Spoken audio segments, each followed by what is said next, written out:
Article on the census in Moscow. The object of a census is scientific. A census is a sociological investigation, and the object of the science of sociology is the happiness of the people. This science and its methods differ sharply from all other sciences. Its peculiarity lies in this, that sociological investigations are not conducted by learned men in their cabinets, observatories and laboratories, but by 2,000 people from the community. A second peculiarity is this, that the investigations of other sciences are not conducted on living people, but here living people are the subjects. A third peculiarity is that the aim of every other science is simply knowledge, while here it is the good of the people. One man may investigate a nebula, but for the investigation of Moscow, 2,000 persons are necessary. The object of the study of Nebel A is merely that we may know about Nebel A. The object of the study of inhabitants is that sociological laws may be deduced, and that, on the foundation of these laws, a better life for the people may be established. It makes no difference to the nebula whether it is studied or not, and it has waited long, and is ready to wait a great while longer. But it is not a matter of indifference to the inhabitants of Moscow, especially to those unfortunates who constitute the most interesting subjects of the science of sociology. The census taker enters a night lodging house. In the basement he finds a man dying of hunger, and he politely inquires his profession, his name, his native place, the character of his occupation, and after a little hesitation as to whether he is to be entered in the list as alive, he writes him in and goes his way. And thus will the 2,000 young men proceed. This is not as it should be. Science does its work, and the community, summoned in the persons of these 2,000 young men to aid science, must do its work. A statistician drawing his deductions from figures may feel indifferent towards people, but we census takers who see these people and who have no scientific prepossessions cannot conduct ourselves towards them in an inhuman manner. Science fulfills its task, and its work is for its objects and in the distant future, both useful and necessary to us. For men of science we can calmly say that in 1882 there were so many beggars, so many prostitutes, and so many uncared-for children. Science may say this with composure and with pride, because it knows that the confirmation of this fact conduces to the elucidation of the laws of sociology, and that the elucidation of the laws of sociology leads to a better constitution of society. But what if we, the unscientific people, say, "You are perishing in vice, you are dying of hunger, you are pining away and killing each other, so do not grieve about this. When you shall have all perished, and hundreds of thousands more like you, then, possibly, science may be able to arrange everything in an excellent manner." For men of science the census has its interest, and for us also it possesses an interest of a wholly different significance. The interest and significance of the census for the community lie in this, that it furnishes it with a mirror into which, willy-nilly, the whole community and each one of us gaze. The figures and deductions will be the mirror. It is possible to refrain from reading them, as it is possible to turn away from the looking-glass. It is possible to glance cursorily at both figures and mirror, and it is also possible to scrutinize them narrowly. To go about in connection with the census, as thousands of people are now about to do, is to scrutinize oneself closely in the mirror. What does this census that is about to be made mean for us people of Moscow who are not men of science? It means two things. In the first place this, that we may learn with certainty that among us tens of thousands who live in ease, there dwell tens of thousands of people who lack bread, clothing, and shelter. In the second place this, that our brothers and sons will go and view this, and will calmly set down according to the schedules, how many have died of hunger and cold. And both these things are very bad. All cry out upon the instability of our social organization, about the exceptional situation, about revolutionary tendencies. Where lies the root of all this? To what do the revolutionists point? To poverty, to inequality in the distribution of wealth. To what do the conservatives point? To the decline in moral principle. If the opinion of the revolutionists is correct, what must be done? Poverty and the inequality of wealth must be lessened. How is this to be effected? The rich must share with the poor. If the opinion of the conservatives is correct, that the whole evil arises from the decline in moral principle, what can be more immoral and vicious than the consciously indifferent survey of popular sufferings, with the sole object of cataloguing them? What must be done? To the census we must add the work of affectionate intercourse of the idle and cultivated rich, with the oppressed and unenlightened poor. Science will do its work, let us perform ours also. Let us do this. In the first place, let all of us who are occupied with the census, superintendents and census takers, make it perfectly clear to ourselves what we are to investigate and why. It is the people, and the object is that they may be happy. Whatever may be one's view of life, everyone will agree that there is nothing more important than human life, and that there is no more weighty task than to remove the obstacles to the development of this life, and to assist it. This idea that the relations of men to poverty are at the foundation of all popular suffering is expressed in the Gospels with striking harshness, but at the same time with decision and clearness for all. He who has clothed the naked, fed the hungry, visited the prisoner, that man has clothed me, fed me, visited me, that is, has done the deed for that which is the most important thing in the world.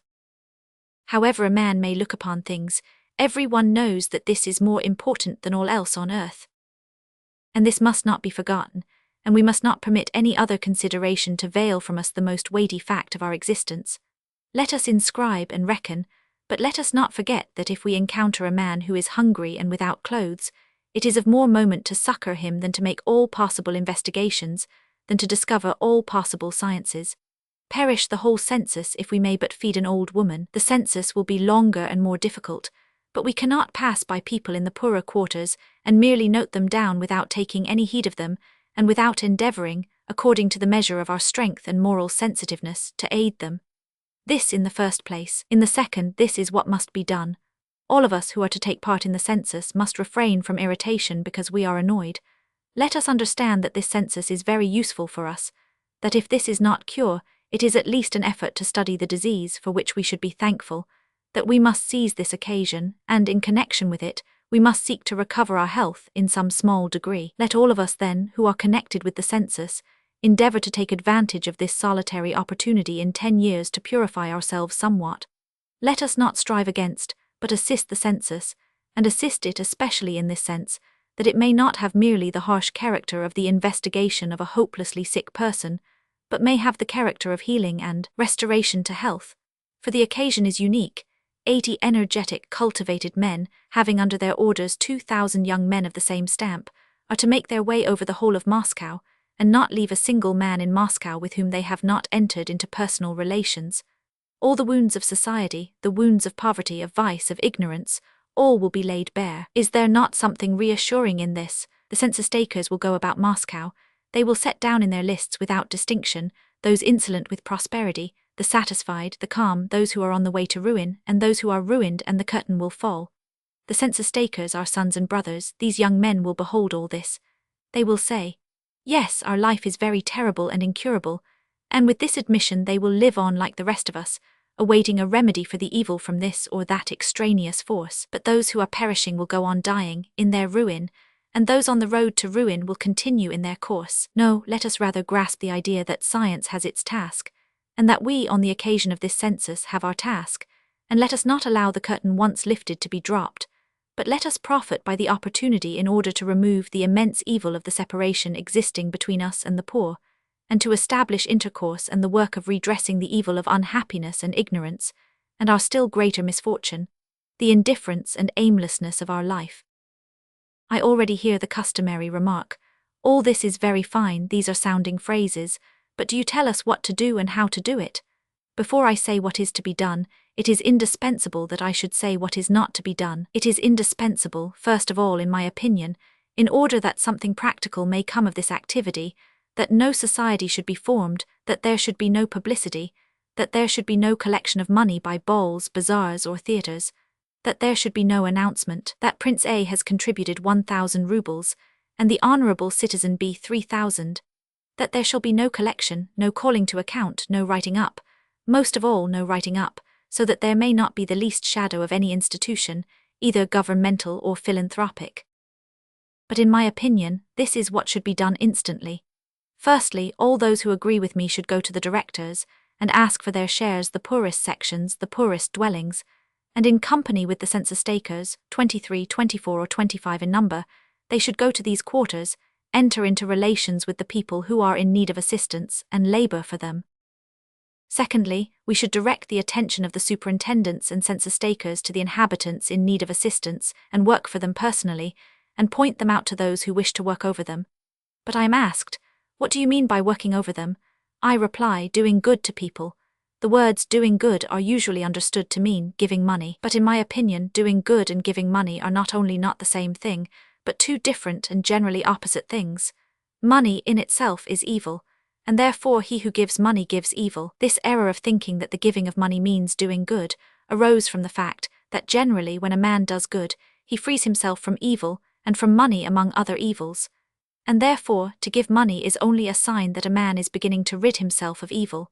To do good signifies to do that which is good for man, but in order to know what is good for man, it is necessary to be on humane, i.e. on friendly terms with him. And therefore, in order to do good, it is not money that is necessary, but first of all a capacity for detaching ourselves, for a time at least, from the conditions of our own life.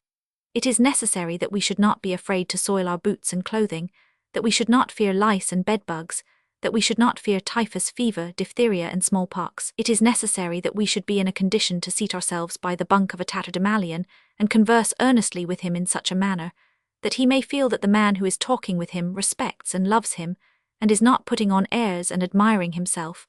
And in order that this may be so, it is necessary that a man should find the meaning of life outside himself. This is what is requisite in order that good should be done, and this is what it is difficult to find. When the idea of assisting through the medium of the census occurred to me, I discussed the matter with divers of the wealthy, and I saw how glad the rich were of this opportunity of decently getting rid of their money, that extraneous sin which they cherish in their hearts. Take 300, 500 rubles if you like, they said to me, but I cannot go into those dens myself. There was no lack of money. Remember Zacchaeus, the chief of the publicans in the Gospel. Remember how he, because he was small of stature, climbed into a tree to see Christ, and how when Christ announced that he was going to his house, having understood but one thing, that the master did not approve of riches, he leaped headlong from the tree, ran home and arranged his feast, and how, as soon as Christ entered, Zacchaeus instantly declared that he gave the half of his goods to the poor, and if he had wronged any man, to him he would restore fourfold. And remember how all of us, when we read the Gospel, set but little store on this Zacchaeus, and involuntarily look with scorn on this half of his goods, and fourfold restitution. And our feeling is correct. Zacchaeus, according to his lights, performed a great deed. He had not even begun to do good. He had only begun in some small measure to purify himself from evil, and so Christ told him. He merely said to him, "Today is salvation come nigh unto this house." What if the Moscow Zacchaeuses were to do the same that he did? Assuredly more than 1 milliard could be collected. Well, and what of that? Nothing. There would be still greater sin if we were to think of distributing this money among the poor. Money is not needed. What is needed is self-sacrificing action. What is needed are people who would like to do good, not by giving extraneous sin money, but by giving their own labor, themselves, their lives. Where are such people to be found? Here they are walking about Moscow. They are the student enumerators. I have seen how they write out their charts. The student writes in the night lodging house by the bedside of a sick man. What is your disease? Smallpox. And the student does not make a wry face but proceeds with his writing. And this he does for the sake of some doubtful science. What would he do if he were doing it for the sake of his own undoubted good and the good of others? When children in merry mood feel a desire to laugh, they never think of devising some reason for laughter, but they laugh without any reason because they are gay. And thus these charming youths sacrifice themselves. They have not as yet contrived to devise any means of sacrificing themselves, but they devote their attention, their labor, their lives, in order to write out a chart from which something does or does not appear. What would it be if this labor were something really worth their while? There is and there always will be labor of this sort, which is worthy of the devotion of a whole life, whatever the man's life may be. This labor is the loving intercourse of man with man, and the breaking down of the barriers which men have erected between themselves, so that the enjoyment of the rich man may not be disturbed by the wild howls of the men who are reverting to beasts, and by the groans of helpless hunger, cold and disease. This census will place before the eyes of us well-to-do and so-called cultivated people all the poverty and oppression which is lurking in every corner of Moscow. 2,000 of our brothers, who stand on the highest rung of the ladder, will come face to face with thousands of people who stand on the lowest round of society. Let us not miss this opportunity of communion. Let us, through these 2,000 men, preserve this communion, and let us make use of it to free ourselves from the aimlessness and the deformity of our lives, and to free the condemned from that indigence and misery which do not allow the sensitive people in our ranks to enjoy our good fortune in peace. This is what I propose. 1. That all our directors and enumerators should join to their business of the census a task of assistance, of work in the interest of the good of these people, who, in our opinion, are in need of assistance, and with whom we shall come in contact. 2. That all of us directors and enumerators, not by appointment of the committee of the city council, but by the appointment of our own hearts, shall remain in our posts, that is, in our relations to the inhabitants of the town who are in need of assistance, and that, at the conclusion of the work of the census, we shall continue our work of aid. If I have succeeded in any degree in expressing what I feel, I am sure that the only impossibility will be getting the directors and enumerators to abandon this, and that others will present themselves in the places of those who leave. 3. That we should collect all those inhabitants of Moscow who feel themselves fit to work for the needy into sections, and begin our activity now, in accordance with the hints of the census takers and directors, and afterwards carry it on. 4. That all who, on account of age, weakness, or other causes, cannot give their personal labor among the needy, shall entrust the task to their young, strong, and willing relatives. Good consists not in the giving of money, it consists in the loving intercourse of men. This alone is needed. Whatever may be the outcome of this, anything will be better than the present state of things. Then let the final act of our enumerators and directors be to distribute 120 kopeck pieces to those who have no food. And this will be not a little, not so much because the hungry will have food, but because the directors and enumerators will conduct themselves in a humane manner towards 100 poor people. How are we to compute the possible results which will accrue to the balance of public morality from the fact that, instead of the sentiments of irritation, anger, and envy which we arouse by reckoning the hungry, we shall awaken in 100 instances a sentiment of good, which will be communicated to a second and a third, and an endless wave which will thus be set in motion and flow between men, and this is a great deal. Let those of the 2,000 enumerators who have never comprehended this before come to understand that, when going about among the poor, it is impossible to say, "This is very interesting," that a man should not express himself with regard to another man's wretchedness by interest only, and this will be a good thing. Then let assistance be rendered to all those unfortunates, of whom there are not so many as I at first supposed in Moscow, who can easily be helped by money alone to a great extent. Then let those laborers who have come to Moscow and have eaten their very clothing from their backs, and who cannot return to the country, be dispatched to their homes. Let the abandoned orphans receive supervision. Let feeble old men and indigent old women, who subsist on the charity of their companions, be released from their half-famished and dying condition. And this is very possible. There are not very many of them, and this will also be a very, very great deal accomplished. But why not think and hope that more and yet more will be done? Why not expect that that real task will be partially carried out, or at least begun, which is effected not by money but by labor? That weak drunkards who have lost their health, unlucky thieves and prostitutes who are still capable of reformation, should be saved. All evil may not be exterminated, but there will arise some understanding of it, and the contest with it will not be police methods, but by inward modes, by the brotherly intercourse of the men who perceive the evil, with the men who do not perceive it because they are a part of it.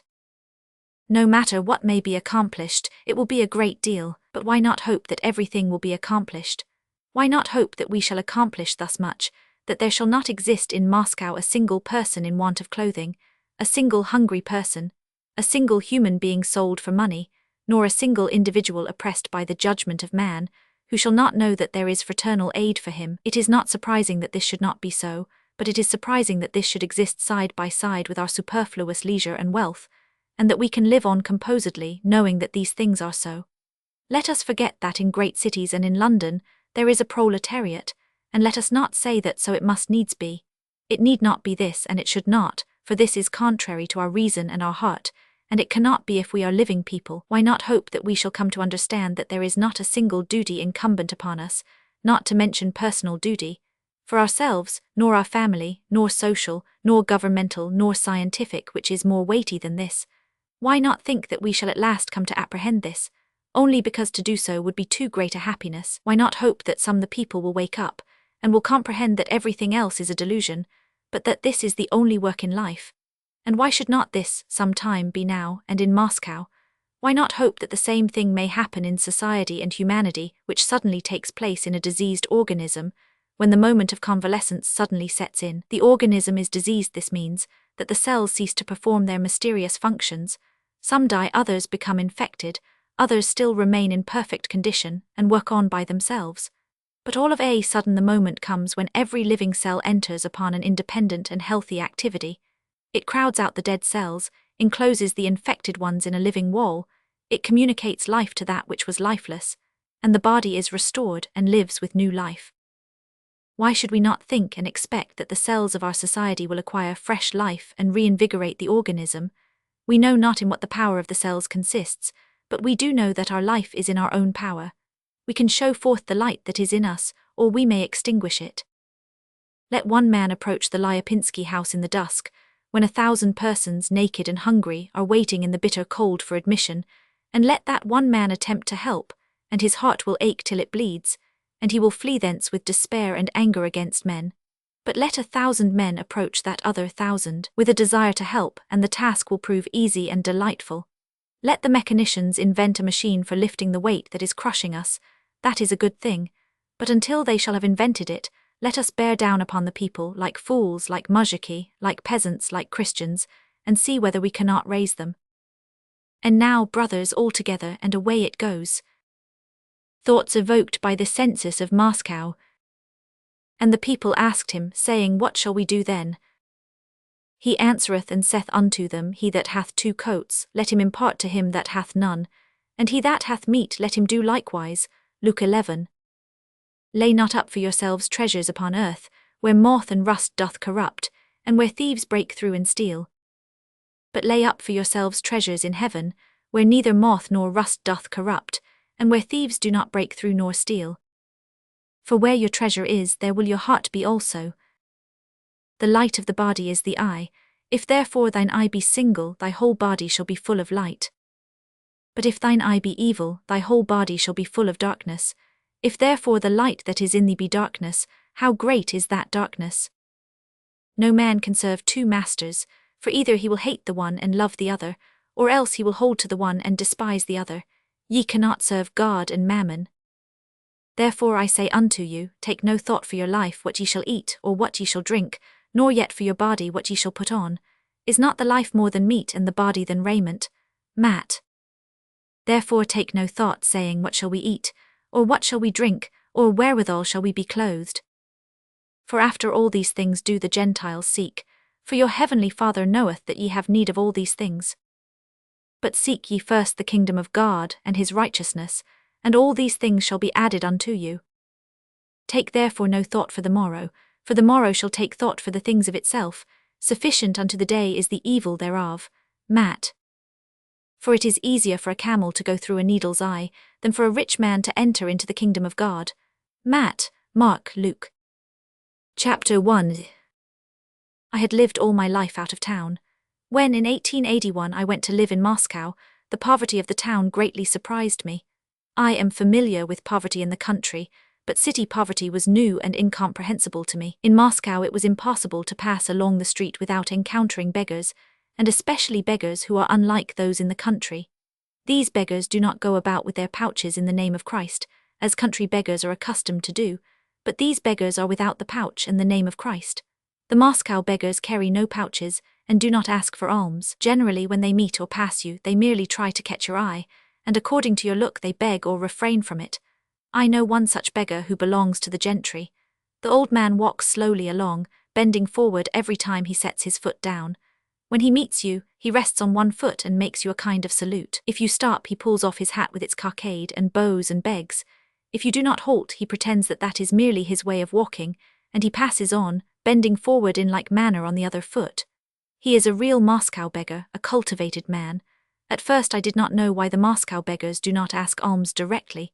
Afterwards I came to understand why they do not beg, but still I did not understand their position. Once, as I was passing through a Fanasivskaya lane, I saw a policeman putting a ragged peasant, all swollen with dropsy, into a cab. I inquired, "What is that for?" The policeman answered, "For asking alms." "Is that forbidden?" "Of course it is forbidden," replied the policeman. Sufferer from dropsy was driven off. I took another cab and followed him. I wanted to know whether it was true that begging alms was prohibited, and how it was prohibited. I could in no wise understand how one man could be forbidden to ask alms of any other man, and besides I did not believe that it was prohibited, when Moscow is full of beggars. I went to the station house whither the beggar had been taken. At a table in the station house sat a man with a sword and a pistol. I inquired, for what was this peasant arrested? The man with the sword and pistol gazed sternly at me and said, "What business is it of yours?" But feeling conscious that it was necessary to offer me some explanation, he added, "The authorities have ordered that all such persons are to be arrested. Of course it had to be done." I went out.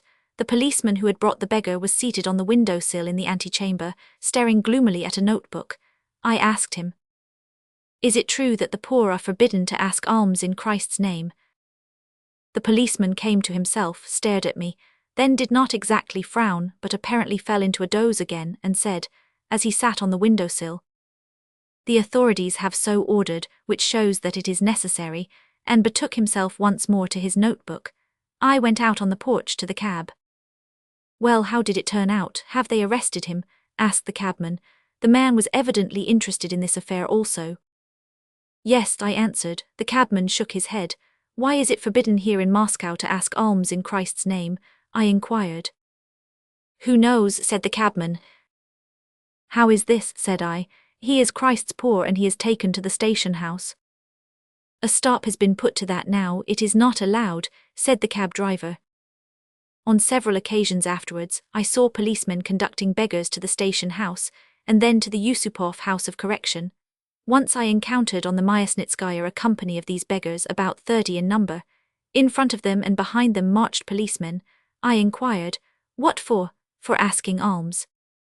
It turned out that all these beggars, several of whom you meet with in every street in Moscow, and who stand in files near every church during services, and especially during funeral services, are forbidden to ask alms.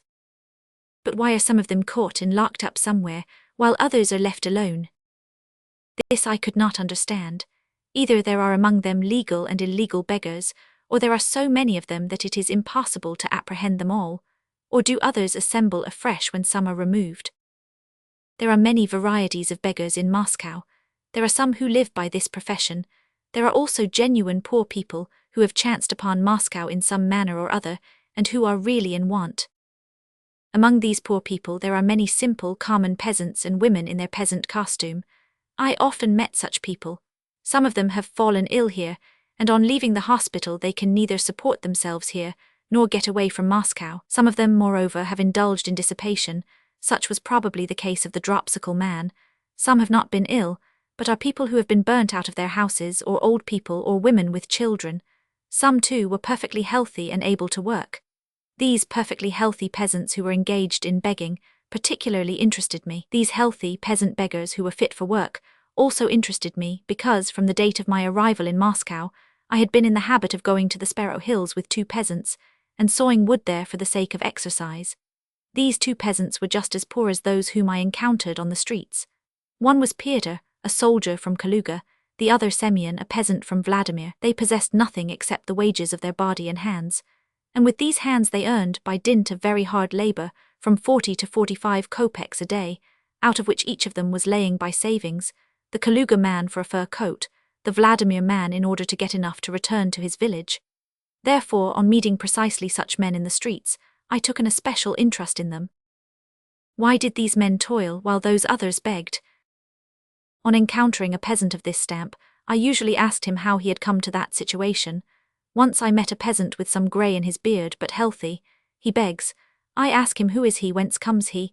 He says that he came from Kaluga to get work. At first he found employment chopping up old wood for use in stoves. He and his comrade finished all the chopping which one householder had. Then they sought other work but found none. His comrade had parted from him, and for 2 weeks he himself had been struggling along. He had spent all his money. He had no saw and no axe and no money to buy anything. I gave him money for a saw and told him of a place where he could find work. I had already made arrangements with Pyotr and Semyon that they should take an assistant, and they looked up a mate for him. "See that you come, there is a great deal of work there." "I will come, why should I not come? Do you suppose I like to beg? I can work." The peasant declares that he will come, and it seems to me that he is not deceiving me, and that he intends to come. On the following day I go to my peasants, and inquire whether that man has arrived. He has not been there. and in this way several men deceived me. And those also deceived me who said that they only required money for a ticket in order to return home, and who chanced upon me again in the street a week later. Many of these I recognized, and they recognized me, and sometimes, having forgotten me, they repeated the same trick on me, and others, on catching sight of me, beat a retreat. Thus I perceived that in the ranks of this class also deceivers existed. But these cheats were very pitiable creatures. All of them were but half-clad, poverty-stricken, gaunt, sickly men. They were the very people who really freeze to death, or hang themselves, as we learn from the newspapers. Chapter 2. When I mentioned this poverty of the town to inhabitants of the town, they always said to me, "Oh, all that you have seen is nothing. You ought to see the Kitroff marketplace and the lodging-houses for the night there. There you would see a regular golden company." One jester told me that this was no longer a company, but a golden regiment, so greatly had their numbers increased. The jester was right, but he would have been still more accurate if he had said that these people now form in Moscow neither a company nor a regiment, but an entire army, almost 50,000 in number, I think. The old inhabitants, when they spoke to me about the poverty in town, always referred to it with a certain satisfaction, as though pluming themselves over me because they knew it. I remember that when I was in London, the old inhabitants there also rather boasted when they spoke of the poverty of London. The case is the same with us. And I wanted to have a sight of this poverty of which I had been told. Several times I set out in the direction of the Kitroff marketplace, but on every occasion I began to feel uncomfortable and ashamed. "Why am I going to gaze on the sufferings of people whom I cannot help?" said one voice. "No, if you live here and see all the charms of city life, go and view this also," said another voice. In December 3 years ago, therefore, on a cold and windy day, I betook myself to that centre of poverty, the Kitroff marketplace. This was at 4 o'clock in the afternoon of a weekday. As I passed through the Salyanka, I already began to see more and more people in old garments which had not originally belonged to them, and in still stranger footgear, people with a peculiar, unhealthy hue of countenance, and especially with a singular indifference to everything around them, which was peculiar to them all. A man in the strangest of all possible attire, which was utterly unlike anything else, walked along with perfect unconcern, evidently without a thought of the appearance which he must present to the eyes of others. All these people were making their way towards a single point. Without inquiring the way, with which I was not acquainted, I followed them and came out on the Kitroff marketplace. On the marketplace, women both old and young, of the same description, in tattered cloaks and jackets of various shapes, in ragged shoes and overshoes, and equally unconcerned, notwithstanding the hideousness of their attire, sat, bargained for something, strolled about and scolded. There were not many people in the market itself. Evidently market hours were over, and the majority of the people were ascending the rise beyond the market and through the place, all still proceeding in one direction.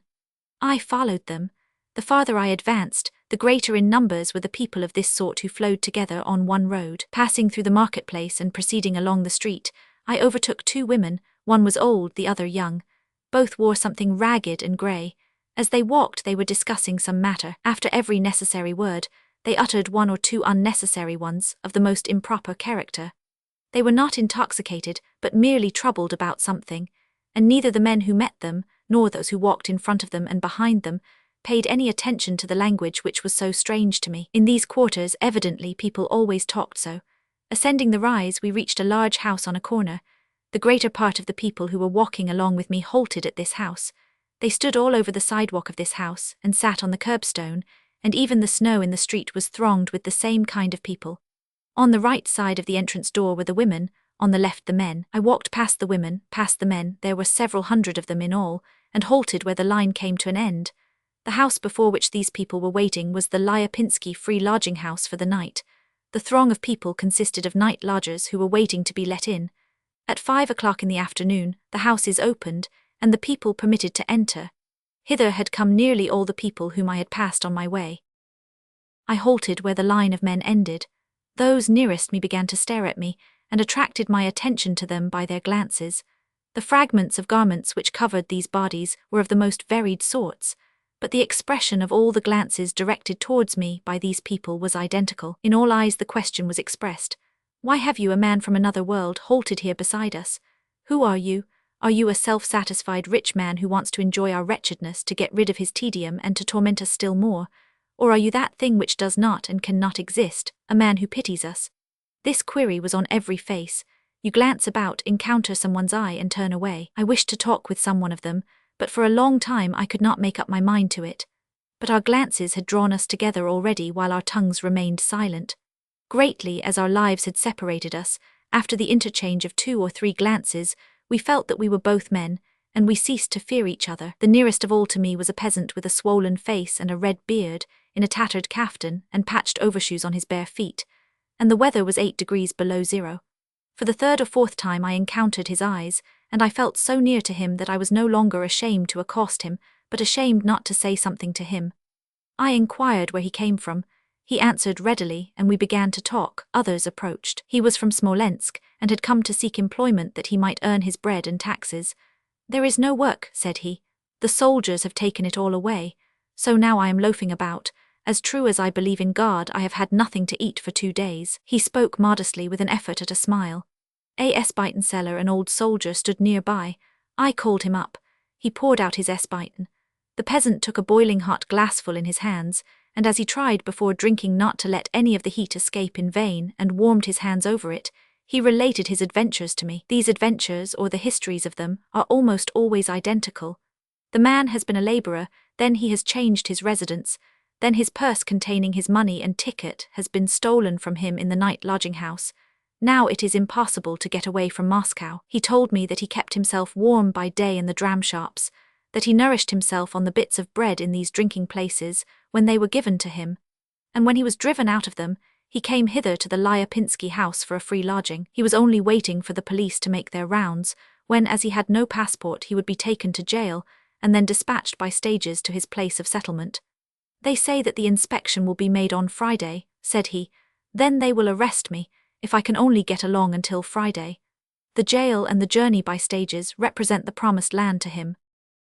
As he told his story, 3 men from among the throng corroborated his statements, and said that they were in the same predicament. A gaunt, pale, long-nosed youth, with merely a shirt on the upper portion of his body, and that torn on the shoulders and a cap without a visor, forced his way sidelong through the crowd. He shivered violently and incessantly, but tried to smile disdainfully at the peasant's remarks, thinking by this means to adopt the proper tone with me, and he stared at me. I offered him some Esbiten. He also, on taking the glass, warmed his hands over it, but no sooner had he begun to speak than he was thrust aside by a big, black, hook-nosed individual in a chintz shirt and waistcoat without a hat. The hook-nosed man asked for some Esbiten also. Then came a tall old man with a massive beard, clad in a greatcoat girded with a rope, and in bast shoes, who was drunk. Then a small man with a swollen face and tearful eyes in a brown nankeen round jacket, with his bare knees protruding from the holes in his summer trousers, and knocking together with cold. He shivered so that he could not hold his glass and spilled it over himself. The men began to reproach him. He only smiled in a woebegone way and went on shivering. Then came a crooked monster in rags with pattens on his bare feet, then some sort of an officer, then something in the ecclesiastical line, then something strange and noseless, all hungry and cold, beseeching and submissive, thronged round me and pressed close to the Esbite. They drank up all the Esbiten. One asked for money and I gave it. Then another asked, then a third, and the whole crowd besieged me. Confusion and a press resulted. The porter of the adjoining house shouted to the crowd to clear the sidewalk in front of his house, and the crowd submissively obeyed his orders. Some managers stepped out of the throng and took me under their protection and wanted to lead me forth out of the press. But the crowd, which had at first been scattered over the sidewalk, now became disorderly and hustled me. All stared at me and begged, and each face was more pitiful and suffering and humble than the last. I distributed all that I had with me. I had not much money, something like 20 rubles, and in company with the crowd I entered the Lyapinsky lodging-house. This house is huge. It consists of 4 sections. In the upper stories are the men's quarters, in the lower the women's. I first entered the women's place, a vast room all occupied with bunks resembling the third-class bunks on the railway. These bunks were arranged in 2 rows, one above the other. The women, strange, tattered creatures, both old and young, wearing nothing over their dresses, entered and took their places, some below and some above. Some of the old ones crossed themselves and uttered a petition for the founder of this refuge. Some laughed and scolded. I went upstairs. There the men had installed themselves. Among them I espied one of those to whom I had given money. On catching sight of him, I all at once felt terribly abashed, and I made haste to leave the room, and it was with a sense of absolute crime that I quitted that house and returned home. At home I entered over the carpeted stairs into the anteroom, whose floor was covered with cloth, and having removed my fur coat, I sat down to a dinner of 5 courses, waited on by 2 lackeys in dress coats, white neckties and white gloves.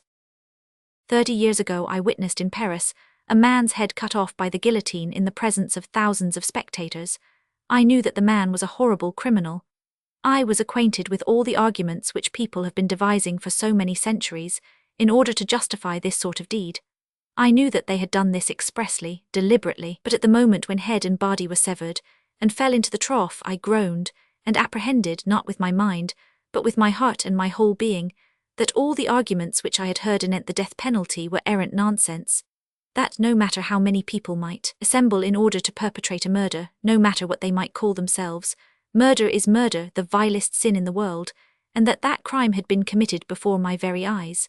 By my presence and non-interference, I had lent my approval to that crime, and had taken part in it. So now, at the sight of this hunger, cold, and degradation of thousands of persons, I understood not with my mind, but with my heart and my whole being, that the existence of tens of thousands of such people in Moscow, while I and other thousands dined on fillet and sturgeon, and covered my horses and my floors with cloth and rugs, no matter what the wise ones of this world might say to me about its being a necessity, was a crime not perpetrated a single time, but one which was incessantly being perpetrated over and over again, and that I in my luxury was not only an accessory, but a direct accomplice in the matter. The difference for me between these 2 impressions was this, that I might have shouted to the assassins who stood around the guillotine, and perpetrated the murder, that they were committing a crime, and have tried with all my might to prevent the murder. But while so doing I should have known that my action would not prevent the murder. But here I might not only have given Espite and the money which I had with me, but the coat from my back, and everything that was in my house. But this I had not done, and therefore I feel, and shall never cease to feel myself an accomplice in this constantly repeated crime, so long as I have superfluous food, and anyone else has none at all, so long as I have 2 garments while anyone else has not even one. Chapter 3. That very evening, on my return from the Lyapinsky house, I related my impressions to a friend. The friend, an inhabitant of the city, began to tell me, not without satisfaction, that this was the most natural phenomenon of town life possible, that I only saw something extraordinary in it because of my provincialism, that it had always been so, and always would be so, and that such must be and is the inevitable condition of civilization. In London it is even worse. Of course there is nothing wrong about it, and it is impossible to be displeased with it. I began to reply to my friend, but with so much heat and ill temper that my wife ran in from the adjoining room to inquire what had happened. It appears that, without being conscious of it myself, I had been shouting, with tears in my voice, and flourishing my hands at my friend. I shouted, "It's impossible to live thus, impossible to live thus, impossible." They made me feel ashamed of my unnecessary warmth. They told me that I could not talk quietly about anything, that I got disagreeably excited, and they proved to me especially that the existence of such unfortunates could not possibly furnish any excuse for embittering the lives of those about me. I felt that this was perfectly just, and held my peace, but in the depths of my soul I was conscious that I was in the right, and I could not regain my composure. And the life of the city, which had, even before this, been so strange and repellent to me, now disgusted me to such a degree, that all the pleasures of a life of luxury, which had hitherto appeared to me as pleasures, become tortures to me, and try as I would to discover in my own soul any justification whatever for our life, I could not, without irritation, behold either my own or other people's drawing-rooms, nor our tables spread in the lordly style, nor our equipages and horses, nor shops, theatres, and assemblies. I could not behold alongside these the hungry, cold, and downtrodden inhabitants of the Lyapinsky house, and I could not rid myself of the thought that these 2 things were bound up together, that the one arose from the other. I remember that, as this feeling of my own guilt presented itself to me at the first blush, so it persisted in me, but to this feeling a second was speedily added which overshadowed it. When I mentioned my impressions of the Lyapinsky house to my nearest friends and acquaintances, they all gave me the same answer as the first friend at whom I had begun to shout. But in addition to this, they expressed their approbation of my kindness of heart and my sensibility, and gave me to understand that this sight had so especially worked upon me because I, Lyof Nikolaevich, was very kind and good, and I willingly believed this. And before I had time to look about me, instead of the feeling of self-reproach and regret, which I had at first experienced, there came a sense of satisfaction with my own kindliness, and a desire to exhibit it to people. It really must be, I said to myself, that I am not especially responsible for this by the luxury of my life, but that it is the indispensable conditions of existence that are to blame. In truth, a change in my mode of life cannot rectify the evil which I have seen. By altering my manner of life, I shall only make myself and those about me unhappy, and the other miseries will remain the same as ever, and therefore my problem lies not in a change of my own life, as it had first seemed to me, but in aiding, so far as in me lies, in the amelioration of the situation of those unfortunate beings who have called forth my compassion. The whole point lies here, that I am a very kind, amiable man, and that I wish to do good to my neighbors, and I began to think out a plan of beneficent activity in which I might exhibit my benevolence. I must confess, however, that while devising this plan of beneficent activity, I felt all the time, in the depths of my soul, that that was not the thing, but, as often happens, activity of judgment and imagination drowned that voice of conscience within me. At that juncture, the census came up.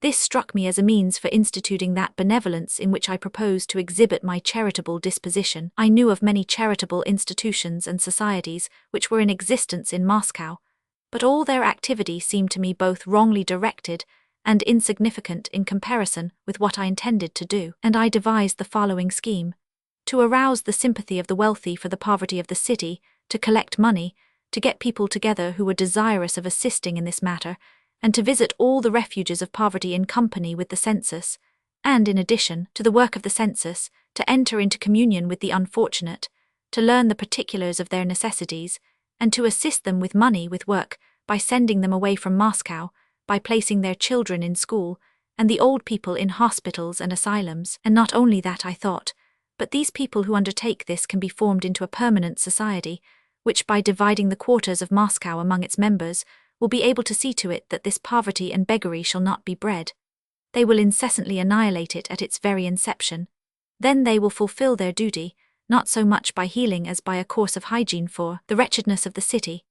I fancied that there would be no more simply needy, not to mention abjectly poor persons in the town, and that all of us wealthy individuals would thereafter be able to sit in our drawing-rooms, and eat our 5-course dinners, and ride in our carriages to theatres and assemblies, and be no longer annoyed with such sights as I had seen at the Lyapinsky house. Having concocted this plan, I wrote an article on the subject, and before sending it to the printer, I went to some acquaintances from whom I hoped for sympathy. I said the same thing to everyone whom I met that day, and I applied chiefly to the rich, and nearly the same that I afterwards printed in my memoir. Proposed to take advantage of the census to inquire into the wretchedness of Moscow, and to succor it both by deeds and money, and to do it in such a manner that there should be no poor people in Moscow, and so that we rich ones might be able, with a quiet conscience, to enjoy the blessings of life to which we were accustomed. All listened to me attentively and seriously, but nevertheless the same identical thing happened with every one of them without exception. No sooner did my hearers comprehend the question than they seemed to feel awkward and somewhat mortified. They seemed to be ashamed, and principally on my account, because I was talking nonsense, and nonsense which it was impossible to openly characterize as such. Some external cause appeared to compel my hearers to be forbearing with this nonsense of mine. "Ah yes, of course, that would be very good," they said to me. "It is a self-understood thing that it is impossible not to sympathize with this. Yes, your idea is a capital one. I have thought of that myself, but we are so indifferent as a rule that you can hardly count on much success. However, so far as I am concerned, I am of course ready to assist." They all said something of this sort to me. They all agreed, but agreed, so it seemed to me, not in consequence of my convictions, and not in consequence of their own wish, but as the result of some outward cause which did not permit them not to agree. I had already noticed this, and since not one of them stated the sum which he was willing to contribute, I was obliged to fix it myself, and to ask, "So I may count on you for 300, or 200, or 100, or 25 rubles," and not one of them gave me any money. I mention this because, when people give money for that which they themselves desire, they generally make haste to give it. For a box to see Sarah Bernhardt, they will instantly place the money in your hand, to clinch the bargain. Here, however, out of all those who agreed to contribute, and who expressed their sympathy, not one of them proposed to give me the money on the spot, but they merely assented in silence to the sum which I suggested. In the last house which I visited on that day, in the evening, I accidentally came upon a large company. The mistress of the house had busied herself with charity for several years. Numerous carriages stood at the door, several lackeys in rich liveries were sitting in the antechamber. In the vast drawing room, around 2 tables and lamps, sat ladies and young girls, in costly garments, dressing small dolls, and there were several young men there also, hovering about the ladies. The dolls prepared by these ladies were to be drawn in a lottery for the poor. The sight of this drawing room, and of the people assembled in it, struck me very unpleasantly, not to mention the fact that the property of the persons there congregated amounted to many millions, not to mention the fact that the mere income from the capital here expended on dresses, laces, bronzes, brooches, carriages, horses, liveries, and lackeys, was 100-fold greater than all that these ladies could earn, not to mention the outlay, the trip hither of all these ladies and gentlemen. The gloves, linen, extra, time, the candles, the tea, the sugar, and the cakes had cost the hostess 100 times more than what they were engaged in making here. I saw all this, and therefore I could understand that precisely here I should find no sympathy with my mission, but I had come in order to make my proposition, and difficult as this was for me, I said what I intended. I said very nearly the same thing that is contained in my printed article. Out of all the persons there present, one individual offered me money, saying that she did not feel equal to going among the poor herself on account of her sensibility, but that she would give money. How much money she would give, and when, she did not say. Another individual and a young man offered their services in going about among the poor, but I did not avail myself of their offer. The principal person to whom I appealed told me that it would be impossible to do much because means were lacking. Means were lacking because all the rich people in Moscow were already on the lists, and all of them were asked for all that they could possibly give, because on all these benefactors rank, medals, and other dignities were bestowed. Because in order to secure financial success, some new dignities must be secured from the authorities, and that this was the only practical means, but this was extremely difficult. On my return home that night, I lay down to sleep not only with a presentiment that my idea would come to nothing, but with shame and a consciousness that all day long I had been engaged in a very repulsive and disgraceful business. But I did not give up this undertaking. In the first place, the matter had been begun, and false shame would have prevented my abandoning it. In the second place, not only the success of this scheme, but the very fact that I was busying myself with it, afforded me the possibility of continuing to live in the conditions under which I was then living. Failure entailed upon me the necessity of renouncing my present existence and of seeking new paths of life. And this I unconsciously dreaded, and I could not believe the inward voice, and I went on with what I had begun. Having sent my article to the printer, I read the proof of it to the city council dumb. I read it, stumbling and blushing even to tears. I felt so awkward, and I saw that it was equally awkward for all my hearers. In answer to my question at the conclusion of my reading, as to whether the superintendents of the census would accept my proposition to retain their places with the object of becoming mediators between society and the needy, an awkward silence ensued. Then 2 orators made speeches. These speeches in some measure corrected the awkwardness of my proposal. Sympathy for me was expressed, but the impracticability of my proposition, which all had approved, was demonstrated.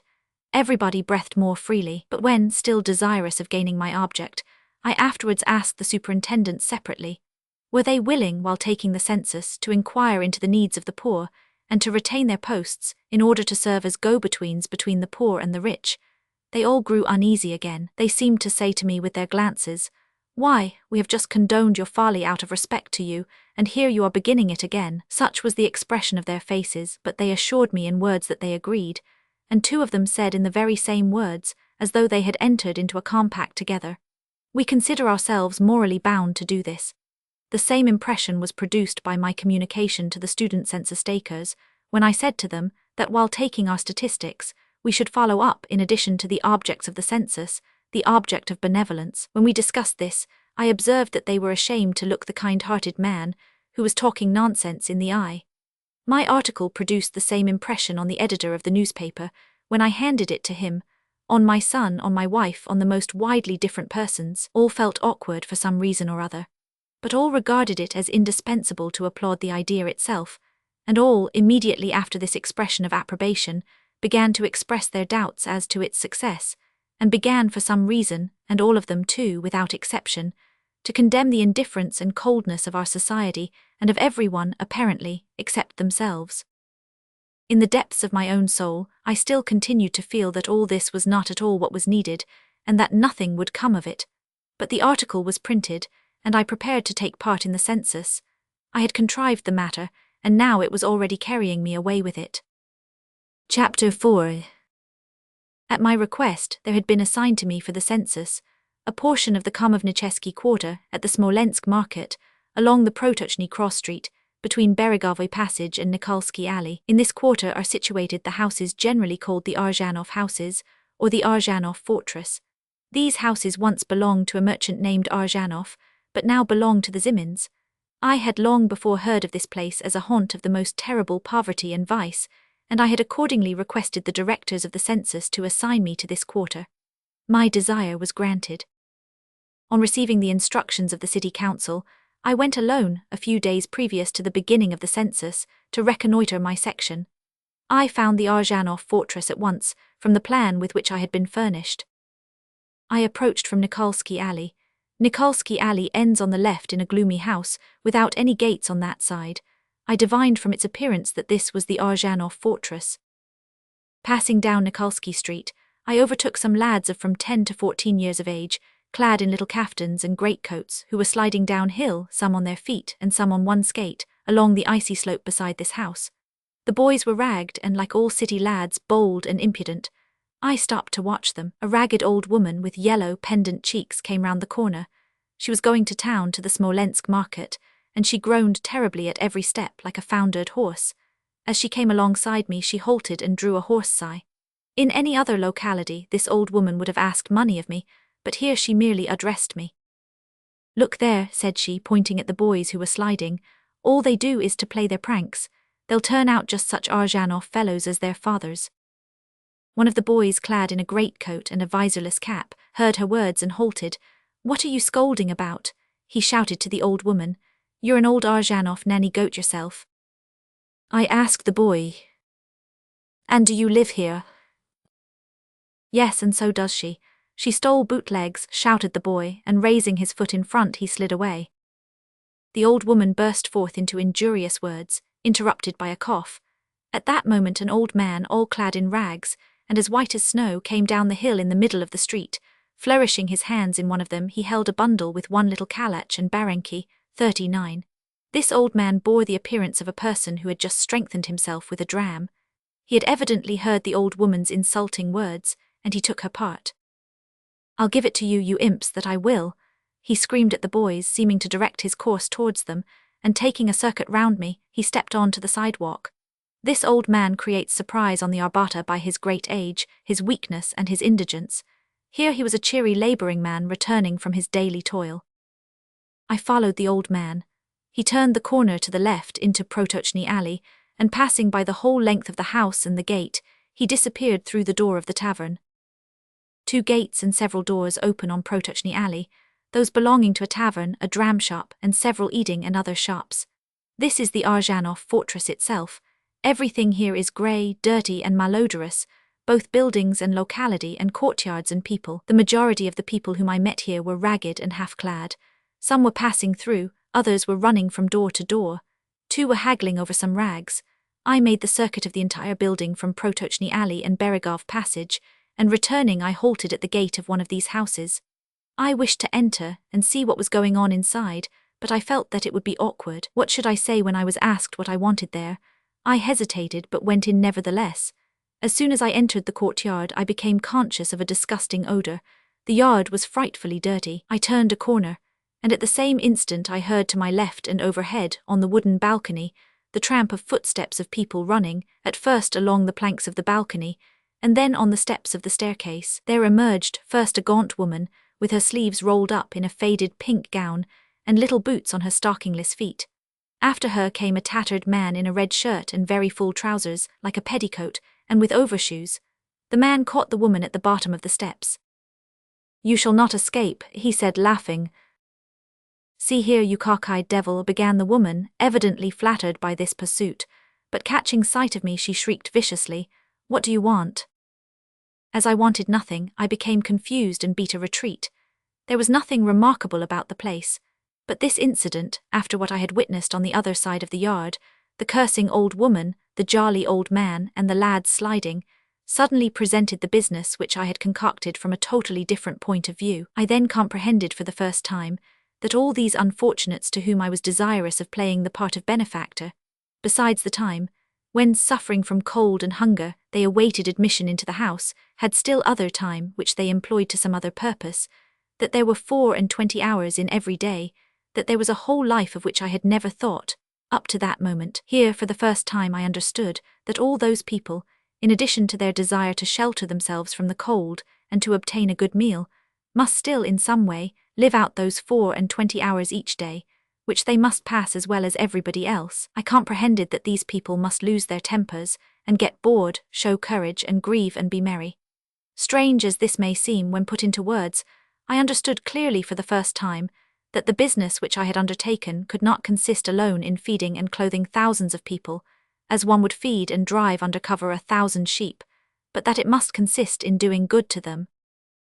And then I understood that each one of those 1,000 people was exactly such a man, with precisely the same past, with the same passions, temptations, failings, with the same thoughts, the same perplexities, exactly such a man as myself, and then the thing that I had undertaken suddenly presented itself to me as so difficult that I felt my powerlessness.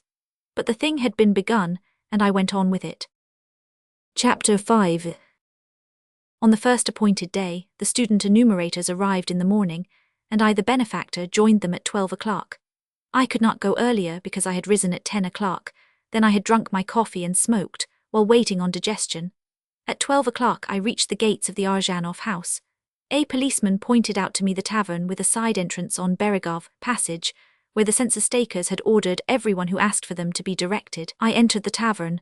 It was very dark, ill-smelling and dirty. Directly opposite the entrance was the counter. On the left was a room with tables, covered with soiled cloths, on the right a large apartment with pillars, and the same sort of little tables at the windows and along the walls. Here and there at the tables sat men both ragged and decently clad, like labouring men or petty tradesmen, and a few women drinking tea. The tavern was very filthy, but it was instantly apparent that it had a good trade. There was a business-like expression on the face of the clerk behind the counter, and a clever readiness about the waiters. No sooner had I entered than one waiter prepared to remove my coat and bring me whatever I should order. It was evident that they had been trained to brisk and accurate service. I inquired for the enumerators. "Vanya," shouted a small man dressed in German fashion, who was engaged in placing something in a cupboard behind the counter. This was the landlord of the tavern, a Kaluga peasant, Ivan Fedotich, who hired one half of the Zimins' houses and sublet them to lodgers. The waiter, a thin, hooked-nosed young fellow of 18 with a yellow complexion, hastened up. "Conduct this gentleman to the census takers." They went into the main building over the well. The young fellow threw down his napkin and donned a coat over his white jacket and white trousers, and a cap with a large visor, and tripping quickly along with his white feet, he led me through the swinging door in the rear. In the dirty, malodorous kitchen in the outbuilding, we encountered an old woman who was carefully carrying some very bad-smelling tripe, wrapped in a rag off somewhere. From the outbuilding we descended into a sloping courtyard, all encumbered with small wooden buildings on lower stories of stone. The odour in this whole yard was extremely powerful. The centre of this odour was an outhouse, round which people were thronging whenever I passed it. It merely indicated the spot, but was not altogether used itself. It was impossible, when passing through the yard, not to take note of this spot. One always felt oppressed when one entered the penetrating atmosphere which was emitted by this foul smell. The waiter, carefully guarding his white trousers, led me cautiously past this place of frozen and unfrozen uncleanness to one of the buildings. The people who were passing through the yard and along the balconies all stopped to stare at me. It was evident that a respectably dressed man was a curiosity in these localities. The young man asked a woman whether she had seen the census takers, and 3 men simultaneously answered his question. Some said that they were over the well, but others said that they had been there, but had come out and gone to Nikita Ivanovich. An old man dressed only in his shirt, who was wandering about the centre of the yard, said that they were in number 30. The young man decided that this was the most probable report, and conducted me to No. 30 through the basement entrance and darkness and bad smells, different from that which existed outside.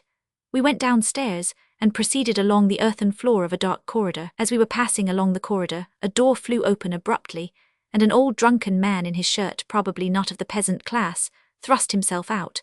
A washerwoman, wringing her soapy hands, was pursuing and hustling the old man with piercing screams. Vanya, my guide, pushed the old man aside and reproved him. "It's not proper to make such a row," said me, "and you an officer too," and we went on to the door of number 30. Vanya gave it a little pull. The door gave way with a smack, opened, and we smelled soapy steam and a sharp odor of spoilt food and tobacco, and we entered into total darkness. The windows were on the opposite side, but the corridors ran to right and left between board partitions, and small doors opened at various angles into the rooms made of uneven whitewashed boards. In a dark room on the left, a woman could be seen washing in a tub. An old woman was peeping from one of these small doors on the right. Through another open door we could see a red-faced, hairy peasant in bast shoes, sitting on his wooden bunk. His hands rested on his knees, and he was swinging his feet, shod in bast shoes, and gazing gloomily at them. At the end of the corridor was a little door leading to the apartment where the census takers were. This was the chamber of the mistress of the whole of number 30. She rented the entire apartment from Ivan Fedovich and let it out again to lodgers and as night quarters. In her tiny room under the tinsel images sat the student census taker with his charts, and in his quality of investigator, he had just thoroughly interrogated a peasant wearing a shirt and a vest. This latter was a friend of the landlady, and had been answering questions for her. The landlady herself, an elderly woman, was there also, and two of her curious tenants. When I entered, the room was already packed full. I pushed my way to the table. I exchanged greetings with the student, and he proceeded with his inquiries, and I began to look about me, and to interrogate the inhabitants of these quarters for my own purpose. It turned out that in this first set of lodgings, I found not a single person upon whom I could pour out my benevolence. The landlady, in spite of the fact that the poverty, smallness and dirt of these quarters struck me after the palatial house in which I dwell, lived in comfort, compared with many of the poor inhabitants of the city, and in comparison with the poverty in the country with which I was thoroughly familiar, she lived luxuriously. She had a feather bed, a quilted coverlet, a samovar, a fur cloak, and a dresser with crockery. The landlady's friend had the same comfortable appearance. He had a watch and a chain. Her lodgers were not so well off, but there was not one of them who was in need of immediate assistance. The woman who was washing linen in a tub, and who had been abandoned by her husband and had children, an aged widow without any means of livelihood, as she said, and that peasant in bast shoes, who told me that he had nothing to eat that day. But on questioning them, it appeared that none of these people were in special want, and that in order to help them, it would be necessary to become well acquainted with them. When I proposed to the woman whose husband had abandoned her to place her children in an asylum, she became confused, fell into thought, thanked me effusively, but evidently did not wish to do so. She would have preferred pecuniary assistance. The eldest girl helped her in her washing, and the younger took care of the little boy. The old woman begged earnestly to be taken to the hospital, but on examining her nook, I found that the old woman was not particularly poor. She had a chest full of effects, a teapot with a tin spout, 2 cups and caramel boxes filled with tea and sugar. She knitted stockings and gloves, and received monthly aid from some benevolent lady, and it was evident that what the peasant needed was not so much food as drink, and that whatever might be given him would find its way to the dram shop. In these quarters, therefore, there were none of the sort of people whom I could render happy by a present of money. But there were poor people who appeared to me to be of a doubtful character. I noted down the old woman, the woman with the children, and the peasant, and decided that they must be seen to. But later on, as I was occupied with the peculiarly unfortunate whom I expected to find in this house, I made up my mind that there must be some order in the aid which we should bestow. First came the most wretched, and then this kind. But in the next quarters, and in the next after that, it was the same story. All the people had to be narrowly investigated before they could be helped. But unfortunates of the sort whom a gift of money would convert from unfortunate into fortunate people, there were none. Mortifying as it is to me to avow this, I began to get disenchanted, because I did not find among these people anything of the sort which I had expected. I had expected to find peculiar people here. But after making the round of all the apartments, I was convinced that the inhabitants of these houses were not peculiar people at all, but precisely such persons as those among whom I lived. As there are among us, just so among them. There were here those who were more or less good, more or less stupid, happy and unhappy. The unhappy were exactly such unhappy beings as exist among us, that is, unhappy people whose unhappiness lies not in their external conditions, but in themselves, a sort of unhappiness which it is impossible to write by any sort of banknote whatever. Chapter 6. The inhabitants of these houses constitute the lower class of the city, which numbers in Moscow, probably 100,000. There in that house are representatives of every description of this class. There are petty employers, and master artisans, bootmakers, brushmakers, cabinet makers, turners, shoemakers, tailors, blacksmiths. There are cab drivers, young women living alone and female peddlers, laundresses, old clothes dealers, money lenders, day labourers and people without any definite employment, and also beggars and dissolute women. Here were many of the very people whom I had seen at the entrance to the Lyapinsky house, but here these people were scattered about among the working people, and moreover, I had seen these people at their most unfortunate time, when they had eaten and drunk up everything, and when, cold, hungry, and driven forth from the taverns, they were awaiting admission into the free night lodging-house, and thence into the promised prison for dispatch to their places of residence like heavenly manna. But here I beheld them and a majority of workers, and at a time when by one means or another they had procured 3 or 5 kopecks for a lodging for the night, and sometimes a rouble for food and drink. And strange as the statement may seem, I here experienced nothing resembling that sensation which I had felt in the Lyapinsky house, but on the contrary, during the first round, both I and the students experienced an almost agreeable feeling. Yes, but why do I say almost agreeable? This is not true. The feeling called forth by intercourse with these people, strange as it may sound, was a distinctly agreeable one. Our first impression was that the greater part of the dwellers here were working people, and very good people at that. We found more than half the inhabitants at work, laundresses bending over their tubs, cabinet makers at their lathes, cobblers on their benches. The narrow rooms were full of people, and cheerful and energetic labour was in progress. There was an odour of toilsome sweat and leather at the cobbler, of shavings at the cabinet makers. Songs were often to be heard, and glimpses could be had of brawny arms with sleeves roiled high, quickly and skilfully making their accustomed movements. Everywhere we were received cheerfully and politely.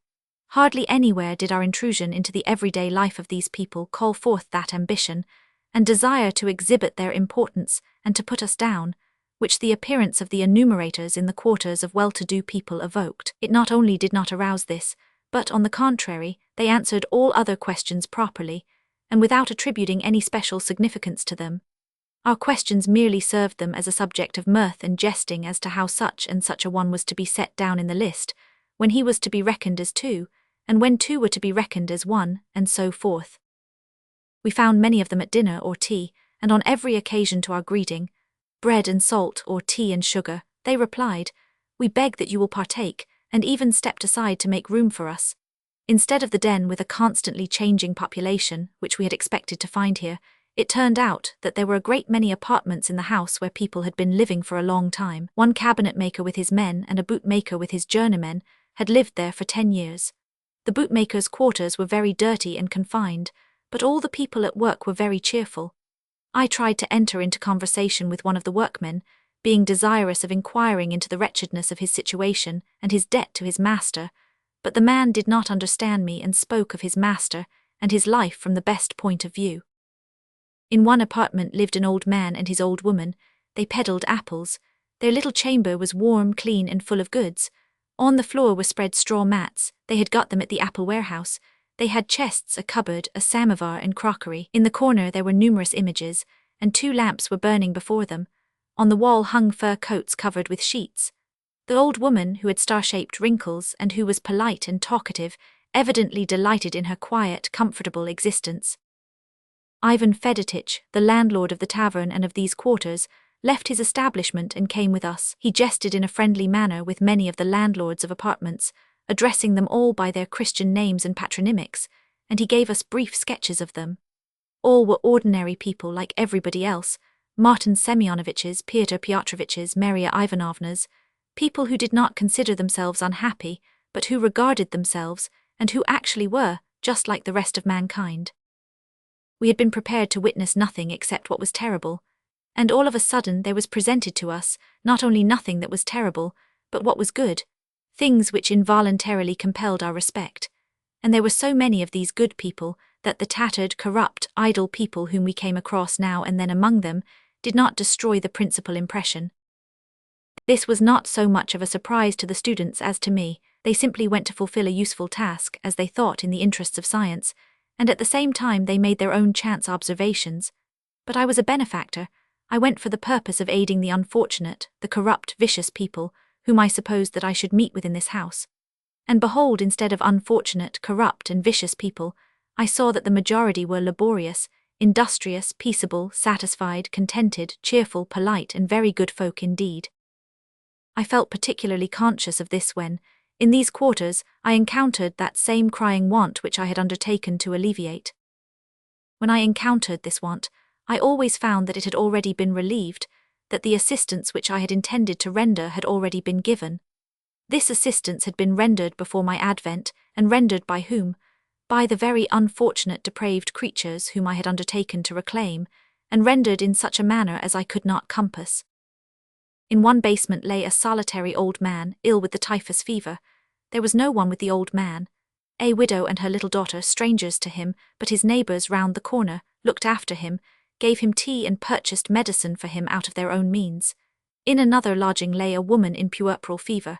A woman who lived by vice was rocking the baby and giving her her bottle, and for 2 days she had been unremitting in her attention. The baby girl, on being left an orphan, was adopted into the family of a tailor, who had 3 children of his own. So there remained those unfortunate idle people, officials, clerks, lackeys out of place, beggars, drunkards, dissolute women and children, who cannot be helped on the spot with money, but whom it is necessary to know thoroughly, to be planned and arranged for. I had simply sought unfortunate people, the unfortunates of poverty, those who could be helped by sharing with them our superfluity, and as it seemed to me, through some signal ill luck, none such were to be found. But I hit upon unfortunates to whom I should be obliged to devote my time and care. Chapter 7. The unfortunates whom I noted down divided themselves according to my ideas into 3 sections, namely, people who had lost their former advantageous position and who were awaiting a return to it. There were people of this sort from both the lower and the higher class. Next, dissolute women, of whom there are a great many in these houses, and a third division, children. More than all the rest, I found and noted down people of the first division, who had forfeited their former advantageous position, and who hoped to regain it. Of such persons, especially from the governmental and official world, there are a very great number in these houses. In almost all the lodgings which we entered, with the landlord, Ivan Fedotich, he said to us, "Here you need not write down the lodger's card yourself. There is a man here who can do it, if he only happens not to be intoxicated today." And Ivan Fedotich called by name and patronymic this man, who was always one of those persons who had fallen from a lofty position. At Ivan Fedotich's call, there crawled forth from some dark corner a former wealthy member of the noble or official class, generally intoxicated and always undressed. If he was not drunk, he always readily acceded to the task proposed to him, nodded significantly, frowned, set down his remarks in learned phraseology, held the card neatly printed on red paper in his dirty, trembling hands, and glanced round at his fellow lodgers with pride and contempt, as though now triumphing in his education over those who had so often humiliated him. He evidently enjoyed intercourse with that world in which cards are printed on red paper, and with that world of which he had once formed a part.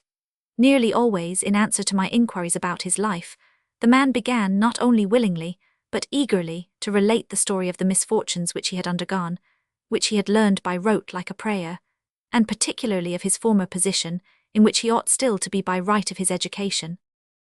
A great many such people were scattered over all the corners of the Arzhanov house, but one lodging was densely occupied by them alone, both men and women.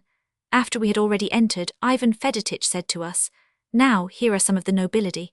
The lodging was perfectly crammed. Nearly all of the people, 40 in number, were at home. More demoralized countenances, unhappy, aged and swollen, young, pallid and distracted, were not to be seen in the whole building. I conversed with several of them. The story was nearly identical in all cases, only in various stages of development. Every one of them had been rich, or his father, his brother or his uncle was still wealthy, or his father or he himself had had a very fine position. Then misfortune had overtaken him, the blame for which rested either on envious people, or on his own kind-heartedness or some special chance, and so he had lost everything, and had been forced to condescend to these surroundings to which he was not accustomed, and which were hateful to him, among lice, rags, drunkards and corrupt persons, and to nourish himself on bread and liver, and to extend his hand in beggary. All the thoughts, desires, memories of these people were directed exclusively to the past. The present appeared to them something unreal, repulsive, and not worthy of attention.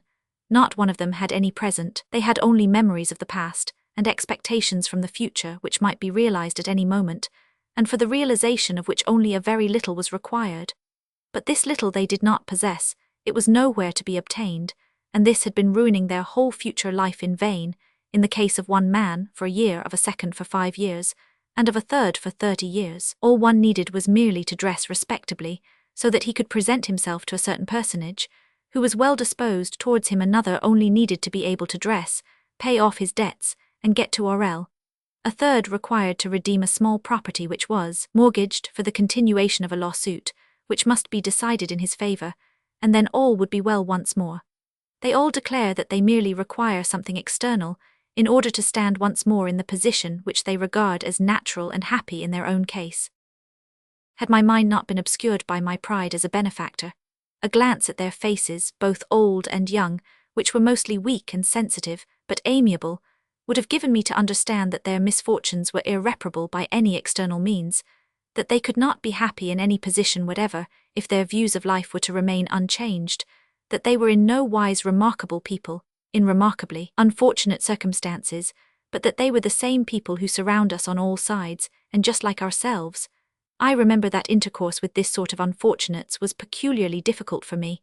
I now understand why this was so. In them I beheld myself as in a mirror. If I had reflected on my own life and on the life of the people in our circle, I should have seen that no real difference existed between them.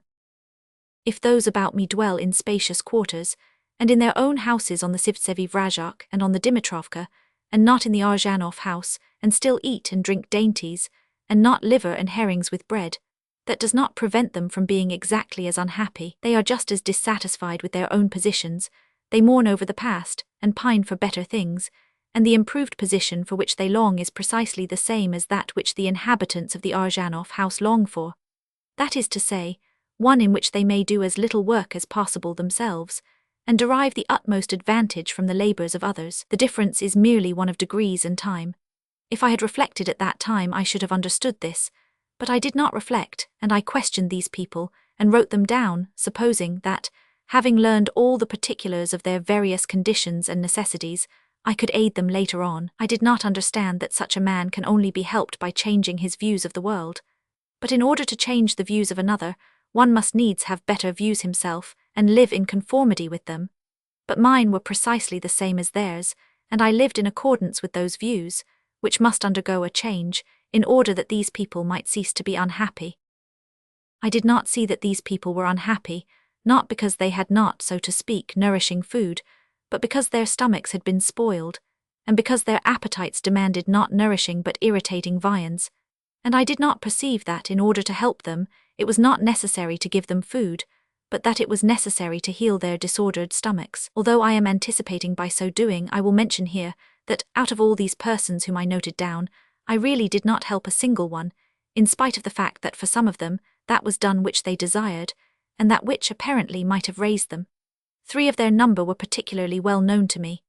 All 3, after repeated rises and falls, are now in precisely the same situation in which they were 3 years ago. Chapter 8. The second class of unfortunates whom I also expected to assist later on were the dissolute women. There were a very great many of them, of all sorts, in the Arzhanov house, from those who were young and who resembled women to old ones who were frightful and horrible and who had lost every semblance of humanity. The hope of being of assistance to these women, which I had not at first entertained, occurred to me later. This was in the middle of our rounds. We had already worked out several mechanical tricks of procedure. When we entered a new establishment, we immediately questioned the landlady of the apartment. One of us sat down, clearing some sort of a place for himself where he could write, and another penetrated the corners, and questioned each man in all the nooks of the apartment separately, and reported the facts to the one who did the writing. On entering a set of rooms in the basement, a student went to hunt up the landlady, while I began to interrogate all who remained in the place. The apartment was thus arranged. In the center was a room 6 arshins square and a small oven. From the oven radiated 4 partitions, forming 4 tiny compartments. In the first, the entrance slip, which had 4 bunks, there were 2 persons, an old man and a woman. Immediately adjoining this was a rather long slip of a room. In it was the landlord, a young fellow dressed in a sleeveless grey woolen jacket, a good-looking, very pale citizen. On the left of the first corner was a third tiny chamber. There was 1 person asleep there, probably a drunken peasant, and a woman in a pink blouse which was loose in front and close-fitting behind. The fourth chamber was behind the partition. The entrance to it was from the landlord's compartment. The student went into the landlord's room, and I remained in the entrance compartment and questioned the old man and woman. The old man had been a master printer, but now had no means of livelihood. The woman was the wife of a cook. I went to the third compartment and questioned the woman in the blouse about the sleeping man. She said that he was a visitor. I asked the woman who she was. She replied that she was a Moscow peasant. "What is your business?" She burst into a laugh and did not answer me. "What do you live on?" I repeated, thinking that she had not understood my question. "I sit in the taverns," she said. I did not comprehend, and again I inquired, "What is your means of livelihood?" She made no reply and laughed. Women's voices in the fourth compartment, which we had not yet entered, joined in the laugh. The landlord emerged from his cabin and stepped up to us. He had evidently heard my questions and the woman's replies. He cast a stern glance at the woman and turned to me. "She is a prostitute," said he, apparently pleased that he knew the word in use in the language of the authorities, and that he could pronounce it correctly. And having said this with a respectful and barely perceptible smile of satisfaction addressed to me, he turned to the woman.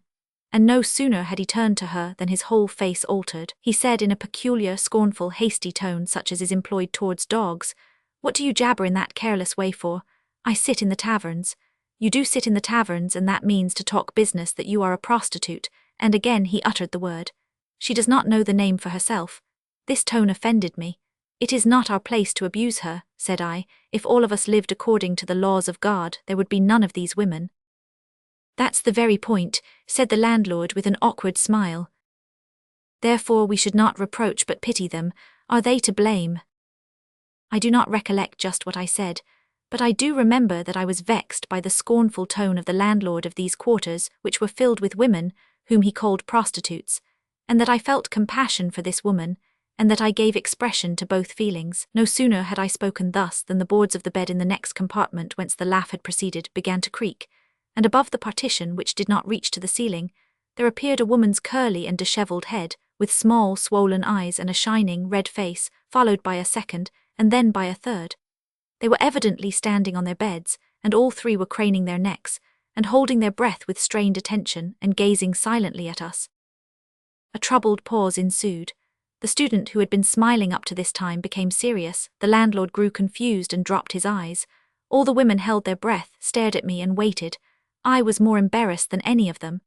I had not in the least anticipated that a chance remark would produce such an effect. Like Ezekiel's field of death, strewn with dead men's bones, there was a quiver at the touch of the spirit, and the dead bones stirred. I had uttered an unpremeditated word of love and sympathy, and this word had acted on all as though they had only been waiting for this very remark, in order that they might cease to be corpses and might live. They all stared at me, and waited for what would come next. They waited for me to utter those words, and to perform those actions by reason of which these bones might draw together, clothe themselves with flesh, and spring into life. But I felt that I had no such words, no such actions, by means of which I could continue what I had begun. I was conscious in the depths of my soul that I had lied, and there was nothing further for me to say, and I began to inscribe on the cards the names and callings of all the persons in this set of apartments.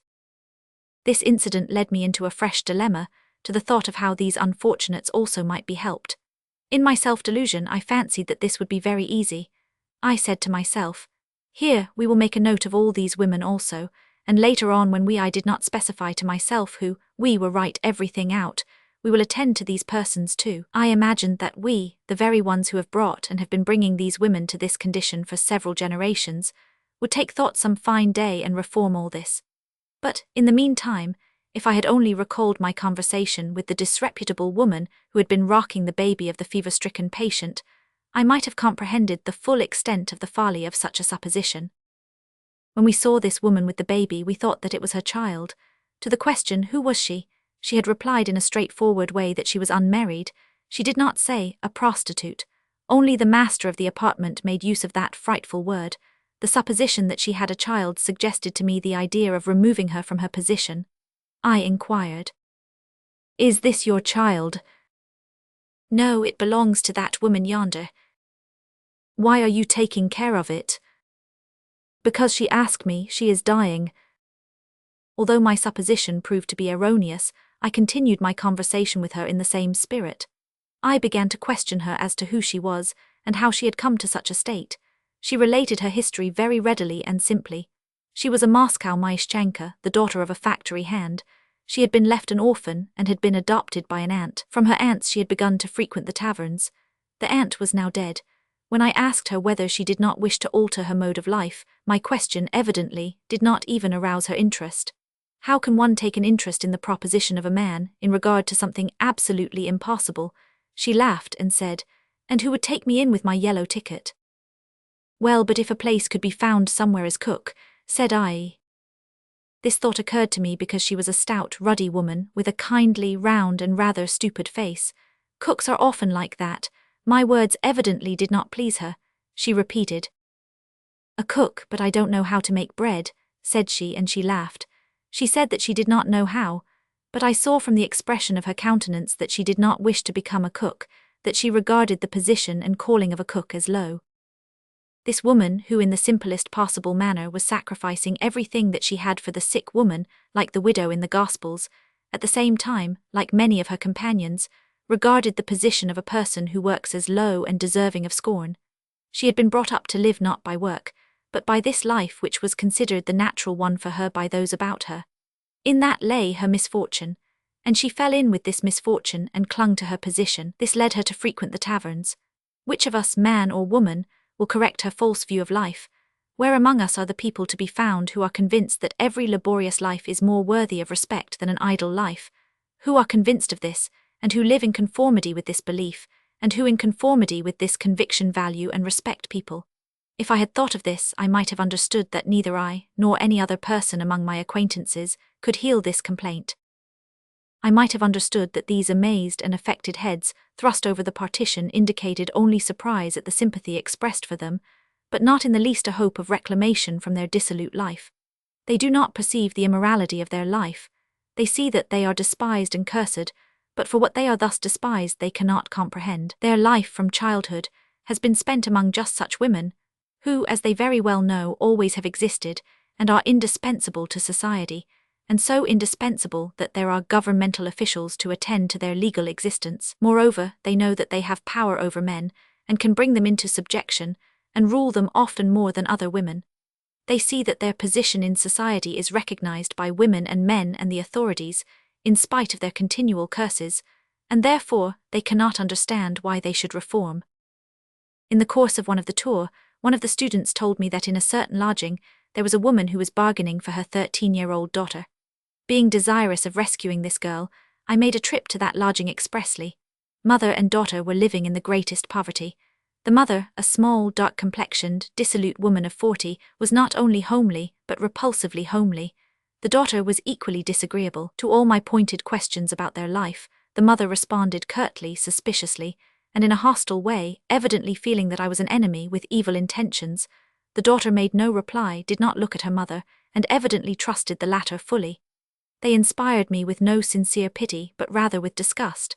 But I made up my mind that the daughter must be rescued, and that I would interest ladies who pitied the sad condition of these women, and send them hither. But if I had reflected on the mother's long life in the past, of how she had given birth to, nursed and reared this daughter in her situation, assuredly without the slightest assistance from outsiders, and with heavy sacrifices, if I had reflected on the view of life which this woman had formed, I should have understood that there was decidedly nothing bad or immoral in the mother's act. She had done and was doing for her daughter all that she could, that is to say, what she considered the best for herself. This daughter could be forcibly removed from her mother, but it would be impossible to convince the mother that she was doing wrong in selling her daughter. If anyone was to be saved, then it must be this woman. The mother ought to have been saved, and that long before, from that view of life which is approved by everyone, according to which a woman may live unmarried, that is, without bearing children and without work, and simply for the satisfaction of the passions. If I had thought of this, I should have understood that the majority of the ladies whom I intended to send thither for the salvation of that little girl, not only live without bearing children and without working, and serving only passion, but that they deliberately rear their daughters for the same life. One mother takes her daughter to the taverns, another takes hers to balls, but both mothers hold the same view of the world, namely, that a woman must satisfy man's passions, and that for this she must be fed, dressed and cared for. Then how are our ladies to reform this woman and her daughter? 66. Chapter 9. Still more remarkable were my relations to the children. In my role of benefactor, I turned my attention to the children also, being desirous to save these innocent beings from perishing in that lair of vice, and noting them down in order to attend to them afterwards. Among the children, I was especially struck with a 12-year-old lad named Serozha. I was heartily sorry for this bold, intelligent lad, who had lived with a cobbler, and who had been left without a shelter because his master had been put in jail, and I wanted to do good to him. I will here relate the upshot of my benevolence in his case, because my experience with this child is best adapted to show my false position in the role of benefactor. I took the boy home with me and put him in the kitchen. It was impossible, was it not, to take a child who had lived in a den of iniquity in among my own children, and I considered myself very kind and good, because he was a care not to me but to the servants in the kitchen, and because not I but the cook fed him, and because I gave him some cast-off clothing to wear. The boy stayed a week. During that week I said a few words to him as I passed on 2 occasions, and in the course of my strolls, I went to a shoemaker of my acquaintance, and proposed that he should take the lad as an apprentice. A peasant who was visiting me invited him to go to the country, into his family, as a labourer. The boy refused, and at the end of the week he disappeared. I went to the Arzhanov house to inquire after him. He had returned there, but was not at home when I went thither. For 2 days already, he had been going to the Pryasnensky ponds, where he had hired himself out at 30 kopecks a day in some procession of savages in costume, who led about elephants. Something was being presented to the public there. I went a second time, but he was so ungrateful that he evidently avoided me.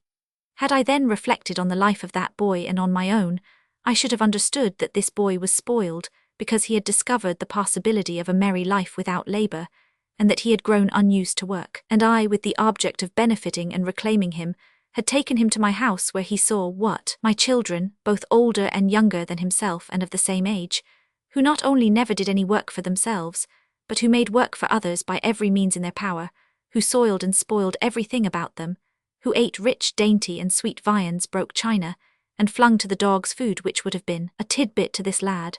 If I had rescued him from the abyss and had taken him to that nice place, then he must acquire those views which prevailed in the life of that nice place.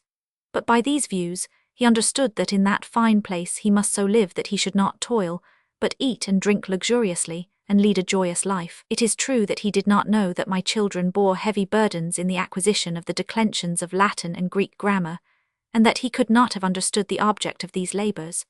But it is impossible not to see that if he had understood this, the influence of my children's example on him would have been even stronger. He would then have comprehended that my children were being educated in this manner, so that, while doing no work now, they might be in a position hereafter, also profiting by their diplomas, to work as little as possible, and to enjoy the pleasures of life to as great an extent as possible. He did understand this, and he would not go with the peasant to tend cattle, and to eat potatoes and kvass with him, but he went to the zoological garden in the costume of a savage, to lead the elephant at 30 kopecks a day. I might have understood how clumsy I was, when I was rearing my children in the most utter idleness and luxury, to reform other people and their children, who were perishing from idleness in what I called the den of the Arzhanov house, where nevertheless 3/4 of the people toil for themselves, and for others. But I understood nothing of this. There were a great many children in the Arzhanov house, who were in the same pitiable plight. There were the children of dissolute women, there were orphans, there were children who had been picked up in the streets by beggars. They were all very wretched, but my experience with Serozha showed me that I, living the life I did, was not in a position to help them. While Serozha was living with us, I noticed in myself an effort to hide our life from him, in particular the life of our children. I felt that all my efforts to direct him towards a good, industrious life were counteracted by the examples of our lives and by that of our children. It is very easy to take a child away from a disreputable woman or from a beggar. It is very easy, when one has the money, to wash, clean and dress him in neat clothing to support him, and even to teach him various sciences. But it is not only difficult for us, who do not earn our own bread, but quite the reverse, to teach him to work for his bread, but it is impossible, because we, by our example, and even by those material and valueless improvements of his life, inculcate the contrary. A puppy can be taken, tended, fed and taught to fetch and carry, and one may take pleasure in him, but it is not enough to tend a man, to feed and teach him Greek. We must teach the man how to live, that is, to take as little as possible from others and to give as much as possible. And we cannot help teaching him to do the contrary if we take him into our houses or into an institution founded for this purpose. Chapter 10. This feeling of compassion for people and of disgust with myself, which I had experienced in the Lyapinsky house, I experienced no longer. I was completely absorbed in the desire to carry out the scheme which I had concocted, to do good to those people whom I should meet here, and strange to say, it would appear that to do good, to give money to the needy, is a very good deed, and one that should dispose me to love for the people, but it turned out the reverse. This act produced in me ill will and an inclination to condemn people. But during our first evening tour, a scene occurred exactly like that in the Lyapinsky house, and it called forth a wholly different sentiment. It began by my finding in one set of apartments an unfortunate individual, of precisely the sort who require immediate aid. I found a hungry woman who had had nothing to eat for 2 days. It came about thus. In one very large and almost empty night lodging, I asked an old woman whether there were many poor people who had nothing to eat. The old woman reflected and then told me of 2, and then, as though she had just recollected, "Why, here is one of them," said she, glancing at one of the occupied bunks. "I think that woman has had no food." "Really, who is she?" "She was a dissolute woman. No one wants anything to do with her now, so she has no way of getting anything. The landlady has had compassion on her, but now she means to turn her out." "Agaphia, hey there, Agaphia," cried the woman. We approached, and something rose up in the bunk. It was a woman, haggard and dishevelled, whose hair was half grey, and who was as thin as a skeleton, dressed in a ragged and dirty chemise, and with particularly brilliant and staring eyes. She looked past us with her staring eyes, clutched at her jacket with one thin hand, in order to cover her bony breast which was disclosed by her tattered chemise, and oppressed, she cried, "What is it? What is it?" I asked her about her means of livelihood. For a long time she did not understand, and said, "I don't know myself, they persecute me." I asked her, "It puts me to shame, my hand refuses to write it." I asked her whether it was true that she had nothing to eat. She answered in the same hurried, feverish tone, staring at me the while, "No, I had nothing yesterday, and I have had nothing today." The sight of this woman touched me, but not at all as had been the case in the Lyapinsky house. There my pity for these people made me instantly feel ashamed of myself, but here I rejoiced because I had at last found what I had been seeking, a hungry person. I gave her a rouble, and I recollect being very glad that others saw it. The old woman, on seeing this, immediately begged money of me also. It afforded me such pleasure to give that, without finding out whether it was necessary to give or not, I gave something to the old woman too. The old woman accompanied me to the door, and the people standing in the corridor heard her blessing me. Probably the questions which I had put with regard to poverty had aroused expectation, and several persons followed us.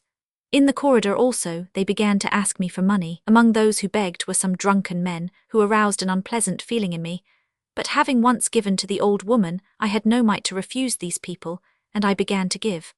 As long as I continued to give, people kept coming up, and excitement ran through all the lodgings.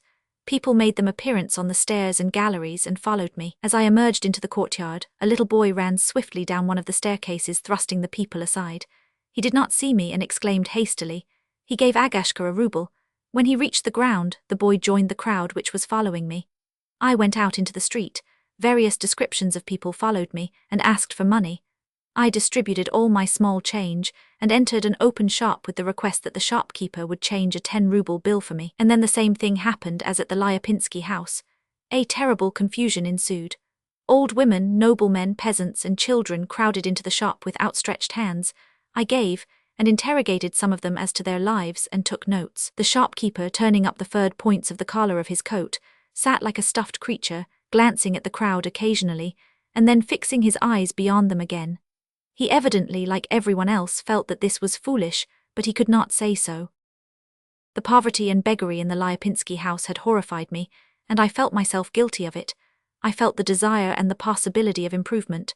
But now, precisely the same scene produced on me an entirely different effect. I experienced, in the first place, a malevolent feeling towards many of those who were besieging me, and in the second place, uneasiness as to what the shopkeepers and porters would think of me. On my return home that day, I was troubled in my soul. I felt that what I had done was foolish and immoral, but as is always the result of inward confusion, I talked a great deal about the plan which I had undertaken, as though I entertained not the slightest doubt of my success.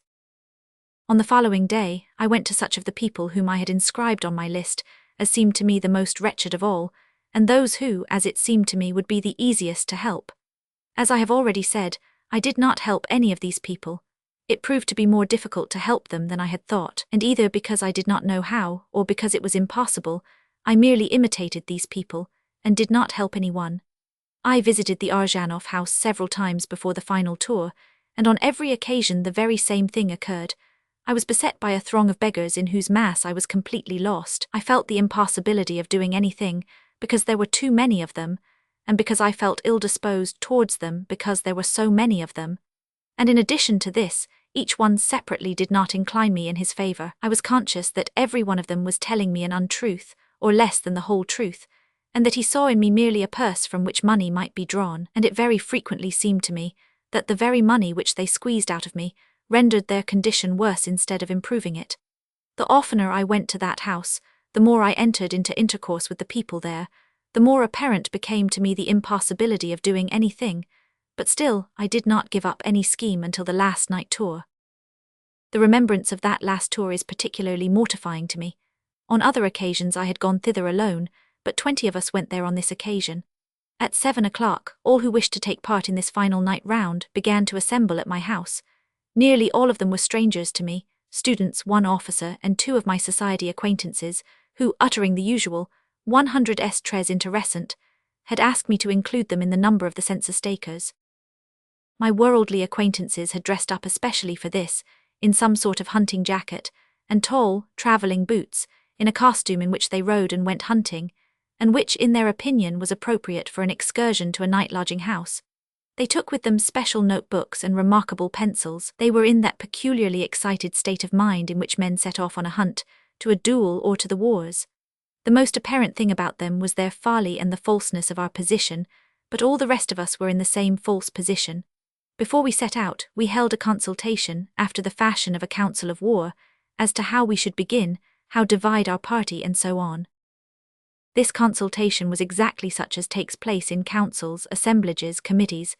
That is to say, each person spoke, not because he had anything to say or to ask, but because each one cudgelled his brain for something that he could say, so that he might not fall short of the rest. But among all these discussions, no one alluded to that beneficence of which I had so often spoken to them all. Mortifying as this was to me, I felt that it was indispensable that I should once more remind them of benevolence, that is, of the point, that we were to observe and take notes of all those in destitute circumstances whom we should encounter in the course of our rounds. I had always felt ashamed to speak of this, but now, in the midst of all our excited preparations for our expedition, I could hardly utter the words. All listened to me, as it seemed to me, with sorrow, and, at the same time, all agreed in words, but it was evident that they all knew that it was folly, and that nothing would come of it, and all immediately began again to talk about something else. This went on until the time arrived for us to set out, and we started. We reached the tavern, roused the waiters, and began to sort our papers. When we were informed that the people had heard about this round, and were leaving their quarters, we asked the landlord to lock the gates, and we went ourselves into the yard to reason with the fleeing people, assuring them that no one would demand their tickets. I remember the strange and painful impression produced on me by these alarmed night lodgers. Ragged, half-dressed, they all seemed tall to me by the light of the lantern and the gloom of the courtyard. Frightened and terrifying in their alarm, they stood in a group around the foul-smelling outhouse and listened to our assurances, but they did not believe us, and were evidently prepared for anything like hunted wild beasts, provided only that they could escape from us. Gentlemen in divers shapes, as policemen both city and rural, and as examining judges and judges, hunt them all their lives in town and country, on the highway and in the streets, and in the taverns, and in night-lodging houses. And now, all of a sudden, these gentlemen had come and locked the gates, merely in order to count them. It was as difficult for them to believe this, as for hares to believe that dogs have come not to chase but to count them. But the gates were locked, and the startled lodgers returned, and we, breaking up into groups, entered also. With me were the 2 society men and 2 students. In front of us in the dark went Vanya, in his coat and white trousers with a lantern, and we followed. We went to quarters with which I was familiar. I knew all the establishments and some of the people, but the majority of the people were new, and the spectacle was new, and more dreadful than the one which I had witnessed in the Lyapinsky house. All the lodgings were full, All the bunks were occupied not by one person only, but often by two. The sight was terrible in that narrow space into which the people were huddled, and men and women were mixed together. All the women who were not dead drunk slept with men, and women with 2 children did the same. The sight was terrible, on account of the poverty, dirt, rags, and terror of the people. And it was chiefly dreadful on account of the vast numbers of people who were in this situation. One lodging, and then a second like it, and a third, and a 10th, and a 20th, and still there was no end to them, and everywhere there was the same foul odour, the same close atmosphere, the same crowding, the same mingling of the sexes, the same men and women intoxicated to stupidity, and the same terror, submission, and guilt on all faces. And again I was overwhelmed with shame and pain, as in the Lyapinsky house, and I understood that what I had undertaken was abominable and foolish, and therefore impracticable. And I no longer took notes of anybody, and I asked no questions, knowing that nothing would come of this. I was deeply pained. In the Lyapinsky house I had been like a man who has seen a fearful wound, by chance, on the body of another man. He is sorry for the other man, he is ashamed that he has not pitied the man before, and he can still rise to the succor of the sufferer. But now I was like a physician, who has come with his medicine to the sick man, has uncovered his sore, and examined it, and who must confess to himself that everything that he has done has been in vain, and that his remedy is good for nothing. Chapter 11. This visit dealt the final blow to my self-delusion. It now appeared indisputable to me that what I had undertaken was not only foolish but loathsome. But in spite of the fact that I was aware of this, it seemed to me that I could not abandon the whole thing on the spot. It seemed to me that I was bound to carry out this enterprise, in the first place, because by my article, by my visits and promises, I had aroused the expectations of the poor. In the second, because by my article also, and by my talk, I had aroused the sympathies of benevolent persons, many of whom had promised me their co-operation both in personal labour and in money, and I expected that both sets of people would turn to me for an answer to this. What happened to me, so far as the appeal of the needy to me is concerned, was as follows. By letter and personal application I received more than 100. These applications were all from the wealthy poor, if I may so express myself. I went to see some of them, and some of them received no answer. Nowhere did I succeed in doing anything. All applications to me were from persons who had once occupied privileged positions. I thus designate those in which people receive more from others than they give, who had lost them, and who wished to occupy them again. To one, 200 rubles were indispensable, in order that he might prop up a failing business and complete the education of his children which had been begun. Another wanted a photographic outfit. A third wanted his debts paid, and respectable clothing purchased for him. A fourth needed a piano, in order to perfect himself and support his family by giving lessons, but the majority did not stipulate for any given sum of money, and simply asked for assistance. And when I came to examine into what was required, it turned out that their demands grew in proportion to the aid, and that there was not and could not be any way of satisfying them. I repeat that it is very possible that this arose from the fact that I did not understand how, but I did not help anyone, although I sometimes endeavoured to do so. A very strange and unexpected thing happened to me as regards the co-operation of the benevolently disposed. Out of all the persons who had promised me financial aid, and who had even stated the number of rubles, not a single one handed to me for distribution among the poor one solitary ruble.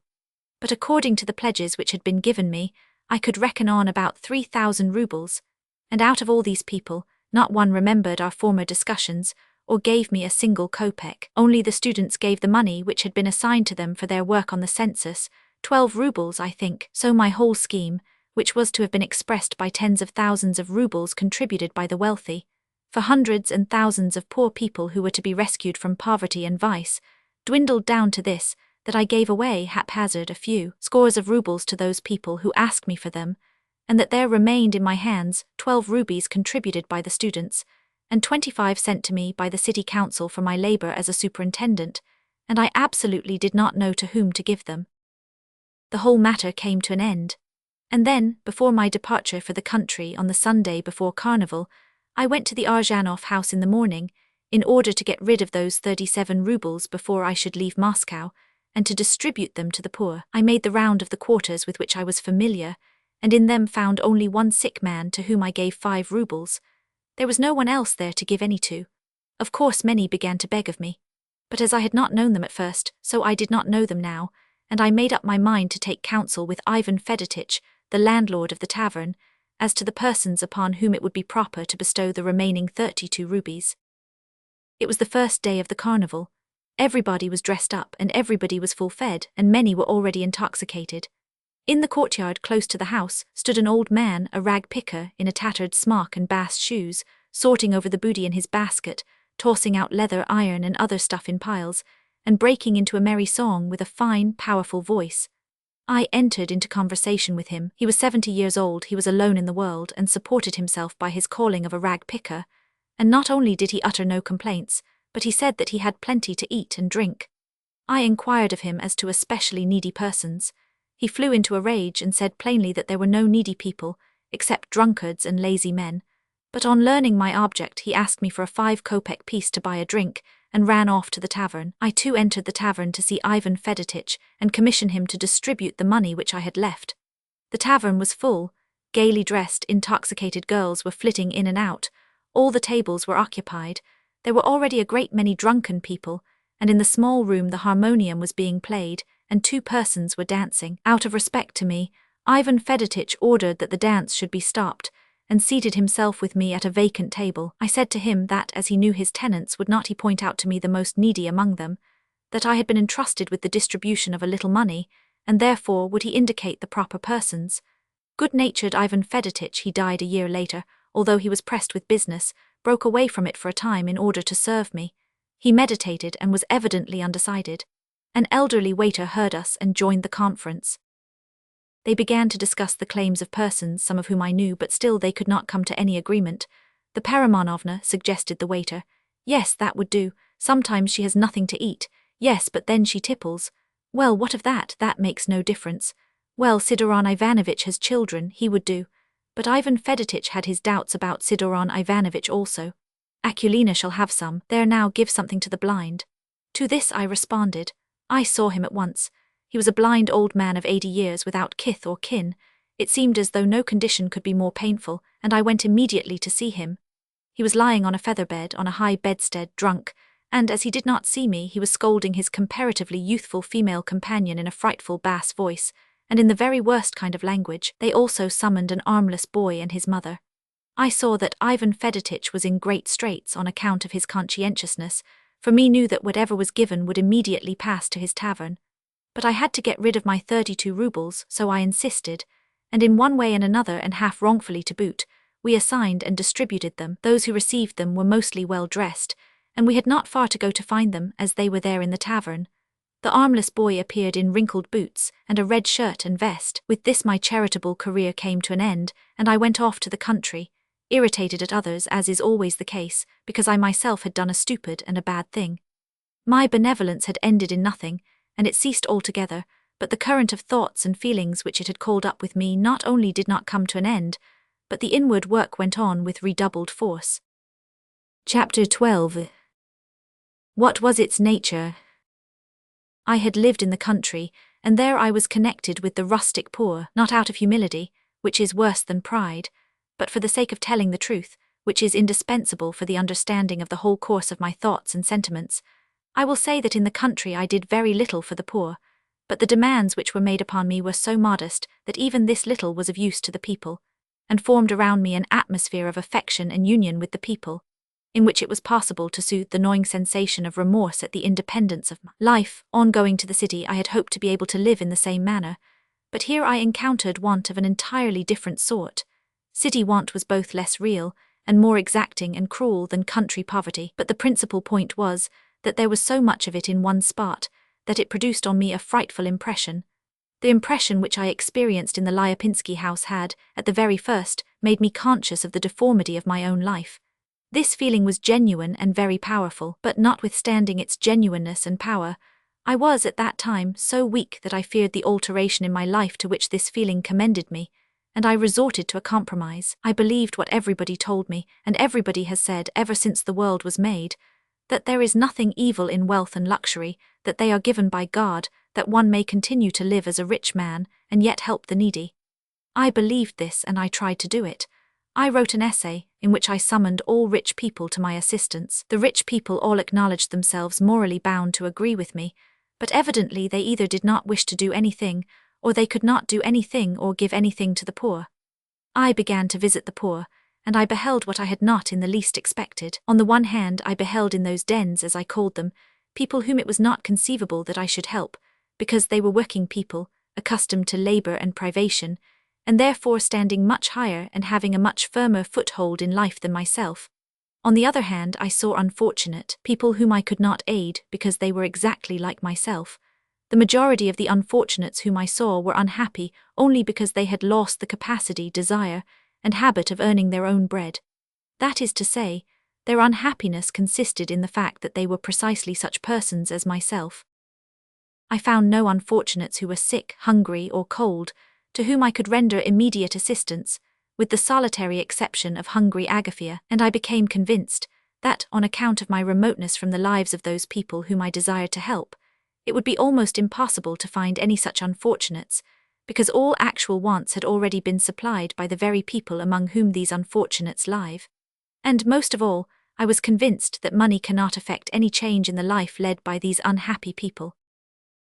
I was convinced of all this, but out of false shame at abandoning what I had once undertaken, because of my self-delusion as a benefactor, I went on with this matter for a tolerably long time, and would have gone on with it until it came to nothing of itself, so that it was with the greatest difficulty that, with the help of Ivan Fedotich, I got rid, after a fashion, as well as I could, in the tavern of the Arzhanov house, of the 37 rubles which I did not regard as belonging to me. Of course I might have gone on with this business, and have made out of it a semblance of benevolence. By urging the people who had promised me money, I might have collected more, I might have distributed this money, and consoled myself with my charity. But I perceived, on the one hand, that we rich people neither wish nor are able to share a portion of our superfluity with the poor, we have so many wants of our own, and that money should not be given to anyone, if the object really be to do good and not to give money itself at haphazard, as I had done in the Arzhanov tavern. And I gave up the whole thing, and went off to the country with despair in my heart. In the country, I tried to write an essay about all this that I had experienced, and to tell why my undertaking had not succeeded. I wanted to justify myself against the reproaches which had been made to me on the score of my article on the census. I wanted to convict society of its indifference, and to state the causes in which this city poverty has its birth, and the necessity of combating it, and the means of doing so which I saw. I began this essay at once, and it seemed to me that in it I was saying a very great deal that was important, but toil as I would over it, and in spite of the abundance of materials, in spite of the superfluity of them even, I could not get through that essay, and so I did not finish it until the present year, because of the irritation under the influence of which I wrote, because I had not gone through all that was requisite in order to bear myself properly in relation to this essay, because I did not simply and clearly acknowledge the cause of all this, a very simple cause, which had its root in myself. In the domain of morals, one very remarkable and too little noted phenomenon presents itself. If I tell a man who knows nothing about it, what I know about geology, astronomy, history, physics, and mathematics, that man receives entirely new information, and he never says to me, "Well, what is there new in that? Everybody knows that, and I have known it this long while." But tell that same man the most lofty truth, expressed in the clearest, most concise manner, as it has never before been expressed, and every ordinary individual, especially one who takes no particular interest in moral questions, or even more one to whom the moral truth stated by you is displeasing, will infallibly say to you, "Well, who does not know that? That was known and said long ago." It really seems to him that this has been said long ago and in just this way. Only those to whom moral truths are dear and important know how important and precious they are, and with what prolonged labor the elucidation, the simplification of moral truths, their transit from the state of a misty, indefinitely recognized supposition, and desire from indistinct, incoherent expressions to a firm and definite expression, unavoidably demanding corresponding concessions, are attained. We have all become accustomed to think that moral instruction is a most absurd and tiresome thing, in which there can be nothing new or interesting, and yet all human life, together with all the varied and complicated activities, apparently independent of morality, both governmental and scientific and artistic and commercial, has no other aim than the greater and greater elucidation, confirmation, simplification, and accessibility of moral truth.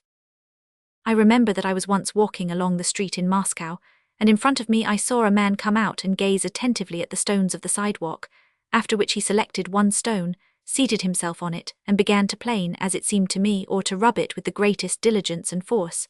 What is he doing to the sidewalk? I said to myself. On going close to him, I saw what the man was doing. He was a young fellow from a meat shop. He was whetting his knife on the stone of the pavement. He was not thinking at all of the stones when he scrutinized them, still less was he thinking of them when he was accomplishing his task. He was whetting his knife. He was obliged to whet his knife so that he could cut the meat, but to me it seemed as though he were doing something to the stones of the sidewalk. Just so it appears as though humanity were occupied with commerce, conventions, wars, sciences, arts.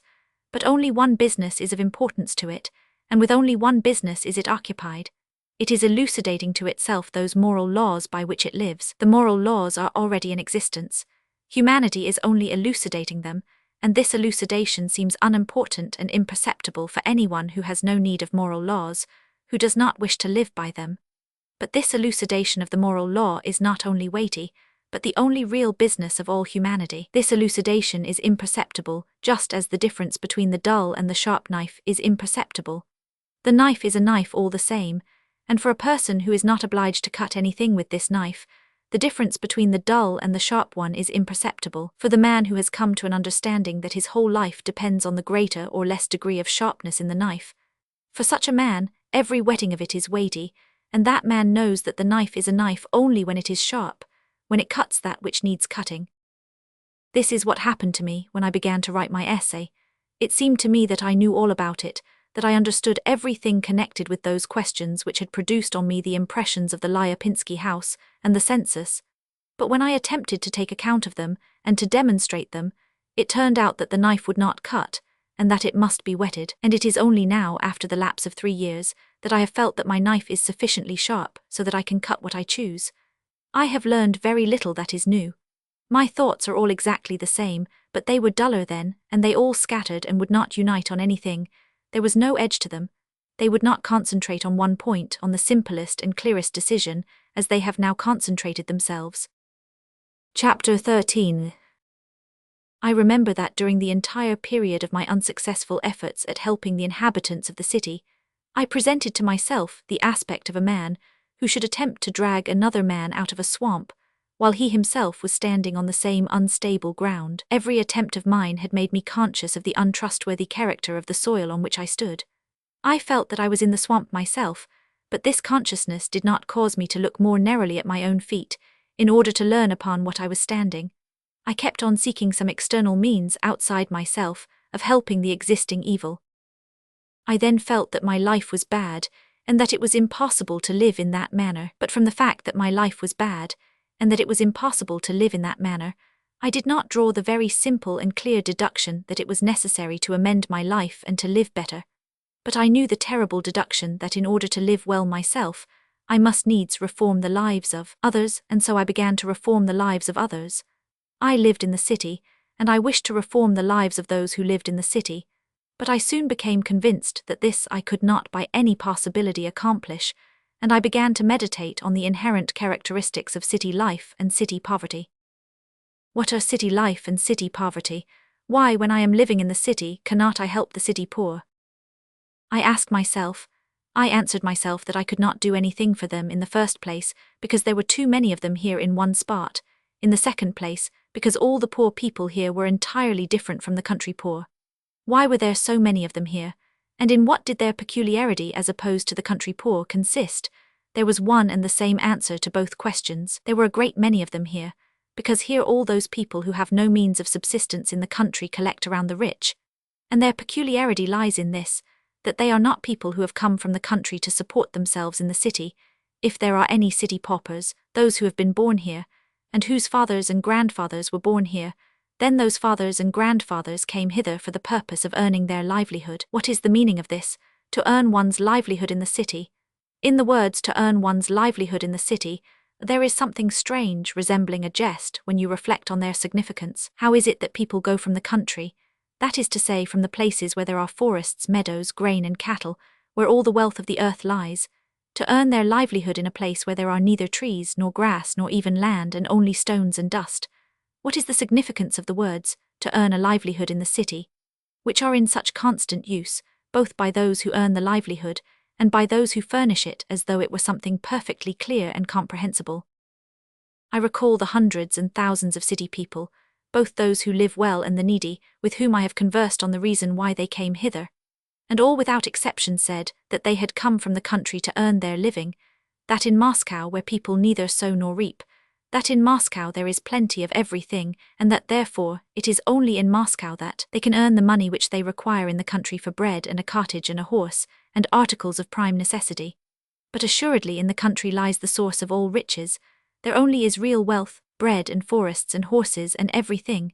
And why above all take away from the country that which dwellers in the country need, flour, oats, horses and cattle? Hundreds of times did I discuss this matter with peasants living in town, and from my discussions with them, and from my observations, it has been made apparent to me that the congregation of country people in the city is partly indispensable because they cannot otherwise support themselves, partly voluntary, and that they are attracted to the city by the temptations of the city.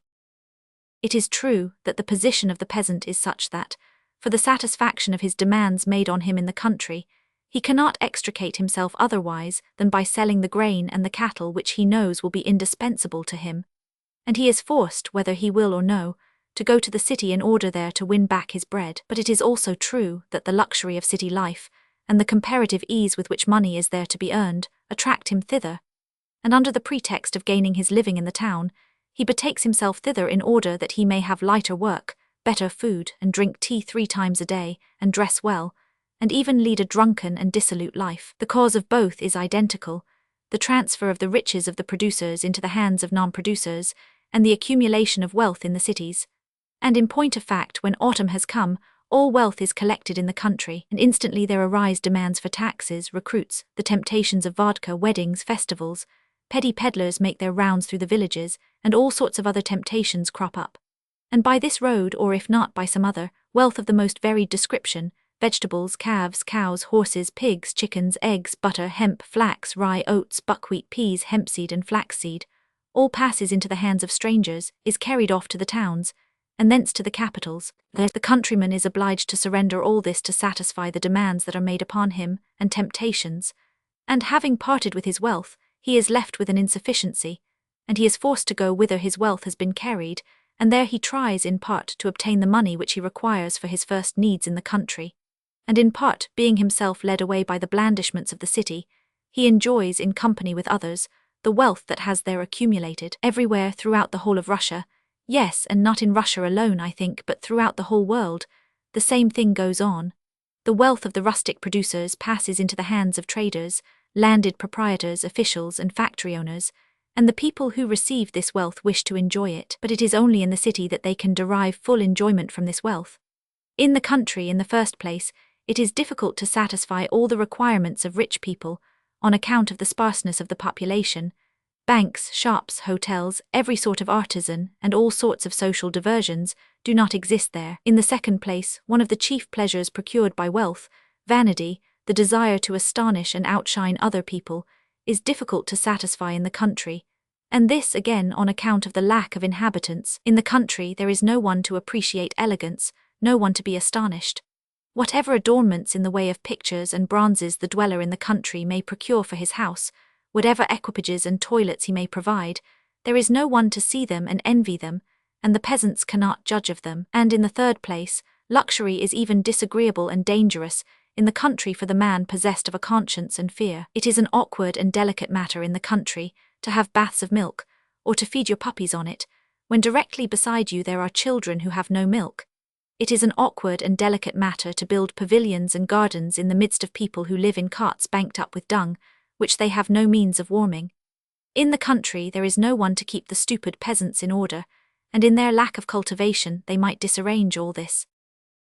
And accordingly rich people congregate, and join themselves to other rich people with similar requirements. In the city, where the gratification of every luxurious taste is carefully protected by a numerous police force, well-rooted inhabitants of the city of this sort are the governmental officials. Every description of artisan and professional man has sprung up around them, and with them the wealthy join their forces. All that a rich man has to do there is to take a fancy to a thing, and he can get it. It is also more agreeable for a rich man to live there, because there he can gratify his vanity. There is someone with whom he can vie in luxury. There is someone to astonish, and there is someone to outshine. But the principal reason why it is more comfortable in the city for a rich man is that formerly, in the country, his luxury made him awkward and uneasy, while now, on the contrary, it would be awkward for him not to live luxuriously, not to live like all his peers around him. That which seemed dreadful and awkward in the country, here appears to be just as it should be. Rich people congregate in the city, and there, under the protection of the authorities, they calmly demand everything that is brought thither from the country, and the countryman is in some measure compelled to go thither, where this uninterrupted festival of the wealthy which demands all that is taken from him is in progress, in order to feed upon the crumbs which fall from the tables of the rich, and partly also because, when he beholds the carefree, luxurious life, approved and protected by everybody, he himself becomes desirous of regulating his life in such a way as to work as little as possible, and to make as much use as possible of the labors of others. And so he betakes himself to the city, and finds employment about the wealthy, endeavoring, by every means in his power, to entice from them that which he is in need of, and conforming to all those conditions which the wealthy impose upon him, he assists in the gratification of all their whims. He serves the rich man in the bath and in the inn, and as cab driver and prostitute, and he makes for him equipages, toys, and fashions, and he gradually learns from the rich man to live in the same manner as the latter, not by labor, but by divers tricks, getting away from others the wealth which they have heaped together, and he becomes corrupt and goes to destruction. And this colony, demoralized by city wealth, constitutes that city pauperism which I desired to aid and could not. All that is necessary, in fact, is for us to reflect on the condition of these inhabitants of the country, who have removed to the city in order to earn their bread or their taxes, when they behold, everywhere around them, thousands squandered madly, and hundreds won by the easiest possible means, when they themselves are forced by heavy toil to earn kopecks, and we shall be amazed that all these people should remain working people, and that they do not all of them take to an easier method of getting gain, by trading, peddling, acting as middlemen, begging, vice, rascality, and even robbery. Why we, the participants in that never-ceasing orgy which goes on in town, can become so accustomed to our life, that it seems to us perfectly natural to dwell alone in 5 huge apartments, heated by a quantity of beech logs sufficient to cook the food for and to warm 20 families, to drive half a verst with 2 trotters and 2 men servants, to cover the polished wood floor with rugs, and to spend, I will not say on a ball, 5 or 10,000 rubles and 25,000 on a Christmas tree. But a man who is in need of 10 rubles to buy bread for his family, or whose last sheep has been seized for a tax debt of 7 rubles, and who cannot raise those rubles by hard labor, cannot grow accustomed to this. We think that all this appears natural to poor people. There are even some ingenuous persons who say in all seriousness that the poor are very grateful to us for supporting them by this luxury. But poor people are not devoid of human understanding simply because they are poor, and they judge precisely as we do, as the first thought that occurs to us on hearing that such and such a man has gambled away or squandered 10 or 20,000 rubles is, what a foolish and worthless fellow he is to uselessly squander so much money, and what a good use I could have made of that money in a building which I have long been in need of, for the improvement of my estate, and so forth. Just so do the poor judge when they behold the wealth which they need, not for caprices, but for the satisfaction of their actual necessities, of which they are frequently deprived, flung madly away before their eyes. We make a very great mistake when we think that the poor can judge thus, reason thus, and look on indifferently at the luxury which surrounds them. They never have acknowledged, and they never will acknowledge, that it can be just for some people to live always in idleness, and for other people to fast and toil incessantly. But at first they are amazed and insulted by this. Then they scrutinize it more attentively, and, seeing that these arrangements are recognized as legitimate, they endeavor to free themselves from toil, and to take part in the idleness. Some succeed in this, and they become just such carousers themselves. Others gradually prepare themselves for this state. Others still fail and do not attain their goal, and having lost the habit of work, they fill up the disorderly houses and the night lodging houses. 2 years ago we took from the country a peasant boy to wait on table. For some reason he did not get on well with the footman, and he was sent away. He entered the service of a merchant, won the favor of his master, and now he goes about with a vest and a watch chain and dandified boots. In his place we took another peasant, a married man. He became a drunkard and lost money. We took a third.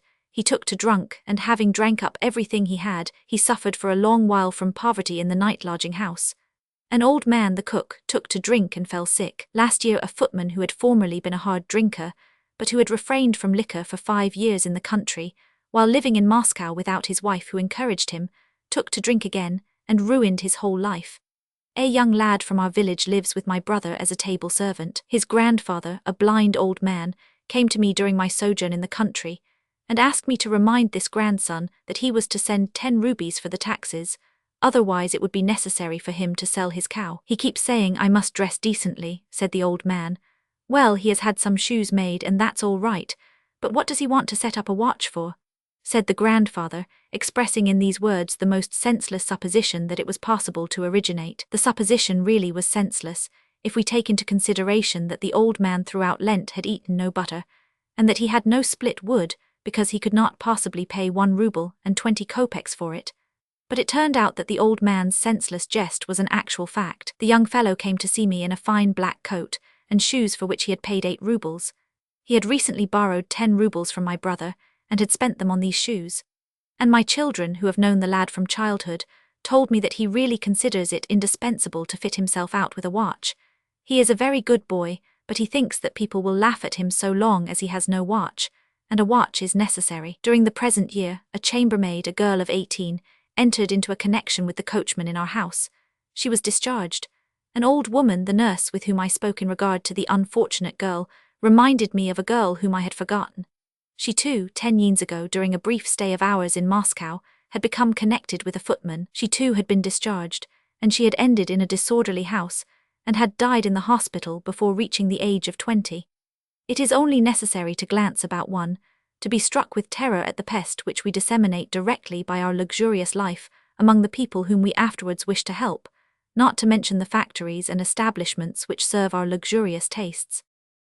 And thus, having penetrated into the peculiar character of city poverty, which I was unable to remedy, I perceived that its prime cause is this, that I take absolute necessaries from the dwellers in the country, and carry them all to the city. The second cause is this, that by making use here in the city of what I have collected in the country, I tempt and lead astray, by my senseless luxury, those country people who come hither because of me, in order in some way to get back what they have been deprived of in the country. Chapter 14. I reached the same conclusion from a totally different point. On recalling all my relations with the city poor during that time, I saw that one of the reasons why I could not help the city poor was that the poor were disingenuous and untruthful with me. They all looked upon me not as a man but as means. I could not get near them, and I thought that perhaps I did not understand how to do it. But without uprightness no help was possible. How can one help a man who does not disclose his whole condition? At first I blamed them for this, it is so natural to blame someone else. But a remark from an observing man named Census, who was visiting me at the time, explained this matter to me, and showed me where the cause of my want of success lay. I remember that Census's remark struck me very forcibly at the time, but I only understood its full significance later on. It was at the height of my self-delusion. I was sitting with my sister, and Census was there also at her house, and my sister was questioning me about my undertaking. I told her about it, and, as always happens when you have no faith in your course, I talked to her with great enthusiasm and warmth, and at great length of what I had done, and of what might possibly come of it. I told her everything, how we were going to keep track of pauperism in Moscow, how we were going to keep an eye on the orphans and old people, how we were going to send away all country people who had grown poor here, how we were going to smooth the pathway to reform for the depraved, how, if only the matter could be managed, there would not be a man left in Moscow who could not obtain assistance. My sister sympathized with me and we discussed it. In the middle of our conversation I glanced at Census. As I was acquainted with his Christian life, and with the significance which he attached to charity, I expected his sympathy, and spoke so that he understood this. I talked to my sister, but directed my remarks more at him. He sat immovable in his dark tanned sheepskin jacket, which he wore, like all peasants, both out of doors and in the house, and as though he did not hear us, but were thinking of his own affairs. His small eyes did not twinkle and seemed to be turned inwards. Having finished what I had to say, I turned to him with a query as to what he thought of it. "It's all a foolish business," said he. "Why? Your whole society is foolish and nothing good can come out of it," he repeated with conviction. Why not? Why is it a stupid business to help thousands, at any rate hundreds of unfortunate beings? Is it a bad thing, according to the gospel, to clothe the naked and feed the hungry? I know, but that is not what you are doing. Is it necessary to render assistance in that way? You are walking along and a man asks you for 20 kopecks. You give them to him. Is that alms? Do you give spiritual alms? Teach him. But what is it that you have given? It was only for the sake of getting rid of him. No, and besides, that is not what we are talking about. We want to know about this need, and then to help by both money and deeds, and to find work. You can do nothing with those people in that way. So they are to be allowed to die of hunger and cold. Why should they die? Are there many of them there? What many of them? Said I, thinking that he looked at the matter so lightly because he was not aware how vast was the number of these people. Why, do you know, said I believe that there are 20,000 of these cold and hungry people in Moscow, and how about Petersburg and the other cities? He smiled. 20,000, and how many households are there in Russia alone, do you think? Are there 1,000,000? Well, what then? What then? And his eyes flashed and he grew animated. Come, let us divide them among ourselves. I am not rich, I will take 2 persons on the spot. There is the lad whom you took into your kitchen. I invited him to come to my house and he did not come. Were there 10 times as many? Let us divide them among us. Do you take some and I will take some. We will work together. He will see how I work and he will learn. He will see how I live and we will sit down at the same table together and he will hear my words and yours. This charity society of yours is nonsense. These simple words impressed me. I could not but admit their justice, but it seemed to me at that time that in spite of their truth, still that which I had planned might possibly prove of service. But the further I carried this business, the more I associated with the poor, the more frequently did this remark recur to my mind, and the greater was the significance which it acquired for me. I arrive in a costly fur coat or with my horses, or the man who lacks shoes sees my 2,000 ruble apartments. He sees how a little while ago I gave 5 rubles without begrudging them, merely because I took a whim to do so. He surely knows that if I give away rubles in that manner, it is only because I have hoarded up so many of them that I have a great many superfluous ones, which I not only have not given away, but which I have easily taken from other people. What else could he see in me but one of those persons who have got possession of what belongs to him?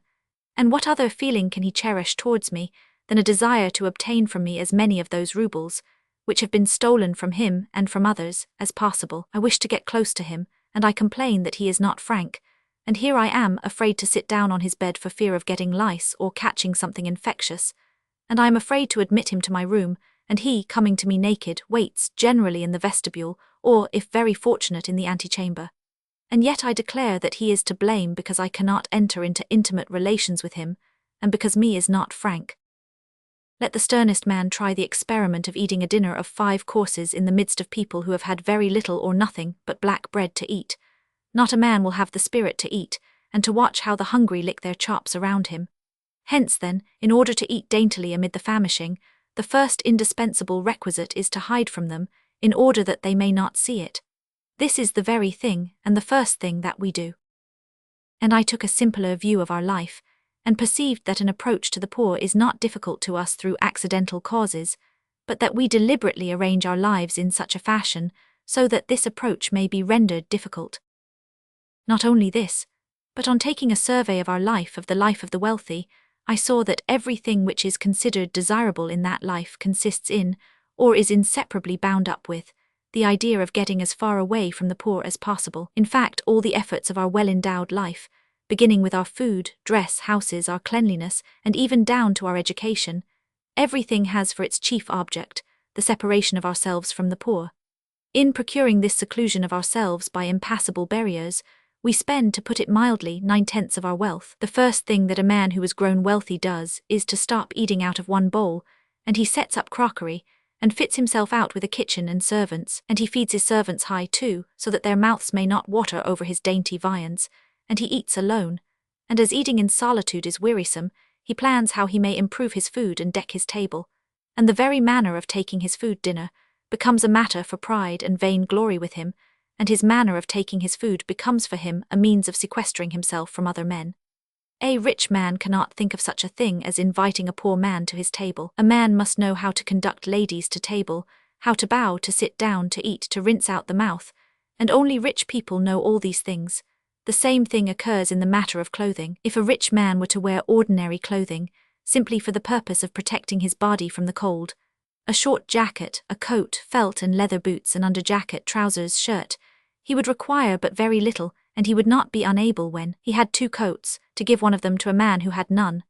But the rich man begins by procuring for himself clothing which consists entirely of separate pieces, and which is fit only for separate occasions, and which is therefore unsuited to the poor man. He has frock coats, vests, pea-jackets, lacquered boots, cloaks, shoes with French heels, garments that are chopped up into bits to conform with the fashion, hunting coats, travelling coats, and so on, which can only be used under conditions of existence far removed from poverty. And his clothing also furnishes him with a means of keeping at a distance from the poor. The same is the case, and even more clearly, with his dwelling. In order that one may live alone in 10 rooms, it is indispensable that those who live 10 in one room should not see it. The richer a man is, the more difficult is he of access. The more porters there are between him and people who are not rich, the more impossible is it to conduct a poor man over rugs and seat him in a satin chair. The case is the same with the means of locomotion. The peasant driving in a cart or a sledge must be a very ill-tempered man when he will not give a pedestrian a lift, and there is both room for this and a possibility of doing it. But the richer the equipage, the farther is a man from all possibility of giving a seat to any person whatsoever. It is even said plainly that the most stylish equipages are those meant to hold only one person. It is precisely the same thing with the manner of life, which is expressed by the word cleanliness. Cleanliness, who is there that does not know people, especially women, who reckon this cleanliness in themselves as a great virtue, and who is not acquainted with the devices of this cleanliness, which know no bounds when it can command the labour of others? Which of the people who have become rich has not experienced in his own case, with what difficulty he carefully trained himself to this cleanliness, which only confirms the proverb, "Little white hands love other people's work." Today cleanliness consists in changing your shirt once a day, tomorrow in changing it twice a day.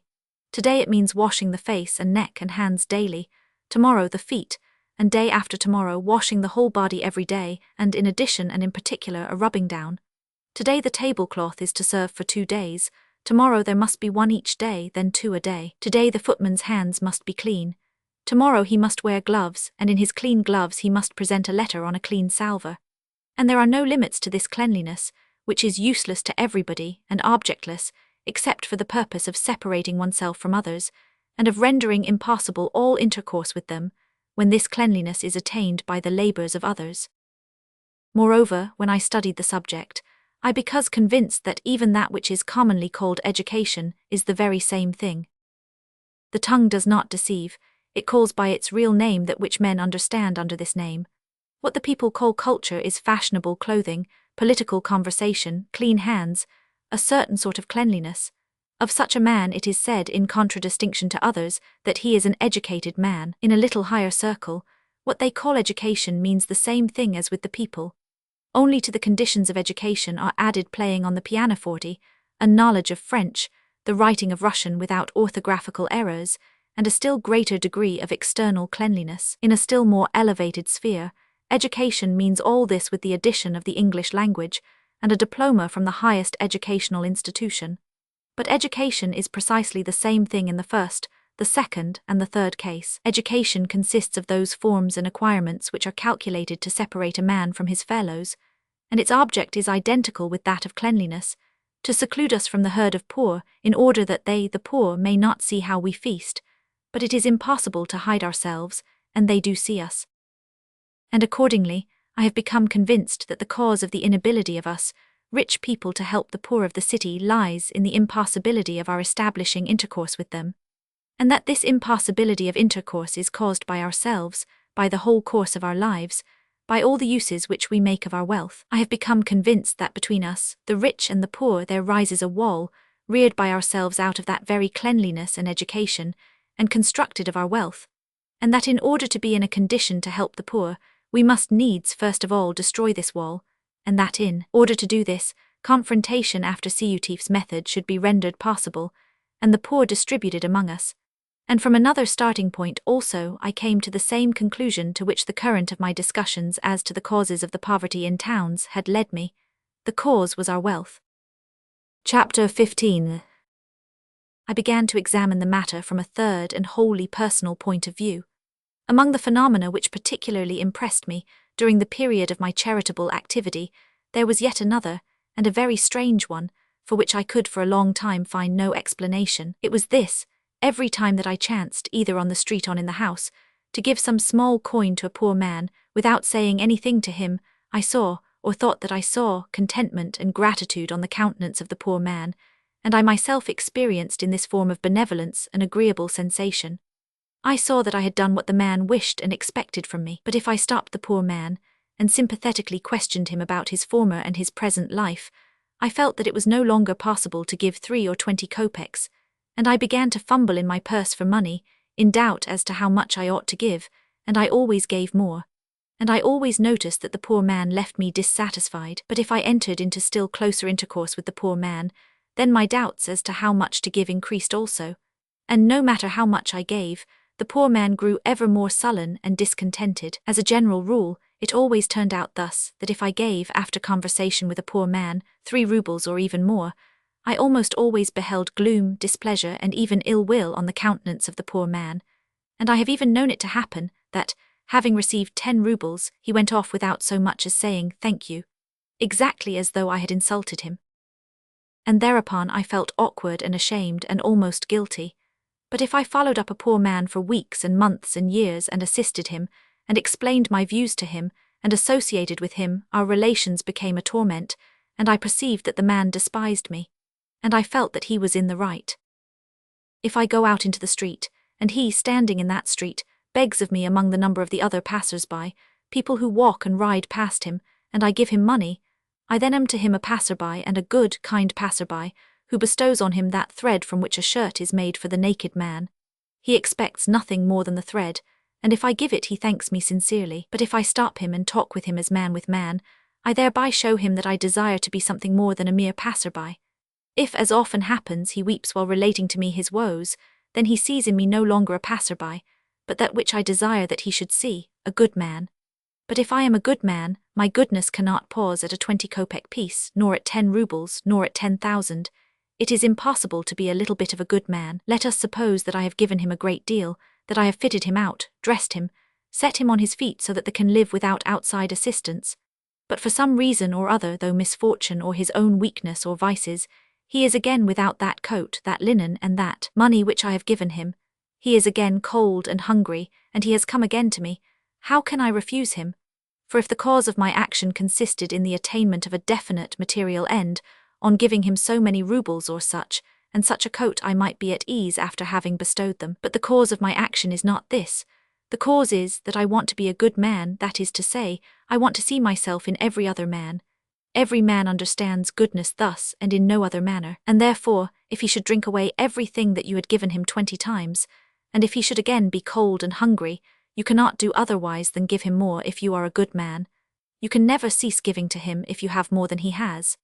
And if you draw back, you will thereby show that everything that you have done not because you are a good man, but because you wish to appear a good man in his sight, and in the sight of men. And thus in the case with the men from whom I chanced to recede, to whom I ceased to give, and by this action denied good, I experienced a torturing sense of shame. What sort of shame was this? This shame I had experienced in the Lyapinsky house, and both before and after that in the country, when I happened to give money or anything else to the poor, and in my expeditions among the city poor. A mortifying incident that occurred to me not long ago vividly reminded me of that shame, and led me to an explanation of that shame which I had felt when bestowing money on the poor. This happened in the country. I wanted 20 kopecks to give to a poor pilgrim. I sent my son to borrow them from someone. He brought the pilgrim a 20 kopeck piece, and told me that he had borrowed it from the cook. A few days afterwards some more pilgrims arrived, and again I was in want of a 20 kopeck piece. I had a ruble. I recollected that I was in debt to the cook, and I went to the kitchen, hoping to get some more small change from the cook. I said, "I borrowed a 20 kopeck piece from you, so here is a ruble." I had not finished speaking when the cook called in his wife from another room. "Take it, Parasha," said he. I, supposing that she understood what I wanted, handed her the ruble. I must state that the cook had only lived with me a week, and though I had seen his wife, I had never spoken to her. I was just on the point of saying to her that she was to give me some small coins, when she bent swiftly down to my hand and tried to kiss it, evidently imaging that I had given her the ruble. I muttered something and quitted the kitchen. I was ashamed to the verge of torture as I had not been for a long time. I shrank together. I was conscious that I was making grimaces, and I groaned with shame as I fled from the kitchen. This utterly unexpected, and as it seemed to me, utterly undeserved shame made a special impression on me, because it was a long time since I had been mortified, and because I, as an old man, had so lived, it seemed to me that I had not merited this shame. I was forcibly struck by this. I told the members of my household about it, I told my acquaintances, and they all agreed that they should have felt the same. And I began to reflect, why had this caused me such shame? To this, something which had happened to me in Moscow furnished me with an answer. I meditated on that incident, and the shame which I had experienced in the presence of the cook's wife was explained to me, and all those sensations of mortification which I had undergone during the course of my Moscow benevolence, and which I now feel incessantly when I have occasion to give anyone anything except that petty alms to the poor and to pilgrims which I have become accustomed to bestow, and which I consider a deed not of charity but of courtesy. If a man asks you for a light, you must strike a match for him if you have one. If a man asks for 3 or for 20 kopecks, or even for several rubles, you must give them if you have them. This is an act of courtesy and not of charity. This was the case in question. I have already mentioned the 2 peasants with whom I was in the habit of sawing wood 3 years ago. One Saturday evening at dusk, I was returning to the city in their company. They were going to their employer to receive their wages. As we were crossing the Dragomilovsky bridge, we met an old man. He asked alms, and I gave him 20 kopecks. I gave, and reflected on the good effect which my charity would have on Semyon, with whom I had been conversing on religious topics. Semyon, the Vladimir peasant who had a wife and 2 children in Moscow, halted also, pulled round the skirt of his kaftan, and got out his purse. And from this slender purse he extracted, after some fumbling, 3 kopecks, handed it to the old man, and asked for 2 kopecks in change. The old man exhibited in his hand 2 3-kopeck pieces and 1 kopeck. Semyon looked at them, was about to take the kopeck but thought better of it, pulled off his hat, crossed himself and walked on, leaving the old man the 3-kopeck piece. I was fully acquainted with Semyon's financial condition. He had no property at home at all. The money which he had laid by on the day when he gave 3 kopecks amounted to 6 rubles and 50 kopecks. Accordingly, 6 rubles and 20 kopecks was the sum of his savings. My reserve fund was in the neighborhood of 600,000. I had a wife and children. Semyon had a wife and children. He was younger than I, and his children were fewer in number than mine. But his children were small, and 2 of mine were of an age to work, so that our position, with the exception of the savings, was on an equality. Mine was somewhat the more favorable, if anything. He gave 3 kopecks, I gave 20. What did he really give, and what did I really give? What ought I to have given in order to do what Semyon had done? He had 600 kopecks. Out of this he gave 1 and afterwards 2. I had 600,000 rubles. In order to give what Semyon had given, I should have been obliged to give 3,000 rubles, and ask for 2,000 in change, and then leave the 2,000 with the old man, cross myself and go my way, calmly conversing about life in the factories, and the cost of liver in the Smolensk market. I thought of this at the time, but it was only long afterwards that I was in a condition to draw from this incident that deduction which inevitably results from it. This deduction is so uncommon and so singular, apparently, that, in spite of its mathematical infallibility, one requires time to grow used to it. It does seem as though there must be some mistake, but mistake there is none. There is merely the fearful mist of error in which we live. This deduction, when I arrived at it, and when I recognized its undoubted truth, furnished me with an explanation of my shame in the presence of the cook's wife, and of all the poor people to whom I had given and to whom I still give money. What, in point of fact, is that money which I give to the poor, and which the cook's wife thought I was giving to her? In the majority of cases, it is that portion of my substance which it is impossible even to express in figures to Semyon and the cook's wife. It is generally 1/1,000,000th part or about that. I give so little that the bestowal of any money is not, and cannot be, a deprivation to me. It is only a pleasure in which I amuse myself when the whim seizes me. And it was thus that the cook's wife understood it. If I give to a man who steps in from the street 1 ruble or 20 kopecks, why should not I give her a ruble also? In the opinion of the cook's wife, Such a bestowal of money is precisely the same as the flinging of honeycakes to the people by gentlemen. It furnishes the people who have a great deal of superfluous cash with amusement. I was mortified because the mistake made by the cook's wife demonstrated to me distinctly the view which she, and all people who are not rich, must take of me. He is flinging away his folly, i.e., his unearned money. As a matter of fact, what is my money, and whence did it come into my possession? A portion of it I accumulated from the land which I received from my father. A peasant sold his last sheep or cow in order to give the money to me. Another portion of my money is the money which I have received for my writings, for my books. If my books are hurtful, I only lead astray those who purchase them, and the money which I receive for them is ill-earned money. But if my books are useful to people, then the issue is still more disastrous. I do not give them to people. I say, give me 17 rubles and I will give them to you. And as the peasant sells his last sheep, in this case the poor student or teacher or any other poor man, deprives himself of necessaries in order to give me this money, and so I have accumulated a great deal of money in that way, and what do I do with it? I take that money to the city and bestow it on the poor only when they fulfill my caprices, and come hither to the city to clean my sidewalk, lamps and shoes, to work for me in factories, and in return for this money, I force from them everything that I can. That is to say, I try to give them as little as possible, and to receive as much as possible from them, and all at once I begin, quite unexpectedly, to bestow this money as a simple gift, on these same poor persons, not on all, but on those to whom I take a fancy. Why should not every poor person expect that it is quite possible that the luck may fall to him of being one of those with whom I shall amuse myself by distributing my superfluous money, and so all look upon me as the cook's wife did? And I had gone so far astray that this taking of thousands from the poor with one hand, and this flinging of kopecks with the other, to those to whom the whim moved me to give, I called good. No wonder that I felt ashamed. Yes, before doing good it was needful for me to stand outside of evil, in such conditions that I might cease to do evil. But my whole life is evil. I may give away 100,000 rubles, and still I shall not be in a position to do good because I shall still have 500,000 left. Only when I have nothing shall I be in a position to do the least particle of good, even as much as the prostitute did which she nursed the sick woman and her child for 3 days. And that seemed so little to me, and I dared to think of good myself.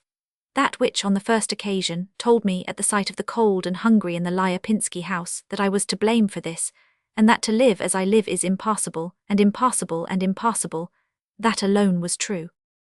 What then was I to do? Chapter 16. It was hard for me to come to this confession, but when I had come to it I was shocked at the error in which I had been living. I stood up to my ears in the mud, and yet I wanted to drag others out of this mud. What is it that I wish in reality? I wish to do good to others. I wish to do it so that other people may not be cold and hungry, so that others may live as it is natural for people to live. I wish this, and I see that in consequence of the violence, extortions, and various tricks in which I take part, people who toil are deprived of necessaries, and people who do not toil, in whose ranks I also belong, enjoy in superabundance the toil of other people.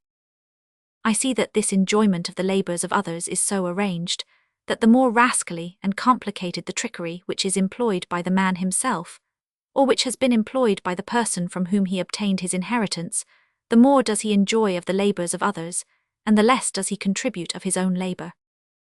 First come the Stiglitzy, Dervizy, Morozovi, the Demidovs, the Yusupovs, then great bankers, merchants, officials, landed proprietors, among whom I also belong, then the poor, very small traders, dram shopkeepers, usurers, district judges, overseers, teachers, sacristans, clerks, then house porters, lackeys, coachmen, watch carriers, cab drivers, peddlers, and last of all the labouring classes, factory hands and peasants, whose numbers bear the relation to the first named of 10 to 1. I see that the life of 9/10 of the working classes demands, by reason of its nature, application and toil, as does every natural life, but that, in consequence of the sharp practices which take from these people what is indispensable, and place them in such oppressive conditions, this life becomes more difficult every year, and more filled with deprivations.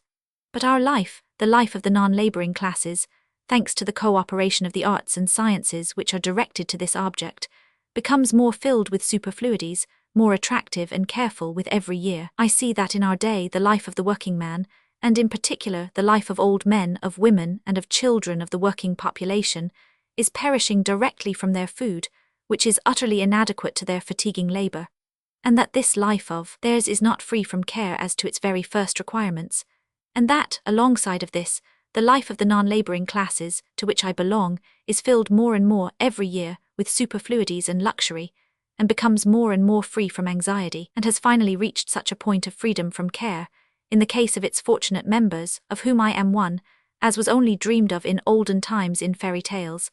The state of the owner of the purse with the inexhaustible rouble, that is a condition in which a man is not only utterly released from the law of labor, but in which he possesses the possibility of enjoying, without toil, all the blessings of life, and of transferring to his children, or to anyone whom he may see fit, this purse with the inexhaustible rouble.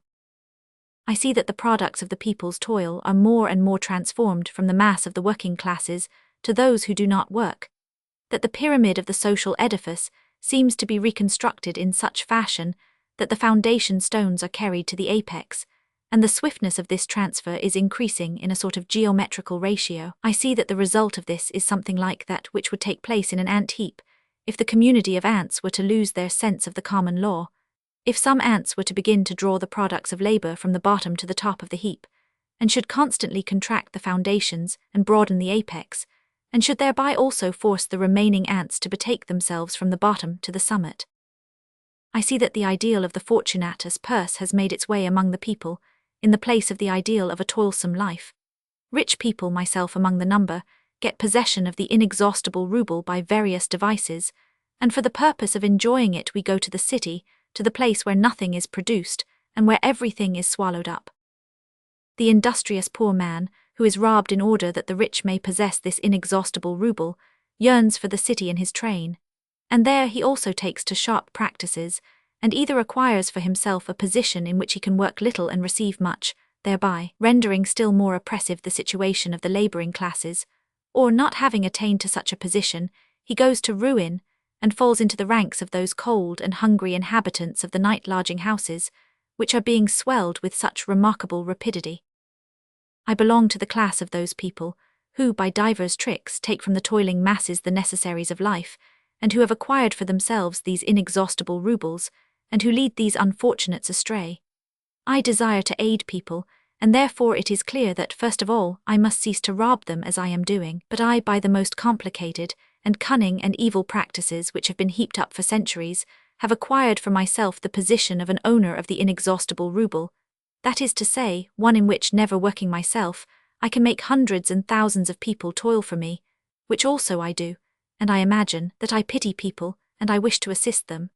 I sit on a man's neck, I weigh him down, and I demand that he shall carry me, and without descending from his shoulders I assure myself and others that I am very sorry for him, and that I desire to ameliorate his condition by all possible means, only not by getting off of him. Surely this is simple enough. If I want to help the poor, that is, to make the poor no longer poor, I must not produce poor people. And I give at my own selection, to poor men who have gone astray from the path of life, a rouble or 10 roubles or 100, and I grasp hundreds from people who have not yet left the path, and thereby I render them poor also, and demoralize them to boot. This is very simple, but it was horribly hard for me to understand this fully without compromises and reservations, which might serve to justify my position, but it sufficed for me to confess my guilt, and everything which had before seemed to me strange and complicated and lacking in cleanness became perfectly comprehensible and simple. But the chief point was, that my way of life arising from this interpretation became simple, clear and pleasant, instead of perplexed, inexplicable and full of torture as before. Who am I that I should desire to help others?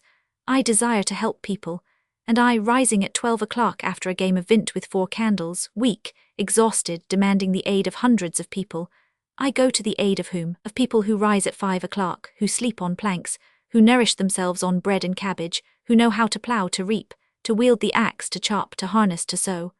Of people who in strength and endurance and skill and abstemiousness are 100 times superior to me, and I go to their succor. What except shame could I feel when I entered into communion with these people? The very weakest of them, a drunkard, an inhabitant of the Arzhanov house, the one whom they call the idler, is 100-fold more industrious than I. His balance, so to speak, that is to say, the relation of what he takes from people and that which they give him, stands on 1,000 times better footing than my balance, if I take into consideration what I take from people and what I give to them. And these are the people to whose assistance I go. I go to help the poor, but who is the poor man? There is no one poorer than myself. I am a thoroughly enervated, good-for-nothing parasite, who can only exist under the most special conditions, who can only exist when thousands of people toil at the preservation of this life which is utterly useless to everyone. And I, that plant louse which devours the foliage of trees, wish to help the tree in its growth and health, and I wish to heal it. I have passed my whole life in this manner. I eat, I talk, and I listen. I eat, I write or read, that is to say, I talk and listen again. I eat, I play, I eat, again I talk and listen, I eat, and again I go to bed. And so each day I can do nothing else, and I understand how to do nothing else, and in order that I may be able to do this, it is necessary that the porter, the peasant, the cook, male or female, the footman, the coachman, and the laundress should toil from morning till night. I will not refer to the labours of the people which are necessary in order that coachmen, cooks, male and female, footmen, and the rest should have those implements and articles with which, and over which, they toil for my sake: axes, tubs, brushes, household utensils, furniture, wax, blacking, kerosene, hay, wood, and beef. And all these people work hard all day long and every day, so that I may be able to talk and eat and sleep. And I, this cripple of a man, have imagined that I could help others, and those the very people who support me. It is not remarkable that I could not help anyone, and that I felt ashamed, but the remarkable point is that such an absurd idea could have occurred to me. The woman who served the sick old man helped him. The mistress of the house who cut a slice from the bread which she had won from the soil, helped the beggar. Semyon, who gave 3 kopecks which he had earned, helped the beggar, because those 3 kopecks actually represented his labour. But I served no one, I toiled for no one, and I was well aware that my money did not represent my labour. Chapter 17. Into the delusion that I could help others I was led by the fact that I fancied that my money was of the same sort as Semyon's, but this was not the case. A general idea prevails that money represents wealth, but wealth is the product of labour, and therefore money represents labour. But this idea is as just as that every governmental regulation is the result of a compact, contrat social. Everyone likes to think that money is only a medium of exchange for labour. I have made shoes, you have raised grain, he has reared sheep. Here, in order that we may the more readily effect an exchange, we will institute money, which represents a corresponding quantity of labour, and by means of it, we will barter our shoes for a breast of lamb and 10 pounds of flour. We will exchange our products through the medium of money, and the money of each one of us represents our labour.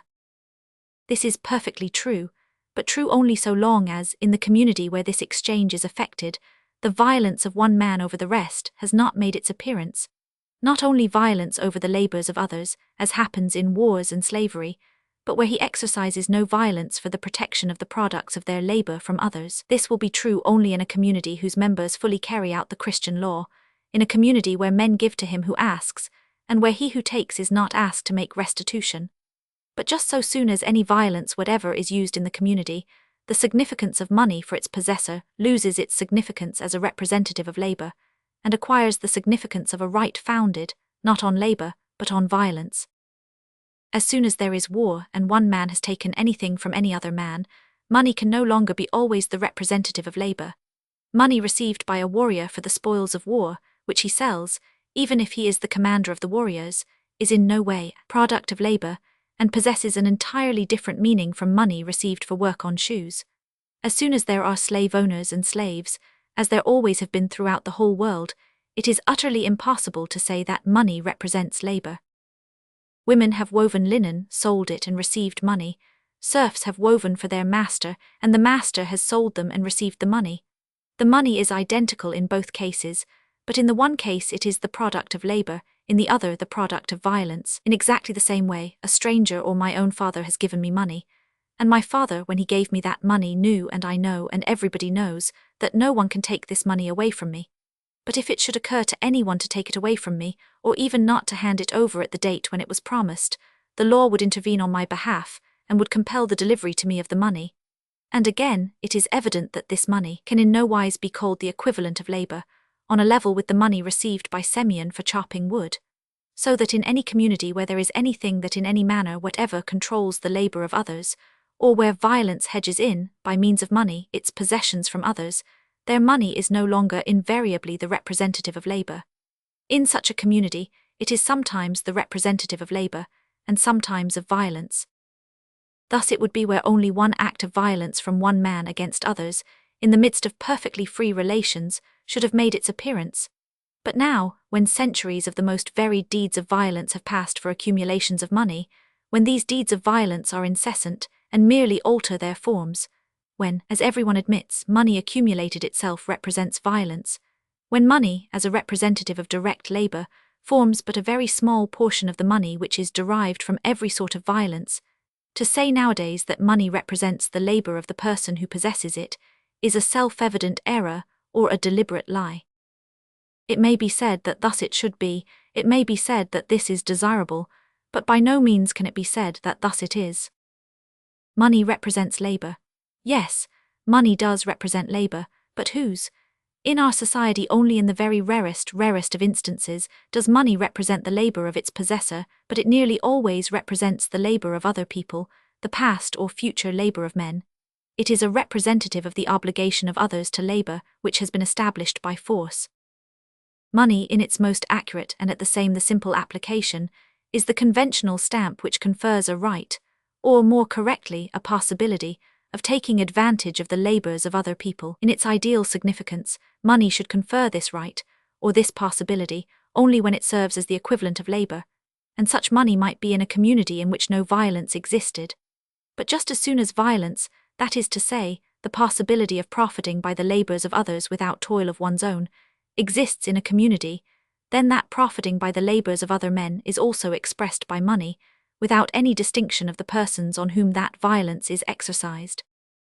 The landed proprietor has imposed upon his serfs natural debts, a certain quantity of linen, grain, and cattle, or a corresponding amount of money. One household has procured the cattle, but has paid money in lieu of linen. The proprietor takes the money to a certain amount only, because he knows that for that money they will make him the same quantity of linen.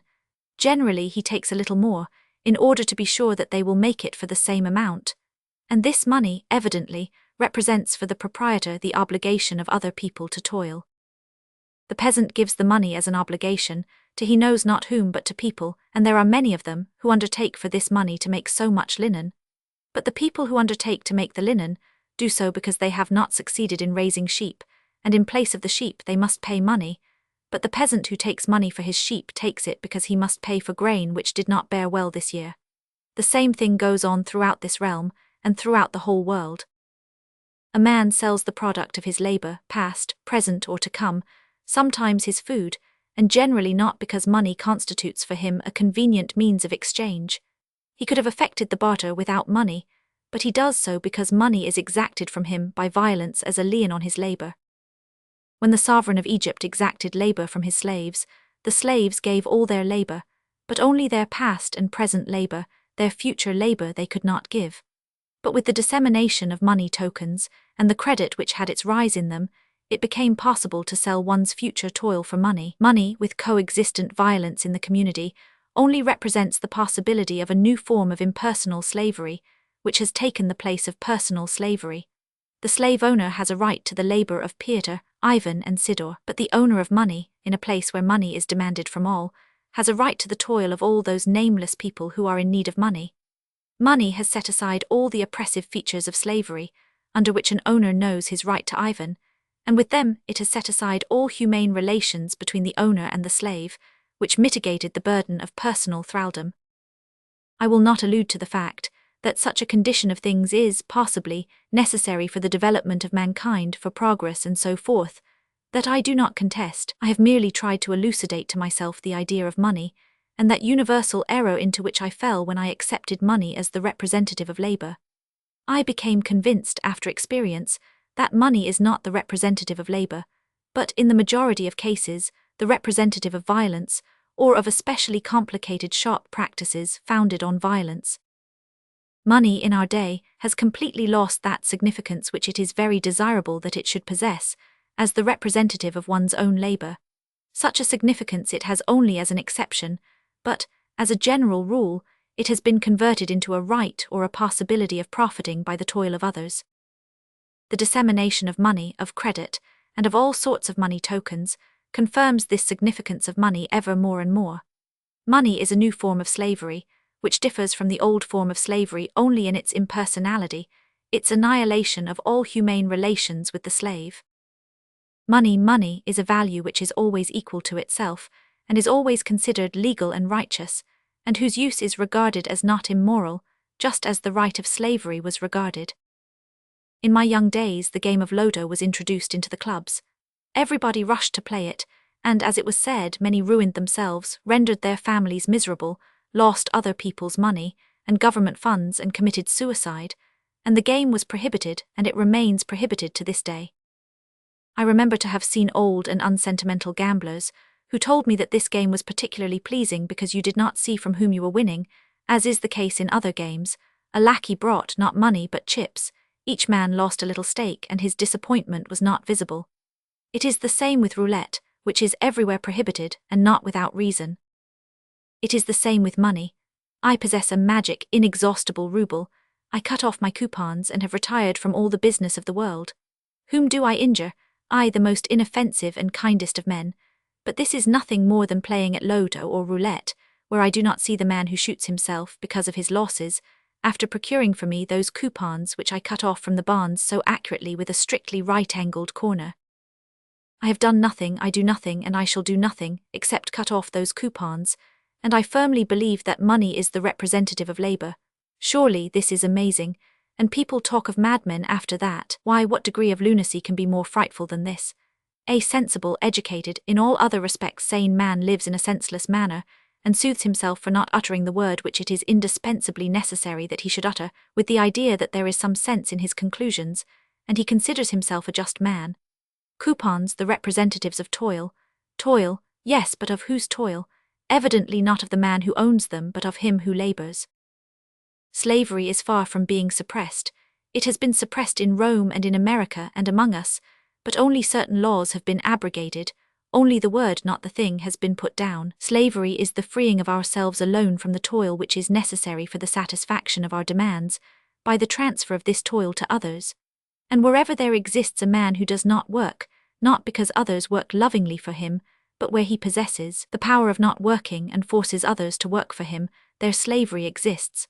There too, where, as in all European societies, there are people who make use of the labor of thousands of men, and regard this as their right, there slavery exists in its broadest measure. And money is the same thing as slavery. Its object and its consequences are the same. Its object is that one may rid oneself of the firstborn of all laws, as a profoundly thoughtful writer from the ranks of the people has expressed it, from the natural law of life, as we have called it, from the law of personal labor for the satisfaction of our own wants. And the results of money are the same as the results of slavery, for the proprietor, the creation, the invention of new and never-ending demands, which can never be satisfied, the enervation of poverty, vice, and for the slaves, the persecution of man and their degradation to the level of the beasts. Money is a new and terrible form of slavery, and equally demoralizing with the ancient form of slavery for both slave and slave owner. Only much worse, because it frees the slave and the slave owner from their personal, humane relations. Chapter 18. I am always surprised by the oft-repeated words. Yes, this is so in theory, but how is it in practice? Just as though theory were fine words, requisite for conversation, but not for the purpose of having all practice, that is, all activity, indispensably founded on them. There must be a fearful number of stupid theories current in the world, that such an extraordinary idea should have become prevalent. Theory is what a man thinks on a subject, but its practice is what he does. How can a man think it necessary to do so, and then do the contrary? If the theory of baking bread is that it must first be mixed, and then set to rise, no one except a lunatic knowing this theory would do the reverse. But it has become the fashion with us to say that this is so in theory, but how about the practice? In the matter which interests me now, that has been confirmed which I have always thought. That practice infallibly flows from theory, and not that it justifies it, but it cannot possibly be otherwise, for if I have understood the thing of which I have been thinking, then I cannot carry out this thing otherwise than as I have understood it. I wanted to help the unfortunate only because I had money, and I shared the general belief that money was the representative of labor, or, on the whole, something legal and good. But, having begun to give away this money, I saw, when I gave the bills which I had accumulated from poor people, that I was doing precisely that which was done by some landed proprietors, who made some of their serfs wait on others. I saw that every use of money, whether for making purchases or for giving away without an equivalent to another, is handing over a note for extortion from the poor, or its transfer to another man for extortion from the poor. I saw that money in itself was not only not good, but evidently evil, and that it deprives us of our highest good, labor, and thereby of the enjoyment of our labor, and that blessing I was not in a position to confer on anyone because I was myself deprived of it. I do not work, and I take no pleasure in making use of the labor of others.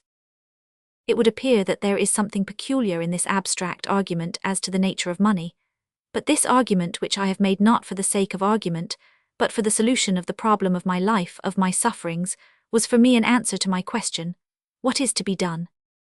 As soon as I grasped the meaning of riches and of money, it not only became clear and indisputable to me what I ought to do, but also clear and indisputable what others ought to do, because they would infallibly do it. I had only actually come to understand what I had known for a long time previously, the theory which was given to men from the very earliest times, both by Buddha and Isaiah and Lao Tzu and Socrates, and in a peculiarly clear and indisputable manner by Jesus Christ and his forerunner John the Baptist. John the Baptist, in answer to the question of the people, what were they to do, replied simply, briefly, and clearly, "He that hath 2 coats, let him impart to him that hath none, and he that hath meat, let him do likewise." Luke 11. In a similar manner, but with even greater clearness, and on many occasions, Christ spoke. He said, "Blessed are the poor, and woe to the rich." He said that it is impossible to serve God and mammon. He forbade his disciples to take not only money, but also 2 garments. He said to the rich young man that he could not enter into the kingdom of heaven because he was rich, and that it was easier for a camel to go through the eye of a needle than for a rich man to enter the kingdom of God. He said that he who should not leave everything, houses and children and lands, and follow him, could not be his disciple. He told the parable of the rich man who did nothing bad, like our own rich men, but who only arrayed himself in costly garments and ate and drank daintily, and who lost his soul thereby, and of poor Lazarus who had done nothing good, but who was saved merely because he was poor. This theory was sufficiently familiar to me, but the false teachings of the world had so obscured it that it had become for me a theory in the sense which people are fond of attributing to that term, that is to say, empty words.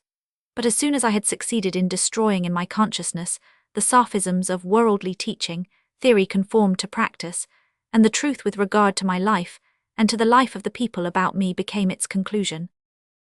I understood that man, besides life for his own personal good, is unavoidably bound to serve the good of others also, that, if we take an illustration from the animal kingdom, as some people are fond of doing, defending violence and conflict by the conflict for existence in the animal kingdom, the illustration must be taken from gregarious animals like bees, that consequently man, not to mention the love to his neighbor incumbent on him, is called upon, both by reason and by his nature, to serve other people and the common good of humanity.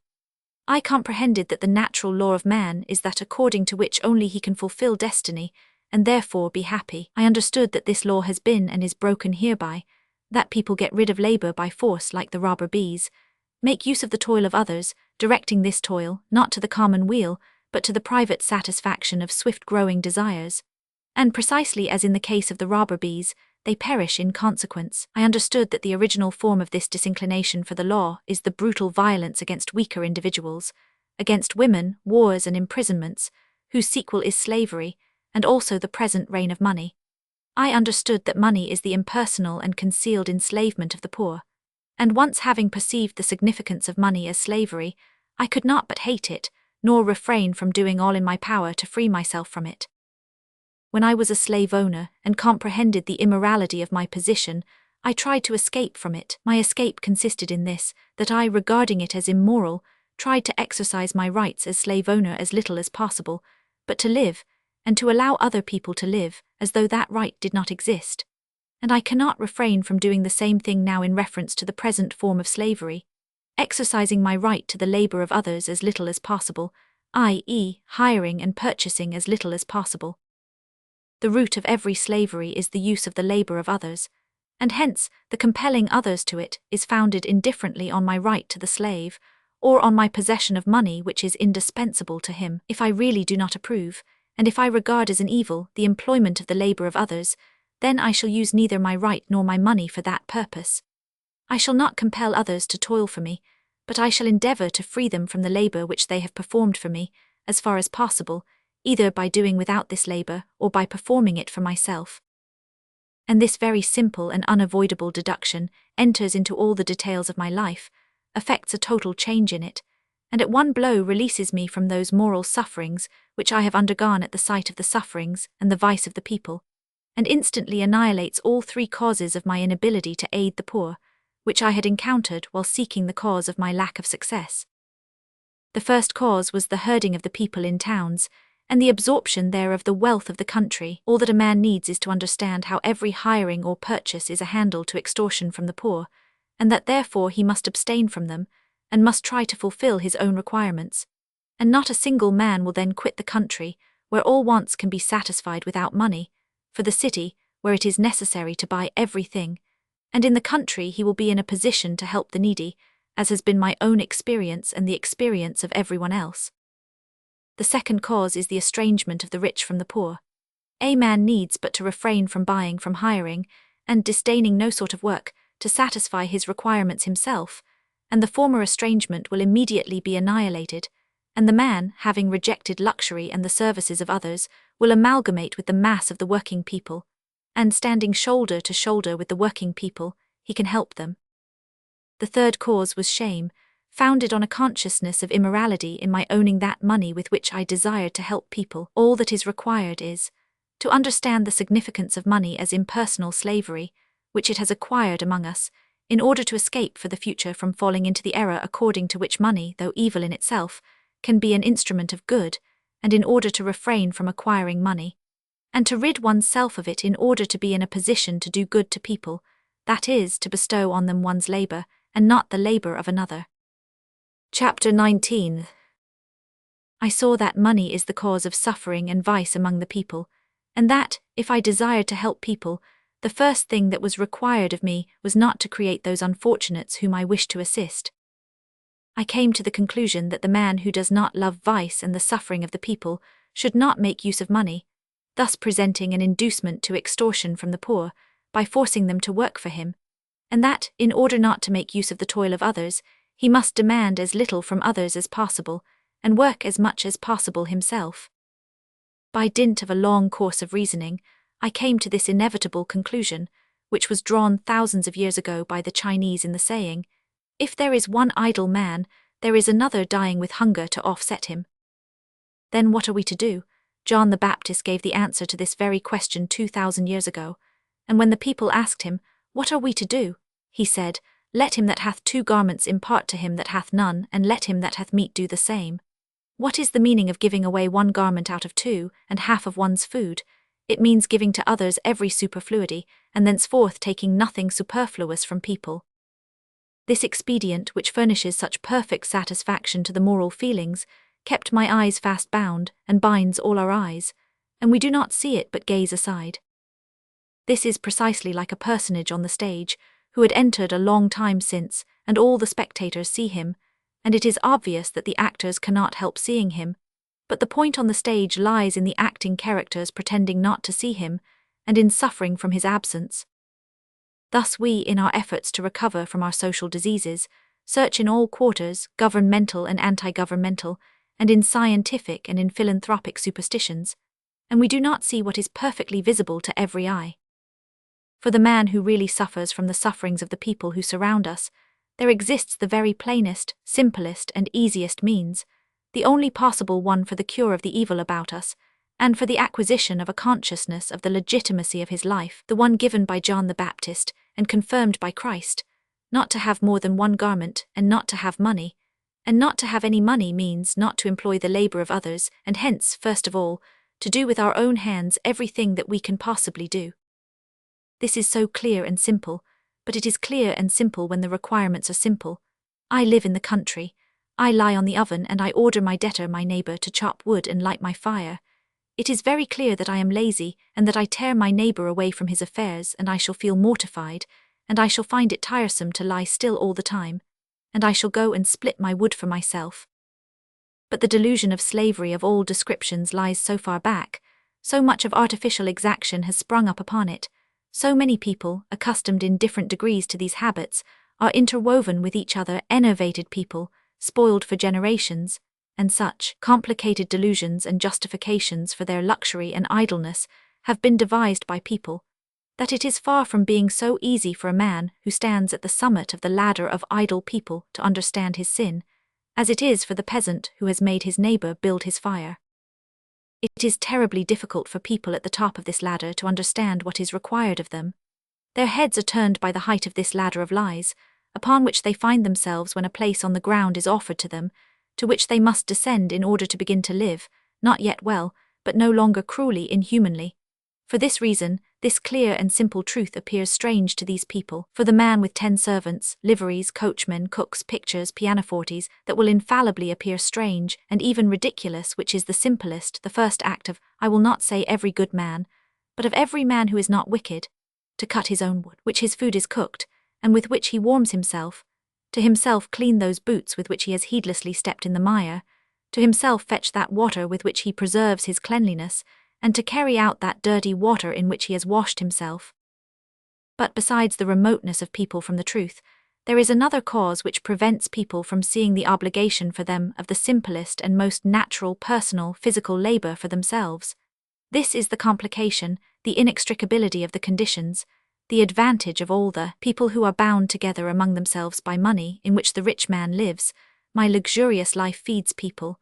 What would become of my old valet if I were to discharge him? What? We must all do everything necessary, make our clothes and hew wood, and how about the division of labor? This morning I stepped out into the corridor where the fires were being built. A peasant was making a fire in the stove which warms my son's room. I went in, the latter was asleep. It was 11 o'clock in the morning. Today is a holiday, there is some excuse there are no lessons. The smooth-skinned 18-year-old youth with a beard who had eaten his fill on the preceding evening sleeps until 11 o'clock. But the peasant of his age had been up at dawn, and had got through a quantity of work, and was attending to his 10th stove, while the former slept. The peasant shall not make the fire in his stove to warm that smooth, lazy body of his, I thought, but I immediately recollected that this stove also warmed the room of the housekeeper, a woman 40 years of age, who, on the evening before, had been making preparations up to 3 o'clock in the morning for the supper which my son had eaten, and that she had cleared the table, and risen at 7, nevertheless. The peasant was building the fire for her also, and under her name the lazybones was warming himself. It is true that the interests of all are interwoven, but even without any prolonged reckoning, the conscience of each man will say on whose side lies labor, and on whose idleness. But although conscience says this, the account book, the cash book, says it still more clearly. The more money anyone spends, the more idle he is, that is to say, the more he makes others work for him. The less he spends, the more he works. But trade, but public undertakings, and, finally, the most terrible of words, culture, the development of sciences and the arts, what of them? If I live, I will make answer to those points, and in detail, and until such answer I will narrate the following. Chapter 20. Life in the City. Last year in March, I was returning home late at night. As I turned from the Zubova into Komovnicheski Lane, I saw some black spots on the snow of the Divichi Pole field. Something was moving about in one place. I should not have paid any attention to this if the policeman who was standing at the end of the street had not shouted in the direction of the black spots. "Vasily, why don't you bring her in?" "She won't come," answered a voice, and then the spot moved towards the policeman. I halted and asked the police officer, "What is it?" He said, "They are taking a girl from the Arzhanov house to the station house, and she is hanging back, she won't walk." A house porter in a sheepskin coat was leading her. She was walking forward and he was pushing her from behind. All of us, I and the porter and the policeman, were dressed in winter clothes, but she had nothing on over her dress. In the darkness I could make out only her brown dress and the kerchiefs on her head and neck. She was short in stature, as is often the case with the prematurely born, with small feet, and a comparatively broad and awkward figure. "We're waiting for you, Eukaryon.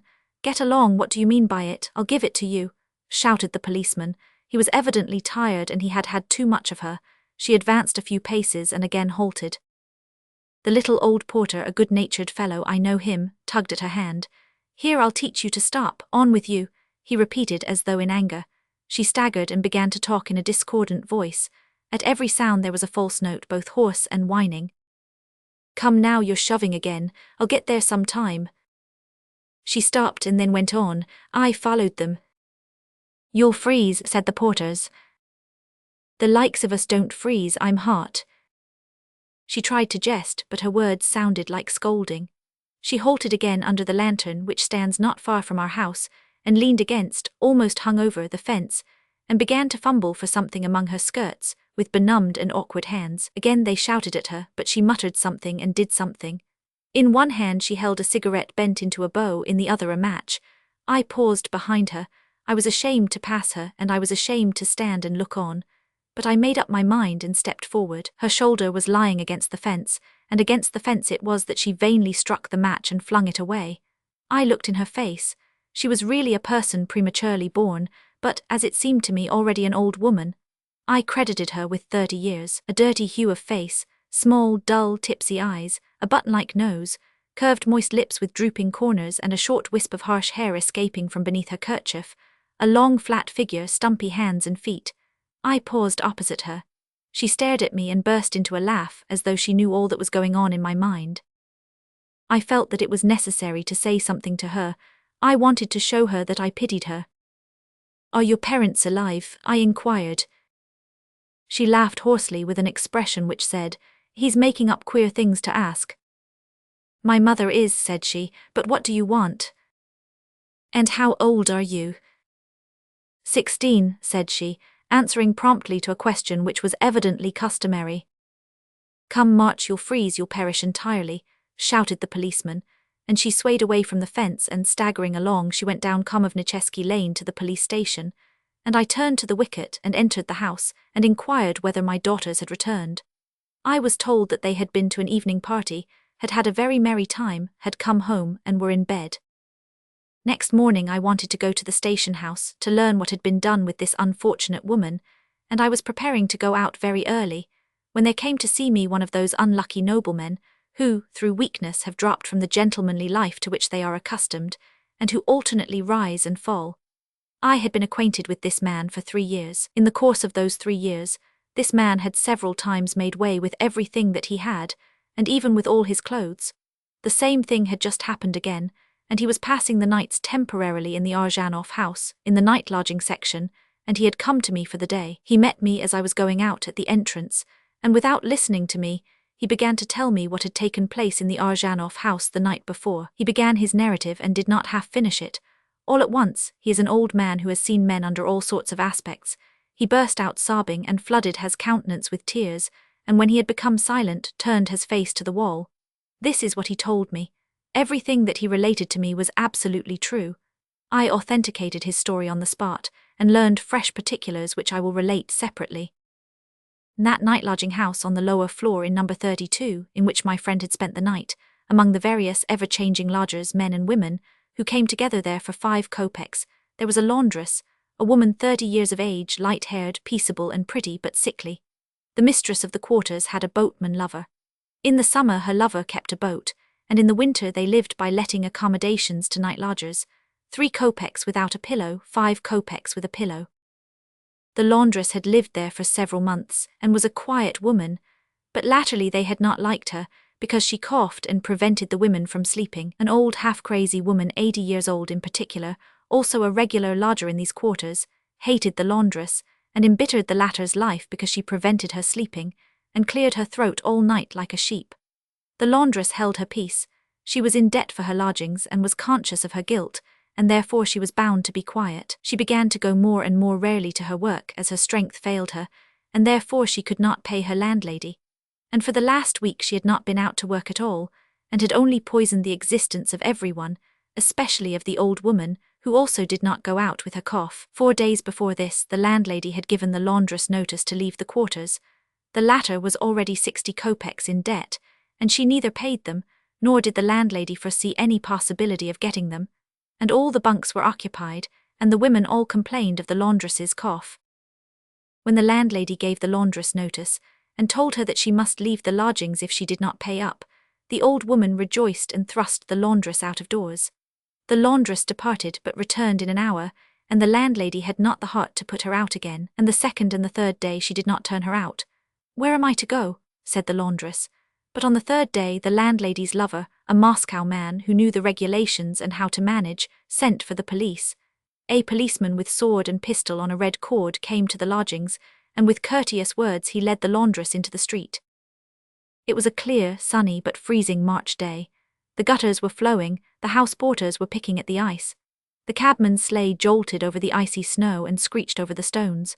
The laundress walked up the street on the sunny side, went to the church and seated herself at the entrance, still on the sunny side. But when the sun began to sink behind the houses, the puddles began to be skimmed over with a glass of frost, and the laundress grew cold and wretched. She rose and dragged herself, whither? Home, to the only home where she had lived so long. While she was on her way, resting at times, dusk descended. She approached the gates, turned in, slipped, groaned, and fell. One man came up and then another. She must be drunk. Another man came up and stumbled over the laundress and said to the potter, "What drunken woman is this wallowing at your gate? I came near breaking my head over her. Take her away, won't you?" The porter came. The laundress was dead. This is what my friend told me. It may be thought that I have willfully mixed up facts. I encounter a prostitute of 15 and the story of this laundress, but let no one imagine this. It is exactly what happened in the course of one night, only I do not remember which, in March, 1884. And so, after hearing my friend's tale, I went to the station house, with the intention of proceeding thence to the Arzhanov house to inquire more minutely into the history of the laundress. The weather was very beautiful and sunny, and again, through the stars of the night frost, water was to be seen trickling in the shade, and in the glare of the sun on Kamovnichesky Square everything was melting, and the water was streaming. The river emitted a humming noise. The trees of the Neskutchny garden looked blue across the river. The reddish-brown sparrows, invisible in winter, attracted attention by their sprightliness. People also seemed desirous of being merry, but all of them had too many cares. The sound of the bells was audible, and at the foundation of these mingling sounds, the sounds of shots could be heard from the barracks, the whistle of rifle balls and their crack against the target. I entered the station house. In the station, some armed policemen conducted me to their chief. He was similarly armed with sword and pistol, and he was engaged in taking some measures with regard to a tattered, trembling old man who was standing before him, and who could not answer the questions put to him, on account of his feebleness. Having finished his business with the old man, he turned to me. I inquired about the girl of the night before. At first he listened to me attentively, but afterwards he began to smile at my ignorance of the regulations, in consequence of which she had been taken to the station house, and particularly at my surprise at her youth. "Why, there are plenty of them of 12, 13, or 14 years of age," he said cheerfully. But in answer to my question about the girl whom I had seen on the preceding evening, he explained to me that she must have been sent to the committee, so it appeared. To my question where she had passed the night, he replied in an undecided manner. He did not recall the one to whom I referred. There were so many of them every day. In number 32 of the Arzhanov house, I found the sacristan already reading prayers over the dead woman. They had taken her to the bunk which she had formerly occupied, and the lodgers, all miserable beings, had collected money for the masses for her soul, a coffin and a shroud, and the old women had dressed her and laid her out. The sacristan was reading something in the gloom. A woman in a long wadded cloak was standing there with a wax candle, and a man, a gentleman, I must state, in a clean coat with a lambskin collar, polished overshoes, and a starched shirt, was holding one like it. This was her brother. They had hunted him up. I went past the dead woman to the landlady's nook, and questioned her about the whole business. She was alarmed at my queries. She was evidently afraid that she would be blamed for something, but afterwards she began to talk freely, and told me everything.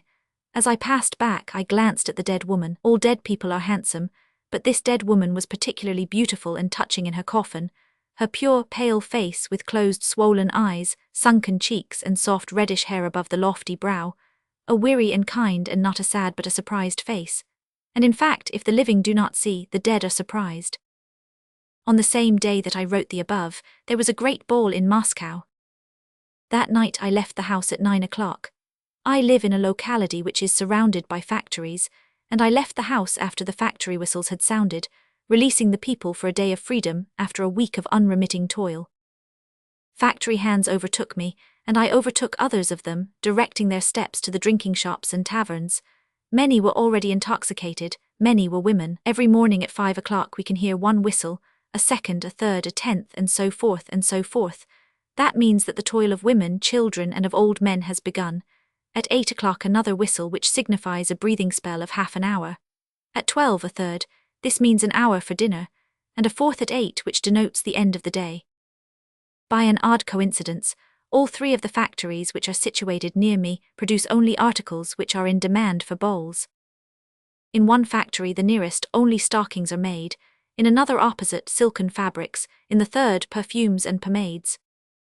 It is possible to listen to these whistles and connect no other idea with them than as denoting the time. There's the whistle already, it is time to go to walk, but one can also connect with those whistles that which they signify in reality. That first whistle at 5 o'clock means that people, often all without exception, both men and women, sleeping in a damp cellar must rise and hasten to that building buzzing with machines, and must take their places at their work, whose end and use for themselves they do not see, and thus toil, often in heat and a stifling atmosphere, in the midst of dirt, and with the very briefest breathing spells, an hour, 2 hours, 3 hours, 12, and even more hours in succession. They fall into a doze and again they rise. And this, for them, senseless work, to which they are driven only by necessity, is continued over and over again. And thus one week succeeds another with the breaks of holidays, and I see these work people released on one of these holidays. They emerge into the street. Everywhere there are drinking shops, taverns, and loose girls, and they in their drunken state drag by the hand each other, and girls like the one whom I saw taken to the station house. They drag with them cabmen, and they ride and they walk from one tavern to another. And they curse and stagger, and say they themselves know not what. I had previously seen such unsteady gait on the part of factory hands, and had turned aside in disgust, and had been on the point of rebuking them.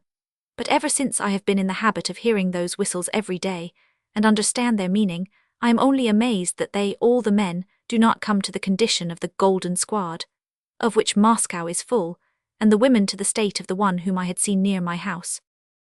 Thus I walked along and scrutinized these factory hands, as long as they roamed the streets, which was until 11 o'clock. Then their movements began to calm down. Some drunken men remained here and there I encountered men who were being taken to the station house. And then carriages began to make their appearance on all sides, directing their course toward one point. On the bark sits a coachman, sometimes in a sheepskin coat, and a footman, a dandy with a cockade. Well-fed horses in saddle cloths fly through the frost at the rate of 20 versts an hour. In the carriages sit ladies muffled in round cloaks, and carefully tending their flowers and head dresses, everything from the horse trappings, the carriages, the gutta-percha wheels, the cloth of the coachman's coat, to the stockings, shoes, flowers, velvet, gloves, and perfumes. Everything is made by those people, some of whom often roll drunk into their dens or sleeping rooms, and some stay with disreputable women in the night lodging houses, while still others are put in jail. Thus pass them in all their work, and over them all ride the frequenters of bowls, and it never enters their heads that there is any connection between these bowls to which they make ready to go, and these drunkards at whom their coachman shouts so roughly. These people enjoy themselves at the ball with the utmost composure of spirit, and assurance that they are doing nothing wrong, but something very good. Enjoy themselves from 11 o'clock until 6 in the morning, in the very dead of night, at the very hour when people are tossing and turning with empty stomachs in the night lodging houses, and while some are dying, as did the laundress. Their enjoyment consists in this, that the women and young girls, having bared their necks and arms and applied bustles behind, place themselves in a situation in which no uncorrupted woman or maiden would care to display herself to a man, on any consideration in the world. And in this half-naked condition, with their uncovered bosoms exposed to view, with arms bare to the shoulder, with a bustle behind and tightly swathed hips under the most brilliant light, women and maidens, whose chief virtue has always been modesty, exhibit themselves in the midst of strange men, who are also clad in improperly tight-fitting garments, and to the sound of maddening music they embrace and whirl. Old women, often as naked as the young ones, sit and look on and eat and drink savoury things. Old men do the same. It is not to be wondered at that this should take place at night, when all the common people are asleep, so that no one may see them. But this is not done with the object of concealment. It seems to them that there is nothing to conceal, that it is a very good thing, that by this merry-making, in which the labour of thousands of toiling people is destroyed, they not only do not injure anyone, but that by this very act they furnish the poor with the means of subsistence. Possibly it is very merry at balls. But how does this come about? When we see that there is a man in the community in our midst who has had no food, or who is freezing, we regret our mirth, and we cannot be cheerful until he is fed and warmed, not to mention the impossibility of imagining people who can indulge in such mirth as causes suffering to others. The mirth of wicked little boys, who pitch a dog's tail in a split stick, and make merry over it, is repulsive and incomprehensible to us. In the same manner here, in these diversions of ours, blindness has fallen upon us, and we do not see the split stick with which we have pitched all those people who suffer for our amusement. We live as though there were no connection between the dying laundress, the prostitute of 14, and our own life, and yet the connection between them strikes us in the face. We may say, but we personally have not pinched any tail in a stick, but we have no right to deny that had the tail not been pitched, our merry-making would not have taken place. We do not see what connection exists between the laundress and our luxury, but that is not because no such connection does exist, but because we have placed a screen in front of us so that we may not see. If there were no screen, we should see that which it is impossible not to see. Surely all the women who attended that ball in dresses worth 150 rubles each were born not in a ballroom or at Madame Miningut's, but they have lived in the country and have seen the peasants. They know their own nurse and maid, whose father and brother are poor, for whom the earning of 150 rubles for a cottage is the object of a long, laborious life. Each woman knows this. How could she enjoy herself when she knew that she wore on her bared body at that ball the cottage, which is the dream of her good maid's father and brother? But let us suppose that she could not make this reflection. But since velvet and silk and flowers and lace and dresses do not grow of themselves, but are made by people, it would seem that she could not help knowing what sort of people make all these things, and under what conditions, and why they do it. She cannot fail to know that the seamstress, with whom she has already quarrelled, did not make her dress in the least out of love for her. Therefore, she cannot help knowing that all these things were made for her as a matter of necessity, that her laces, flowers, and velvet have been made in the same way as her dress. But possibly they are in such darkness that they do not consider this. One thing she cannot fail to know, that 5 or 6 elderly and respectable, often sick, lackeys and maids have had no sleep, and have been put to trouble on her account. She has seen their weary, gloomy faces. She could not help knowing this also, that the cold that night reached 28 degrees below zero, and that the old coachman sat all night long in that temperature on his box. But I know that they really do not see this, and if they, these young women and girls, do not see this, on account of the hypnotic state superinduced in them by balls, it is impossible to condemn them. They, poor things, have done what is considered right by their elders, but how are their elders to explain away this their cruelty to the people? The elders always offer the explanation: I compel no one, I purchase my things, I hire my men, my maidservants and my coachman, there is nothing wrong in buying and hiring. I force no one's inclination, I hire, and what harm is there in that? I recently went to see an acquaintance. As I passed through one of the rooms, I was surprised to see 2 women seated at a table, as I knew that my friend was a bachelor. A thin, yellow, old-fashioned woman, 30 years of age, in a dress that had been carelessly thrown on, was doing something with her hands and fingers on the table, with great speed, trembling nervously the while, as though in a fit. Opposite her sat a young girl, who was also engaged in something, and who trembled in the same manner. Both women appeared to be afflicted with St. Vitus dance. I stepped nearer to them and looked to see what they were doing. They raised their eyes to me but went on with their work with the same intentness. In front of them lay scattered tobacco and paper cases. They were making cigarettes. The woman rubbed the tobacco between her hands, pushed it into the machine, slipped on the cover, thrust the tobacco through, then tossed it to the girl. The girl twisted the paper and, making it fast, threw it aside and took up another. All thus was done with such swiftness, with such intentness as it is impossible to describe to a man who has never seen it done. I expressed my surprise at their quickness. I have been doing nothing else for 14 years, said the woman. Is it hard? Yes, it pains my chest and makes my breathing hard. It was not necessary for her to add this, however. A look at the girl sufficed. She had worked at this for 3 years, but anyone who had not seen her at this occupation would have said that here was a strong organism which was beginning to break down. My friend, a kind and liberal man, hires these women to fill his cigarettes at 2 rubles 50 kopecks the thousand. He has money and he spends it for work. What harm is there in that? My friend rises at 12 o'clock. He passes the evening from 6 until 2 at cards or at the piano. He eats and drinks savoury things, others do all his work for him.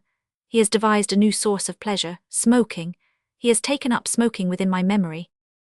Here is a woman, and here is a girl, who can barely support themselves by turning themselves into machines, and they pass their whole lives inhaling tobacco, and thereby running their health. He has money which he never earned, and he prefers to play at whist to making his own cigarettes. He gives these women money on condition that they shall continue to live in the same wretched manner in which they are now living, that is to say, by making his cigarettes. I love cleanliness, and I give money only on the condition that the laundress shall wash the shirt which I change twice a day, and that shirt has destroyed the laundress's last remaining strength, and she has died. What is there wrong about that? People who buy and hire will continue to force other people to make velvet and confections, and will purchase them without me, and no matter what I may do, they will hire cigarettes made and shirts washed. Then why should I deprive myself of velvet and confections and cigarettes and clean shirts, if things are definitively settled thus? This is the argument which I often, almost always hear. This is the very argument which makes the mob which is destroying something lose its senses. This is the very argument by which dogs are guided when one of them has flung himself on another dog and overthrown him, and the rest of the pack rush up also and tear their comrade in pieces. Other people have begun it and have wrought mischief. Then why should not I take advantage of it? Well, what will happen if I wear a soiled shirt and make my own cigarettes? Will that make it easier for anybody else? Ask people who would like to justify their course.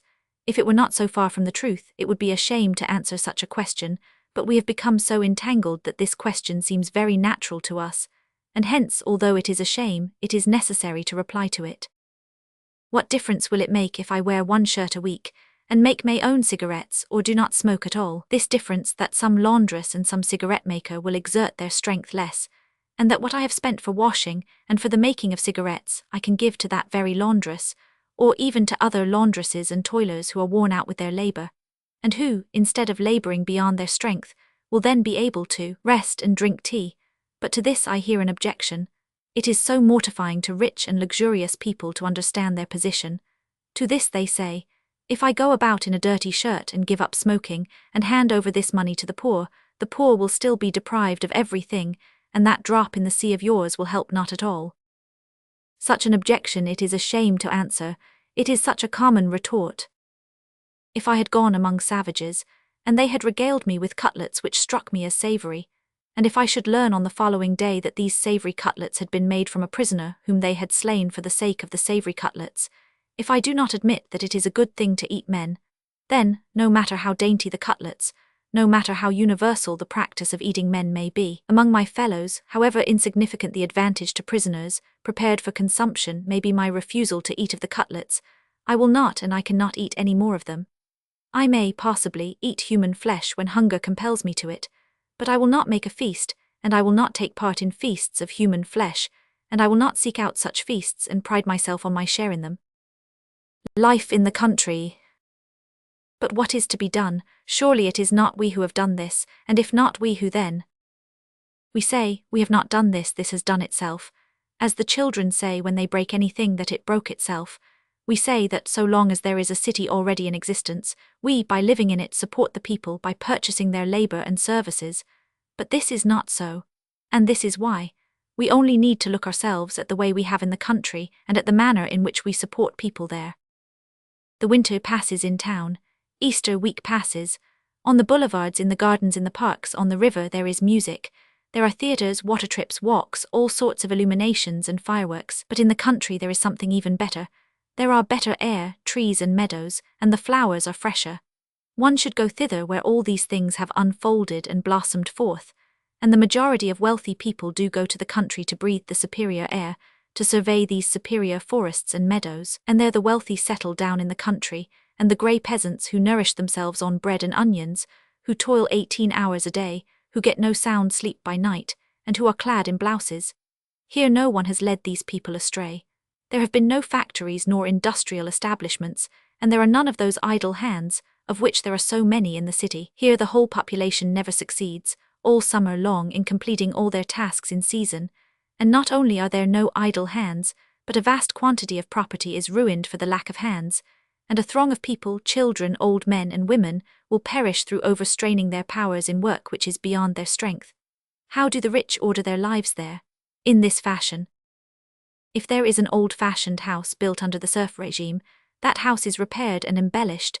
If there is none, then a new one is erected of 2 or 3 stories.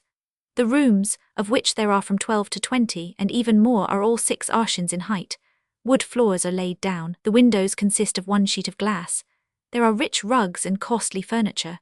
The roads around the house are macadamized, the ground is leveled, flower beds are laid out, croquet grounds are prepared, swinging rings for gymnastics are erected, reflecting globes, often orangeries and hotbeds, and lofty stables always with complicated scrollwork on the gables and ridges. And here in the country, an honest educated official or noble family dwells. All the members of the family and their guests have assembled in the middle of June, because up to June, that is to say up to the beginning of mowing time, they have been studying and undergoing examinations, and they live there until September, that is to say, until harvest and sowing time. The members of this family, as is the case with nearly everyone in that circle, have lived in the country from the beginning of the press of work, the suffering time, not until the end of the season of toil, for in September sowing is still in progress, as well as the digging of potatoes, but until the strain of work has relaxed a little during the whole of their residence in the country, all around them and beside them, that summer toil of the peasantry has been going on, of whose fatigues, no matter how much we may have heard, no matter how much we may have heard about it, no matter how much we may have gazed upon it, we can form no idea unless we have had personal experience of it. And the members of this family, about 10 in number, live exactly as they do in the city. At St. Peter's Day, a strict fast, when the people's food consists of kvass, bread and onions, the mowing begins. The business which is effected in mowing is one of the most important in the commune. Nearly every year, through the lack of hands and time, the hay crop may be lost by rain, and more or less strain of toil decides the question as to whether 20 or more % of hay is to be added to the wealth of the people, or whether it is to rot or die where it stands. And additional hay means additional meat for the old, and additional milk for the children. Thus, in general and in particular, the question of bread for each one of the mowers, and of milk for himself and his children in the ensuing winter, is then decided. Every one of the toilers, both male and female, knows this. Even the children know that this is an important matter, and that it is necessary to strain every nerve to carry the jug of kvass to their father in the meadow at his mowing, and shifting the heavy pitcher from hand to hand, to run barefooted as rapidly as possible, 2 versts from the village, in order to get there in season for dinner, and so that their fathers may not scold them. Everyone knows that, from the mowing season until the hay is got in, there will be no break in the work, and that there will be no time to breathe. And there is not the mowing alone. Every one of them has other affairs to attend to besides the mowing. The ground must be turned up and harrowed, and the women have linen and bread and washing to attend to, and the peasants have to go to the mill and to town, and there are communal matters to attend to, and legal matters before the judge and the commissary of police, and the wagons to see to and the horses to feed at night, and all, old and young and sickly, labour to the last extent of their powers. The peasants toil so that on every occasion the mowers, before the end of the 3rd stint, whether weak, young or old, can hardly walk as they totter past the last rows, and only with difficulty are they able to rise after the breathing spell. And the women, often pregnant or nursing infants, work in the same way. The toil is intense and incessant. All work to the extreme bounds of their strength, and expend in this toil not only the entire stock of their scanty nourishment, but all their previous stock. All of them, and they are not fat to begin with, grow gaunt after the suffering season. Here a little association is working at the mowing, 3 peasants, one an old man, the second his nephew, a young married man, and a shoemaker, a thin, sinewy man. This hay harvest will decide the fate of all of them for the winter. They have been labouring incessantly for 2 weeks without rest. The rain has delayed their work. After the rain, when the hay has dried, they have decided to stack it, and in order to accomplish this as speedily as possible, that 2 women for each of them shall follow their sides. On the part of the old man go his wife, a woman of 50 who has become unfit for work, having borne 11 children, who is deaf but still a tolerably stout worker, and a 13-year-old daughter who is short of stature but a strong and clever girl. On the part of his nephew go his wife, a woman as strong and well-grown as a sturdy peasant, and his daughter-in-law, a soldier's wife, who is about to become a mother. On the part of the shoemaker go his wife, a stout labourer, and her aged mother, who has reached her 80th year, and who generally goes begging. They all stand in line and labour from morning till night in the full fervour of the June sun. It is steaming hot and rain threatens. Every hour of work is precious. It is a pity to tear oneself from work to fetch water or kvass.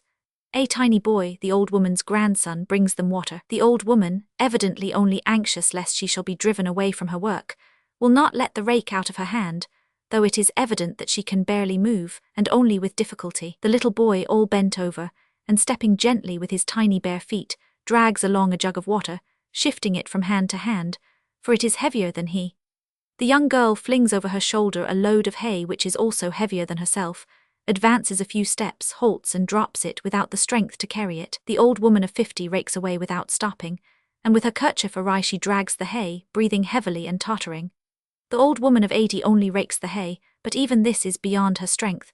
She slowly drags along her feet, shod with bast shoes, and frowning she gazes gloomily before her, like a seriously ill or dying person. The old man has intentionally sent her farther away than the rest, to rake near the cocks of hay so that she may not keep in line with the others, but she does not fall in with this arrangement, and she toils on as long as the others do with the same death-like, gloomy countenance.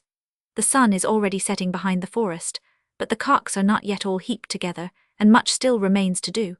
All feel that it is time to stop, but no one speaks, waiting until the others shall say it. Finally the shoemaker, conscious that his strength is exhausted, proposes to the old man to leave the cocks until the morrow, and the old man consents, and the women instantly run for the garments, jugs, pitchforks, and the old woman immediately sits down just where she has been standing and then lies back with the same death-like look, staring straight in front of her. But the women are going, and she rises with a groan and drags herself after them. And this will go on in July also, when the peasants, without obtaining sufficient sleep, reap the oats by night, lest it should fall, and the women rise gloomily to thresh out the straw for the bands to tie the sheaves, when this old woman, already utterly cramped by the labour of mowing, and the woman with child, and the young children, injure themselves overworking and overdrinking, and when neither hands nor horses nor carts will suffice to bring to the ricks that grain with which all men are nourished, and millions of poods of which are daily required in Russia to keep people from perishing. And we live as though there were no connection between the dying laundress, the prostitute of 14 years, the toilsome manufacture of cigarettes by women, the strained, intolerable, insufficiently fed toil of old women and children around us. We live as though there were no connection between this and our own lives. It seems to us that suffering stands apart by itself, and our life apart by itself. We read the description of the life of the Romans, and we marvel at the inhumanity of those soulless luculi, who satiated themselves on viands and wines while the populace were dying with hunger. We shake our heads, and we marvel at the savagery of our grandfathers, who were serf owners, supporters of household orchestras and theatres, and of whole villages devoted to the care of their gardens, and we wonder from the heights of our grandeur at their inhumanity. We read the words of Issa: "Woe unto them that join house to house, that lay field to field till there be no place, that they may be placed alone in the midst of the earth." 11. Woe unto them that rise up early in the morning, that they may follow strong drink, that continue until night, till wine inflame them. 12. And the harp and the viol and tabret and pipe and wine are in their feasts, but they regard not the work of the Lord, neither consider the operation of his hands. 18. Woe unto them that draw iniquity with cords of vanity, and sin as it were with a cart rope. 20. Woe unto them that call evil good and good evil, that put darkness for light and light for darkness, that put bitter for sweet and sweet for bitter. 21. Woe unto them that are wise in their own eyes and prudent in their own sight. 22. Woe unto them that are mighty to drink wine and men of strength to mingle strong drink. We read these words, and it seems to us that this has no reference to us. We read in the Gospels, Matt: "And now also the axe is laid unto the root of the trees, therefore every tree which bringeth not forth good fruit is hewn down and cast into the fire." And we are fully convinced that the good tree which bringeth forth good fruit is ourselves, and that these words are not spoken to us, but to some other and wicked people. We read the words of Issa: "Make the heart of this people fat, and make their ears heavy, and shut their eyes, lest they see with their eyes, and hear with their ears, and understand with their heart, and convert, and be healed." 11. Then said I, Lord, how long? And he answered, until the cities be wasted without inhabitant, and the houses without man, and the land be utterly desolate. We read, and are fully convinced that this marvellous deed is not performed on us, but on some other people. And because we see nothing it is, that this marvellous deed is performed and has been performed on us. We hear not, we see not, and we understand not with our heart. How has this happened?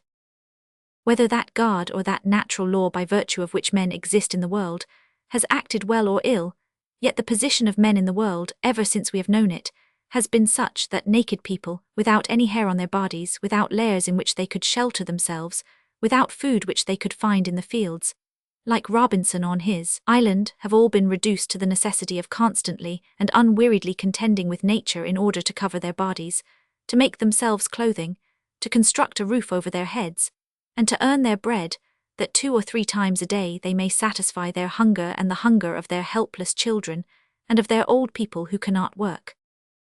Wherever, at whatever time, in whatever numbers we may have observed people, whether in Europe, in America, in China, or in Russia, whether we regard all humanity, or any small portion of it in ancient times in a nomad state, or in our own times, with steam engines and sewing machines, perfected agriculture and electric lighting, we behold always one and the same thing. That man, toiling intensely and incessantly, is not able to earn for himself and his little ones and his old people clothing, shelter, and food, and that a considerable portion of mankind, as in former times, so at the present day, perish through insufficiency of the necessaries of life, and intolerable toil in the effort to obtain them. Wherever we have, if we draw a circle round us of 100,000, 1,000, or 10 versts, or of 1 verst, and examine into the lives of the people comprehended within the limits of our circle, we shall see within that circle prematurely born children, old men, old women, women in labor, sick and weak persons, who toil beyond their strength, and who have not sufficient food and rest for life, and who therefore die before their time. We shall see people in the flower of their age actually slain by dangerous and injurious work. We see that people have been struggling, ever since the world has endured with fearful effort, privation and suffering against this universal want, and that they cannot overcome it. On the significance of science and art. Chapter 1. The justification of all persons who have freed themselves from toil is now founded on experimental positive science. The scientific theory is as follows. For the study of the laws of life of human societies, there exists but one indubitable method, the positive, experimental, critical method. Only sociology, founded on biology, founded on all the positive sciences, can give us the laws of humanity. Humanity, or human communities, are the organisms already prepared, or still in process of formation, and which are subservient to all the laws of the evolution of organisms. One of the chief of these laws is the variation of destination among the portions of the organs. Some people command, others obey. If some have in superabundance and others in want, this arises not from the will of God, not because the empire is a form of manifestation of personality, but because in societies, as in organisms, division of labor becomes indispensable for life as a whole. Some people perform the muscular labor in societies, others the mental labor. Upon this doctrine is founded the prevailing justification of our time. Not long ago, there reigned in the learned, cultivated world a moral philosophy, according to which it appeared that everything which exists is reasonable, that there is no such thing as evil or good, and that it is unnecessary for man to war against evil, but that it is only necessary for him to display intelligence, one man in the military service, another in the judicial, another on the violin. There have been many and varied expressions of human wisdom, and these phenomena were known to the men of the 19th century, the wisdom of Rousseau and of Lessing, and Spinoza and Bruno, and all the wisdom of antiquity, but no one man's wisdom overrode the crowd. It was impossible to say even this, that Hegel's success was the result of the symmetry of this theory. There were other equally symmetrical theories, those of Descartes, Leibniz, Fichte, Schopenhauer. There was but one reason why this doctrine won for itself, for a season, the belief of the whole world, and this reason was that the deductions of that philosophy winked at people's weaknesses. These deductions were summed up in this, that everything was reasonable, everything good, and that no one was to blame. When I began my career, Hegelianism was the foundation of everything. It was floating in the air. It was expressed in newspaper and periodical articles, in historical and judicial lectures, in novels, in treatises, in art, in sermons, in conversation. The man who was not acquainted with Hegel had no right to speak. Anyone who desired to understand the truth studied Hegel. Everything rested on him, and all at once the 40s passed and there was nothing left of him. There was not even a hint of him, any more than if he had never existed. And the most amazing thing of all was that Hegelianism did not fall because someone overthrew it or destroyed it. No, it was the same then as now, but all at once it appeared that it was of no use whatever to the learned and cultivated world. There was a time when the Hegelian wise men triumphantly instructed the masses, and the crowd, understanding nothing, blindly believed in everything, finding confirmation in the fact that it was on hand, and they believed that what seemed to them muddy and contradictory there on the heights of philosophy was all as clear as the day. But that time has gone by. That theory is worn out. A new theory has presented itself in its stead. The old one has become useless, and the crowd has looked into the secret sanctuaries of the high priests and has seen that there is nothing there and that there has been nothing there, save very obscure and senseless words. This has taken place within my memory. But this arises, people of the present science will say, from the fact that all that was the raving of the theological and metaphysical period. But now there exists positive, critical science, which does not deceive, since it is all founded on induction and experiment. Now our erections are not shaky as they formerly were, and only in our path lies the solution of all the problems of humanity. But the old teachers said precisely the same, and they were no fools, and we know that there were people of great intelligence among them. And precisely thus, within my memory, and with no less confidence, with no less recognition on the part of the crowd of so-called cultivated people, spoke the Hegelians, and neither were our Herzens, our Stankoviches, or our Bielinskis fools. But whence arose that marvelous manifestation, that sensible people should preach with the greatest assurance, and that the crowd should accept with devotion such unfounded and unsupportable teachings? There is but one reason, that the teachings thus inculcated justified people in their evil life.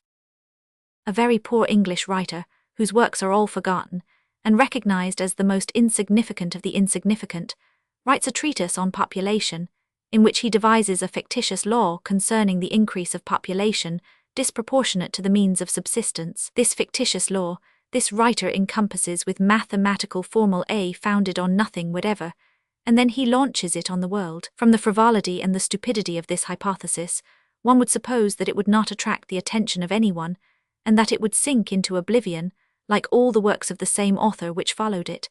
But it turned out quite otherwise.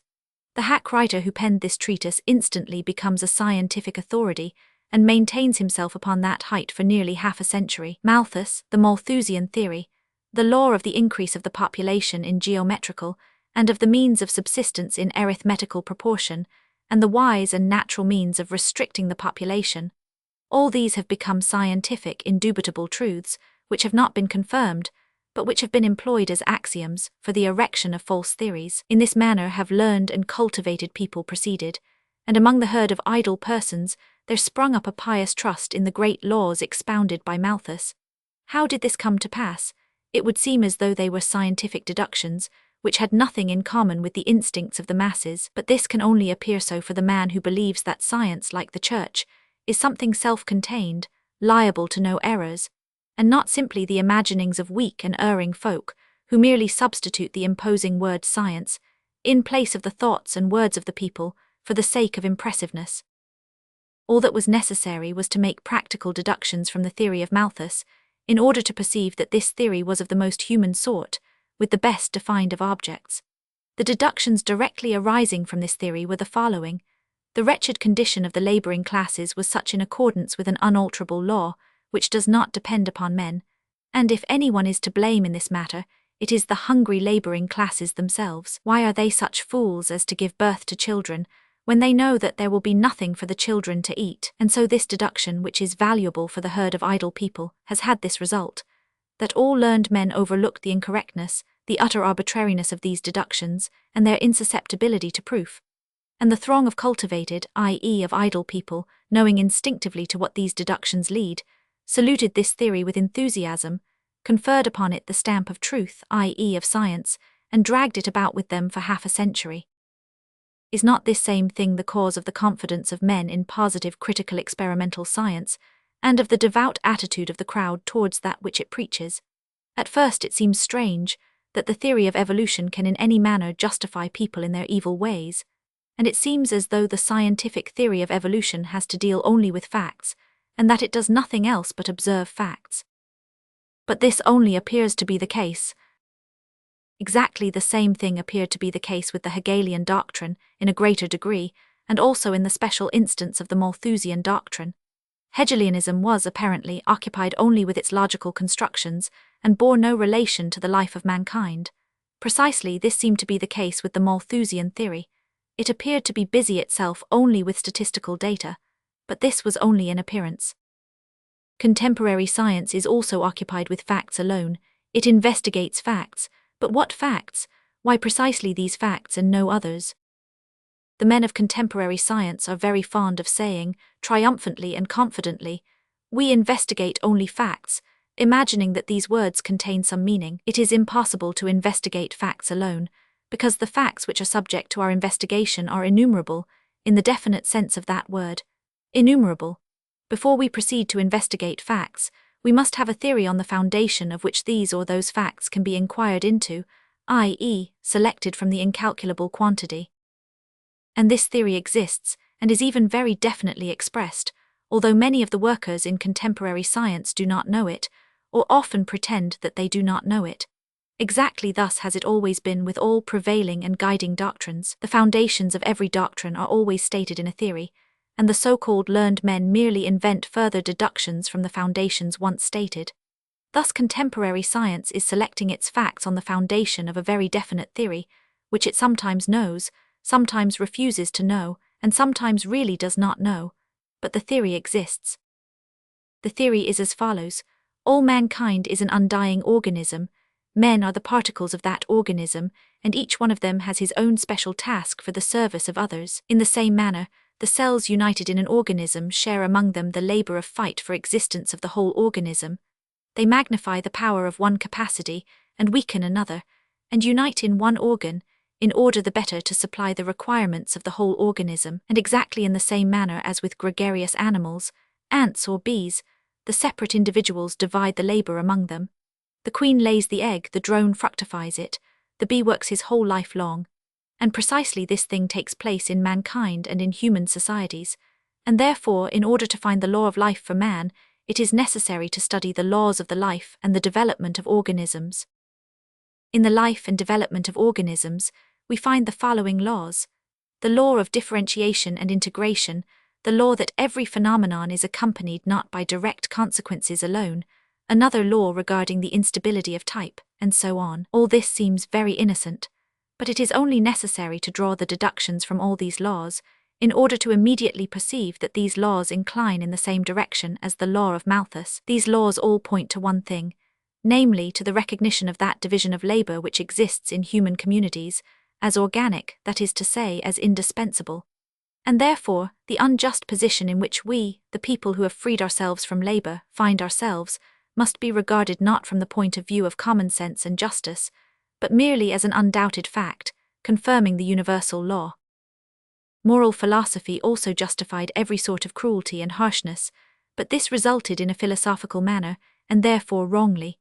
But with science, all this results scientifically, and therefore in a manner not to be doubted. How can we fail to accept so very beautiful a theory? It is merely necessary to look upon human society as an object of contemplation, and I can console myself with the thought that my activity, whatever may be its nature, is a functional activity of the organism of humanity, and that therefore there cannot arise any question as to whether it is just that I, in employing the labor of others, am doing only that which is agreeable to me, as there can arise no question as to the division of labor between the brain cells and the muscular cells. How is it possible not to admit so very beautiful a theory, in order that one may be able ever after to pocket one's conscience, and have a perfectly unbridled animal existence, feeling beneath oneself that support of science which is not to be shaken nowadays? And it is on this new doctrine that the justification for men's idleness and cruelty is now founded. Chapter 2. This doctrine had its rise not so very long, 50 years ago. Its principal founder was the French savant Kant. There occurred to Kant, a systematist and a religious man to boot, under the influence of the then novel physiological investigations of Bitch, the old idea already set forth by Menenius Agrippa, the idea that human society, all humanity even, might be regarded as one whole, as an organism, and men as living parts of the separate organs, having each his own definite appointment to serve the entire organism.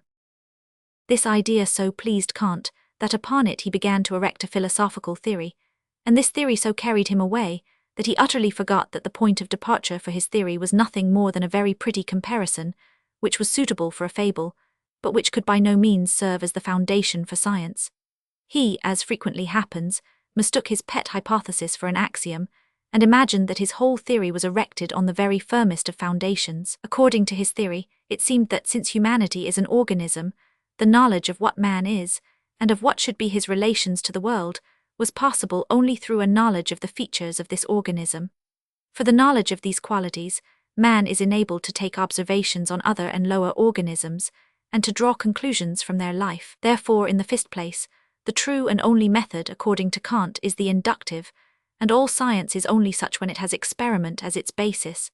In the second place, the goal and crown of sciences is formed by that new science dealing with the imaginary organism of humanity, or the superorganic being, humanity, and this newly devised science is sociology. And from this view of science it appears that all previous knowledge was deceitful, and that the whole story of humanity in the sense of self-knowledge has been divided into actually into two periods: the theological and metaphysical period, extending from the beginning of the world to Kant, and the present period, that of the only true science, positive science, beginning with Kant. All this was very well. There was but one error, and that was this, that the whole edifice was erected on the sand, on the arbitrary and false assertion that humanity is an organism. This assertion was arbitrary, because we have just as much right to admit the existence of a human organism, not subject to observation, as we have to admit the existence of any other invisible, fantastic being. This assertion was erroneous, because for the understanding of humanity, i.e. of men, the definition of an organism was incorrectly constructed, while in humanity itself all actual signs of organism, the center of feeling or consciousness, are lacking. But in spite of the arbitrariness and incorrectness of the fundamental assumption of positive philosophy, it was accepted by the so-called cultivated world with the greatest sympathy. In this connection, one thing is worthy of note, that out of the works of Kant, consisting of two parts of positive philosophy and of positive politics, only the first was adopted by the learned world, that part which justifieth on new promises the existent evil of human societies, but the second part, treating of the moral obligations of altruism, arising from the recognition of mankind as an organism, was regarded as not only of no importance but as trivial and unscientific. It was a repetition of the same thing that had happened in the case of Kant's works. The critique of pure reason was adopted by the scientific crowd, but the critique of applied reason, that part which contains the gist of moral doctrine, was repudiated. In Kant's doctrine, that was accepted as scientific which subserved the existent evil, but the positive philosophy which was accepted by the crowd was founded on an arbitrary and erroneous basis, was in itself too unfounded, and therefore unsteady, and could not support itself alone. And so, amid all the multitude of the idle plays of thought of the men professing the so-called science, there presents itself an assertion equally devoid of novelty, and equally arbitrary and erroneous, to the effect that living beings, i.e. organisms, have had their rise in each other, not only one organism from another, but one from many. That in a very long interval of time, in 1,000,000 of years for instance, not only could a duck and a fish proceed from one ancestor, but that one animal might result from a whole hive of bees. And this arbitrary and erroneous assumption was accepted by the learned world with still greater and more universal sympathy. This assumption was arbitrary, because no one has ever seen how one organism is made from another, and therefore the hypothesis as to the origin of species will always remain an hypothesis, and not an experimental fact. And this hypothesis was also erroneous, because the decision of the question as to the origin of species, that they have originated, in consequence of the law of heredity and fitness, in the course of an interminably long time, is no solution at all, but merely a restatement of the problem in a new form. According to Moses, solution of the question, in the dispute with whom the entire significance of this theory lies, it appears that the diversity of the species of living creatures proceeded according to the will of God, and according to his almighty power. But according to the theory of evolution, it appears that the difference between living creatures arose by chance, and on account of varying conditions of heredity and surroundings, through an endless period of time. The theory of evolution, to speak in simple language, merely asserts that by chance, in an incalculably long period of time, out of anything you like, anything else that you like may develop. This is no answer to the problem, and the same problem is differently expressed. Instead of will, chance is offered, and the coefficient of the eternal is transposed from the power to the time. But this fresh assertion strengthened Kant's assertion, and moreover, according to the ingenuous confession of the founder of Darwin's theory himself, his idea was aroused in him by the law of Malthus, and he therefore propounded the theory of the struggle of living creatures and people for existence as the fundamental law of every living thing. And lo, only this was needed by the throng of idle people for their justification. Two insecure theories, incapable of sustaining themselves on their feet, upheld each other, and acquired the semblance of stability. Both theories bore with them that idea which is precious to the crowd, that in the existent evil of human societies, men are not to blame, and that the existing order of things is that which should prevail. And the new theory was adopted by the throng with entire faith and unheard-of enthusiasm. And behold, on the strength of these two arbitrary and erroneous hypotheses, accepted as dogmas of belief, the new scientific doctrine was ratified. Spencer, for example, in one of his first works, expresses this doctrine thus. Societies and organisms, he says, are alike in the following points. 1. In that, beginning as tiny aggregates, they imperceptibly grow in mass, so that some of them attain to the size of 10,000 times their original bulk. 2. In that while they were in the beginning of such simple structure, that they can be regarded as destitute of all structure, they acquire during the period of their growth a constantly increasing complication of structure.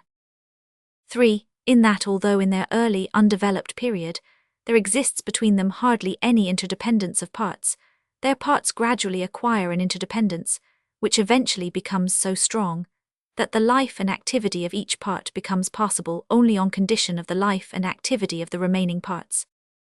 4. In that life and the development of society are independent, and more protracted than the life and development of any one of the units constituting it, which are born, grow, act, reproduce themselves, and die separately, while the political body formed from them continues to live generation after generation, developing in mass in perfection and functional activity. The points of difference between organisms and society go farther, and it is proved that these differences are merely apparent, but that organisms and societies are absolutely similar. For the uninitiated man, the question immediately presents itself, what are you talking about? Why is mankind an organism, or similar to an organism? You say that societies resemble organisms in these 4 features, but it is nothing of the sort. You only take a few features of the organism, and beneath them you range human communities. You bring forward 4 features of resemblance, then you take 4 features of dissimilarity, which are, however, only apparent, according to you. And you thence conclude that human societies can be regarded as organisms. But surely this is an empty game of dialectics and nothing more. On the same foundation, under the features of an organism, you may range whatever you please. I will take the first thing that comes into my head. Let us suppose it to be a forest. The manner in which it sows itself in the plain and spreads abroad beginning with a small aggregate, it increases imperceptibly in mass, and so forth. Exactly the same thing takes place in the fields when they gradually seed themselves down and bring forth a forest. 2. In the beginning the structure is simple, afterwards it increases in complication, and so forth. Exactly the same thing happens with the forest. In the first place there were only beech trees, then came brushwood and hazel bushes. At first all grow erect, then they interlace their branches. 3. The interdependence of the parts is so augmented that the life of each part depends on the life and activity of the remaining parts. It is precisely so with the forest. The hazel bush warms the tree boles, cut it down and the other trees will freeze. The hazel bush protects from the wind, the seed-bearing trees carry on reproduction, the tall and leafy trees afford shade, and the life of one tree depends on the life of another. 4. The separate parts may die but the whole lives. Exactly the case with the forest. The forest does not mourn one tree. Having proved that, in accordance with this theory, you may regard the forest as an organism, you fancy that you have proved to the disciples of the organic doctrine the error of their definition. Nothing of the sort. The definition which they give to the organism is so inaccurate and so elastic that under this definition they may include what they will. Yes, they say, and the forest may also be regarded as an organism. The forest is mutual reaction of individuals, which do not annihilate each other, an aggregate. Its parts may also enter into a more intimate union, as the hive of bees constitutes itself an organism. Then you will say, if that is so, then the birds and the insects and the grass of this forest, which react upon each other, and do not destroy each other, may also be regarded as one organism, in company with the trees. And to this also they will agree. Every collection of living individuals which react upon each other and do not destroy each other may be regarded as organisms, according to their theory. You may affirm a connection and interaction between whatever you choose, and according to evolution, you may affirm that, out of whatever you please, any other thing that you please may proceed, in a very long period of time. And the most remarkable thing of all is, that this same identical positive science recognizes the scientific method as the sign of true knowledge, and has itself defined what it designates as the scientific method. By the scientific method it means common sense, and common sense convicts it at every step. As soon as the popes felt that nothing holy remained in them, they called themselves most holy. As soon as science felt that no common sense was left in her, she called herself sensible, that is to say, scientific science. Chapter 3. Division of labor is the law of all existing things, and therefore it should be present in human societies. It is very possible that this is so, but still the question remains, of what nature is that division of labor which I behold in my human society? Is it that division of labor which should exist? And if people regard a certain division of labor as unreasonable and unjust, then no science whatever can convince men that that should exist which they regard as unreasonable and unjust. Division of labor is the condition of existence of organisms and of human societies. But what in these human societies is to be regarded as an organic division of labor? And to whatever extent science may have investigated the division of labor in the cells of worms, all these observations do not compel a man to acknowledge that division of labor to be correct, which his own sense and conscience do not recognize as correct, no matter how convincing may be the proofs of the division of labor of the cells in the organisms studied. Man, if he has not parted with his judgment, will say, nevertheless, that a man should not weave calico all his life, and that this is not division of labor, but persecution of the people. Spencer and others say that there is a whole community of weavers, and that the profession of weaving is an organic division of labor. There are weavers, so of course there is such a division of labor. It would be well enough to speak thus if the colony of weavers had arisen by the free will of its member, but we know that it is not thus formed of their initiative, but that we make it. Hence it is necessary to find out whether we have made these weavers in accordance with an organic law, or with some other. Men live, they support themselves by agriculture, as is natural to all men. One man has set up a blacksmith's forge and repaired his plough. His neighbor comes to him and asks him to mend his also, and promises him in return either work or money. A third comes, and a fourth, and in the community formed by these men there arises the following division of labor. A blacksmith is created. Another man has instructed his children well.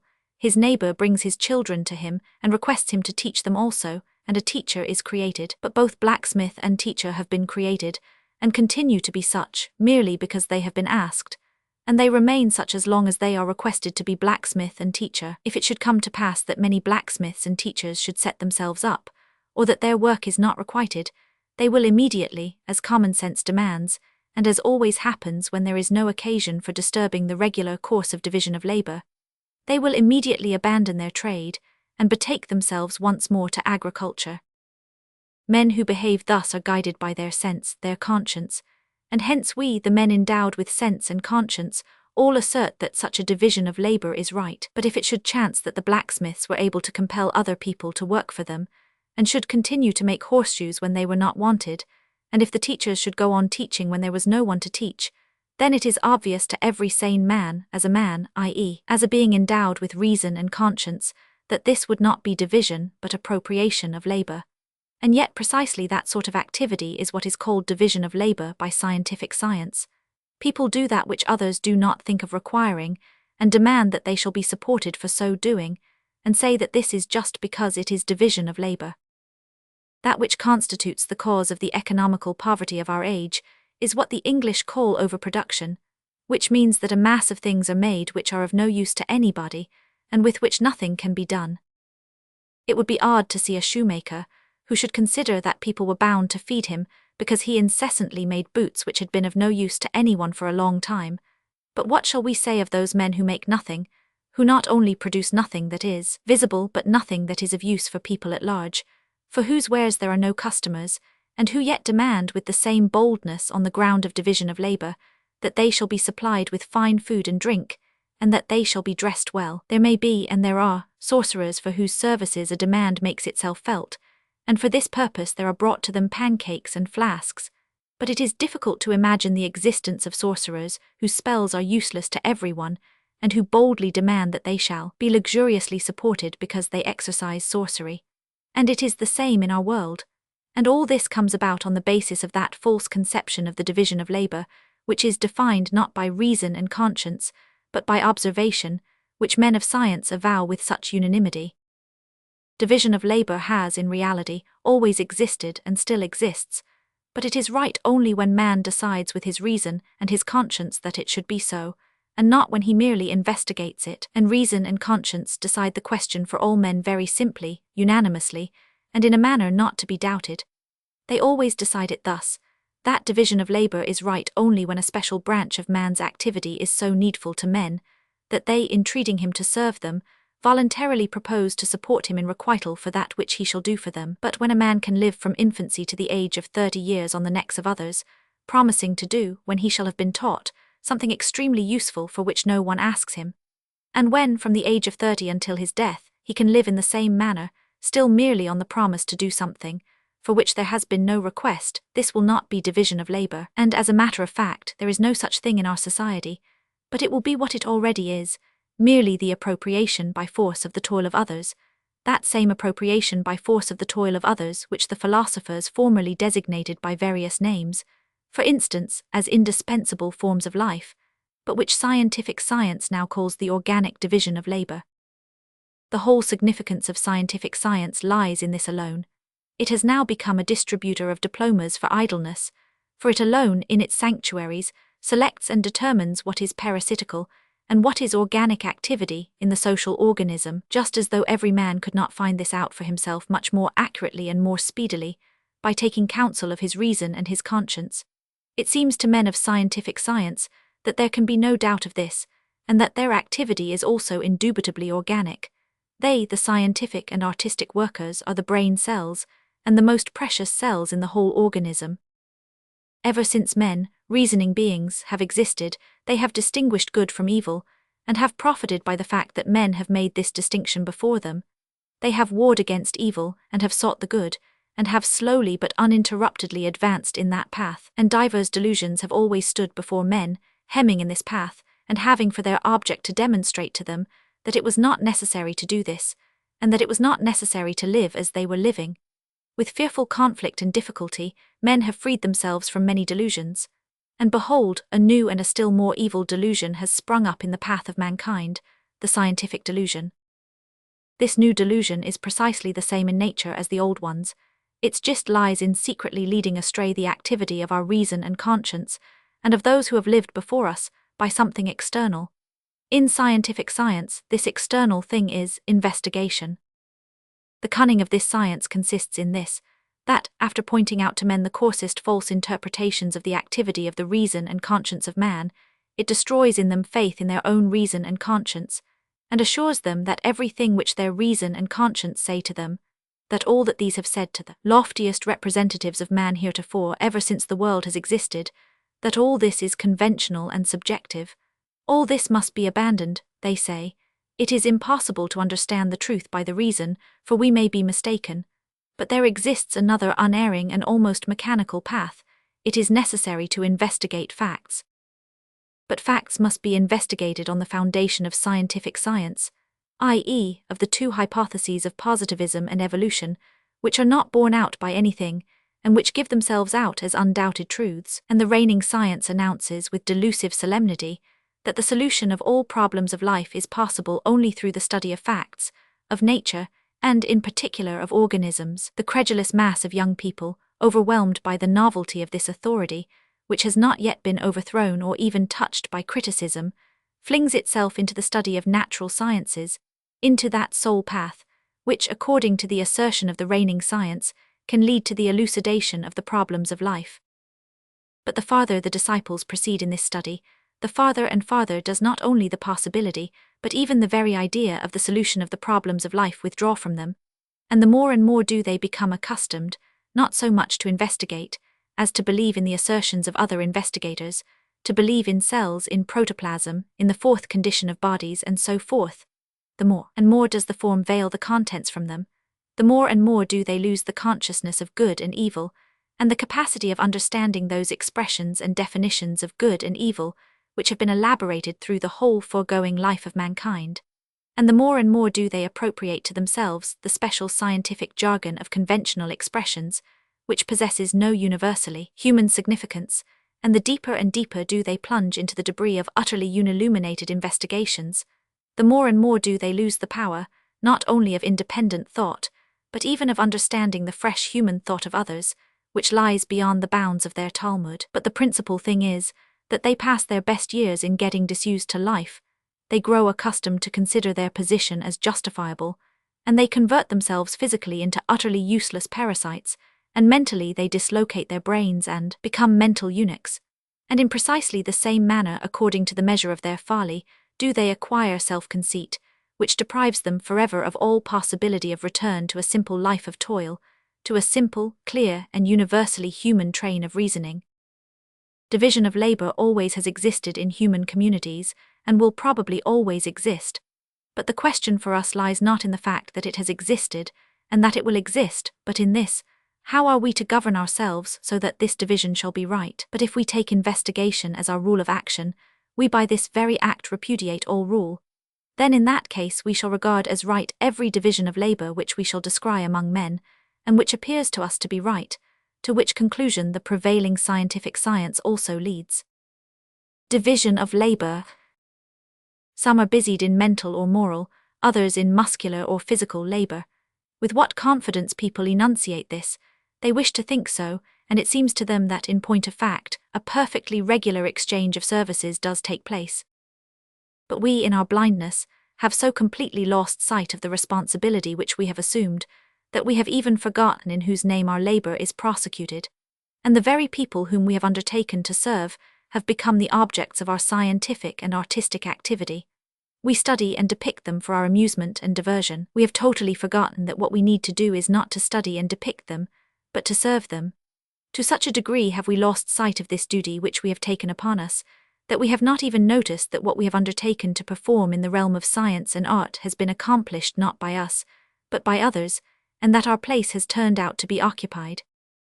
It proves that while we have been disputing, one about the spontaneous origin of organisms, another as to what else there is in protoplasm, and so on, the common people have been in need of spiritual food, and the unsuccessful and rejected of art and science, in obedience to the mandate of adventurers who have in view the sole aim of profit, have begun to furnish the people with this spiritual food, and still so furnish them. For the last 40 years in Europe, and for the last 10 years with us here in Russia, millions of books and pictures and songbooks have been distributed, and stalls have been opened, and the people gaze and sing and receive spiritual nourishment, but not from us who have undertaken to provide it, while we, justifying our idleness by that spiritual food which we are supposed to furnish, sit by and wink at it. But it is impossible for us to wink at it, for our last justification is slipping from beneath our feet. We have become specialized, we have our particular functional activity, we are the brains of the people, they support us and we have undertaken to teach them. It is only under this pretense that we have excused ourselves from work. But what have we taught them, and what are we now teaching them? They have waited for years, for tens, for hundreds of years, and we keep on diverting our minds with chatter, and we instruct each other, and we console ourselves, and we have utterly forgotten them. We have so entirely forgotten them, that others have undertaken to instruct them, and we have not even perceived it. We have spoken of the division of labor with such lack of seriousness, that it is obvious that what we have said about the benefits which we have conferred on the people was simply a shameless evasion. Chapter 4. Science and art have arrogated to themselves the right of idleness, and of the enjoyment of the labor of others, and have betrayed their calling, and their errors have arisen merely because their servants, having set forth a falsely conceived principle of the division of labor, have recognized their own right to make use of the labor of others, and have lost the significance of their vocation, having taken for their aim not the profit of the people, but the mysterious profit of science and art, and delivered themselves over to idleness and vice, not so much of the senses as of the mind. They say, science and art have bestowed a great deal on mankind. Science and art have bestowed a great deal on mankind, not because the men of art and science, under the pretext of a division of labor, live on other people, but in spite of this. The Roman Republic was powerful, not because her citizens had the power to live a vicious life, but because among their number there were heroic citizens. It is the same with art and science. Art and science have bestowed much on mankind, but not because their followers formerly possessed on rare occasions, and now possess on every occasion, the possibility of getting rid of labor, but because there have been men of genius who, without making use of these rights, have led mankind forward. The class of learned men and artists which has advanced on the fictitious basis of a division of labor, its demands to the right of using the labors of others, cannot cooperate in the success of true science and true art, because a lie cannot bring forth the truth. We have become so accustomed to these, our tenderly reared or weakened representatives of mental labor, that it seems to us horrible that a man of science or an artist should plow or cart manure. It seems to us that everything would go to destruction, and that all his wisdom would be rattled out of him in the cart, and that all those grand picturesque images which he bears about in his breast would be soiled in the manure. But we have become so inured to this, that it does not strike us as strange that our servitor of science, that is to say, the servant and teacher of the truth, by making other people do for him that which he might do for himself, passes half his time in dainty eating, in smoking, in talking, in free and easy gossip, in reading the newspapers and romances, and in visiting the theatres. It is not strange to us to see our philosopher in the tavern, in the theatre, and at the ball. It is not strange in our eyes to learn that those artists who sweeten and ennoble our souls have passed their lives in drunkenness, cards, and women, if not in something worse. Art and science are very beautiful things, but just because they are so beautiful they should not be spoiled by the compulsory combination with them of vice. That is to say, a man should not get rid of his obligation to serve his own life, and that of other people by his own labor. Art and science have caused mankind to progress. Yes, but not because men of art and science, under the guise of division of labor, have rid themselves of the very first and most indisputable of human obligations, to labor with their hands in the universal struggle of mankind with nature. But only the division of labor, the freedom of men of science and of art from the necessity of earning them living, has rendered possible that remarkable success of science which we behold in our day, is the answer to this. If all were forced to till the soil, those vast results would not have been attained which have been attained in our day. There would have been none of those striking successes which have so greatly augmented man's power over nature, were it not for these astronomical discoveries, which are so astounding to the mind of man and which have added to the security of navigation. There would be no steamers, no railways, none of those wonderful bridges, tunnels, steam engines and telegraphs, photography, telephones, sewing machines, phonographs, electricity, telescopes, spectroscopes, microscopes, chloroform, Lister's bandages and carbolic acid. I will not enumerate everything on which our age thus prides itself. This enumeration and pride of enthusiasm over ourselves and our exploits can be found in almost any newspaper and popular pamphlet. This enthusiasm over ourselves is often repeated to such a degree that none of us can sufficiently rejoice over ourselves, that we are seriously convinced that art and science have never made such progress as in our own time. And, as we are indebted for all this marvelous progress to the division of labor, why not acknowledge it? Let us admit that the progress made in our day is noteworthy, marvelous, unusual. Let us admit that we are fortunate mortals to live in such a remarkable epoch, but let us endeavor to appraise this progress, not on the basis of our self-satisfaction, but of that principle which defends itself with this progress, the division of labor. All this progress is very amazing, but by a peculiarly unlucky chance admitted even by the men of science, this progress has not so far improved, but it has rather rendered worse the position of the majority, that is to say, of the working man.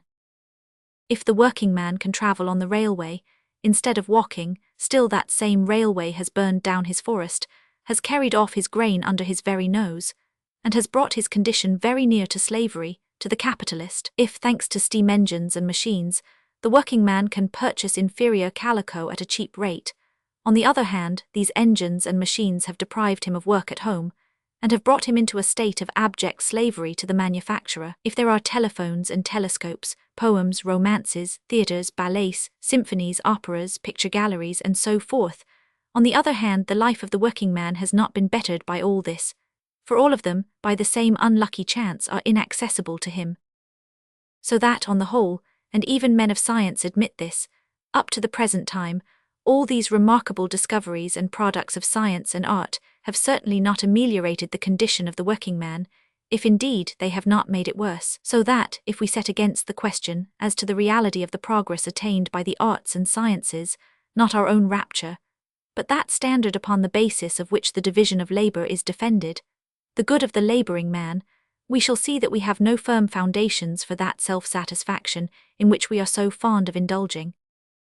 The peasant travels on the railway, the woman buys calico in the isba cottage, there will be a lamp instead of a pine knot, and the peasant will light his pipe with a match. This is convenient, but what right have I to say that the railway and the factory have proved advantageous to the people?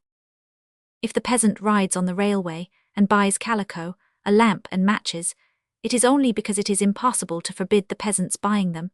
But surely we are all aware that the construction of railways and factories has never been carried out for the benefit of the lower classes. So why should a casual convenience which the working man enjoys lead to a proof of the utility of all these institutions for the people? There is something useful in every injurious thing. After a conflagration, one can warm oneself and light one's pipe with a firebrand, but why declare that the conflagration is beneficial? Men of art and science might say that their pursuits are beneficial to the people, only when men of art and science have assigned to themselves the object of serving the people, as they now assign themselves the object of serving the authorities and the capitalists. We might say this if men of art and science had taken as their aim the needs of the people, but there are none such. All scientists are busy with their priestly avocations, out of which proceed investigations into protoplasm, the spectral analyses of stars, and so on. But science has never once thought of what axe or what hatchet is the most profitable to chop with, what saw is the most handy, what is the best way to mix bread from what flour, how to set it, how to build and heat an oven, what food and drink and what utensils are the most convenient and advantageous under certain conditions, what mushrooms may be eaten, how to propagate them, and how to prepare them in the most suitable manner. And yet all this is the province of science. I am aware that, according to its own definition, science ought to be useless, i.e., science for the sake of science, but surely this is an obvious evasion. The province of science is to serve the people. We have invented telegraphs, telephones, phonographs, but what advances have we effected in the life, in the labor of the people? We have reckoned up 2 millions of beetles, and we have not tamed a single animal since biblical times, when all our animals were already domesticated. But the reindeer, the stag, the partridge, the heathcock, all remain wild. Our botanists have discovered the cell, and in the cell protoplasm, and in that protoplasm still something more, and in that atom yet another thing. It is evident that these occupations will not end for a long time to come, because it is obvious that there can be no end to them, and therefore the scientist has no time to devote to those things which are necessary to the people. And therefore, again, from the time of Egyptian and Hebrew antiquity, when wheat and lentils had already been cultivated, down to our own times, not a single plant has been added to the food of the people, with the exception of the potato, and that was not obtained by science. Torpedoes have been invented, and apparatus for taxation, and so forth, but the spinning wind, the woman's weaving loom, the plough, the hatchet, the chain, the rake, the bucket, the well sweep, are exactly the same as they were in the days of Rurik. And if there has been any change, then that change has not been effected by scientific people. And it is the same with the arts. We have elevated a lot of people to the rank of great writers, we have picked these writers to pieces, and have written mountains of criticism, and criticism on the critics, and criticism on the critics of the critics, and we have collected picture galleries, and have studied different schools of art in detail, and we have so many symphonies and orchestras and operas that it is becoming difficult even for us to listen to them. But what have we added to the popular Bylini, legends, tales, songs? What music, what pictures have we given to the people? On the Nikolskaya books are manufactured for the people, and harmonicas in Tula, and in neither have we taken any part. The falsity of the whole direction of our arts and sciences is more striking and more apparent in precisely those very branches, which it would seem should from their very nature be of use to the people, and which in consequence of their false attitude seem rather injurious than useful. The technologist, the physician, the teacher, the artist, the author, should in virtue of their very callings it would seem serve the people. And what then? Under the present regime, they can do nothing but harm to the people.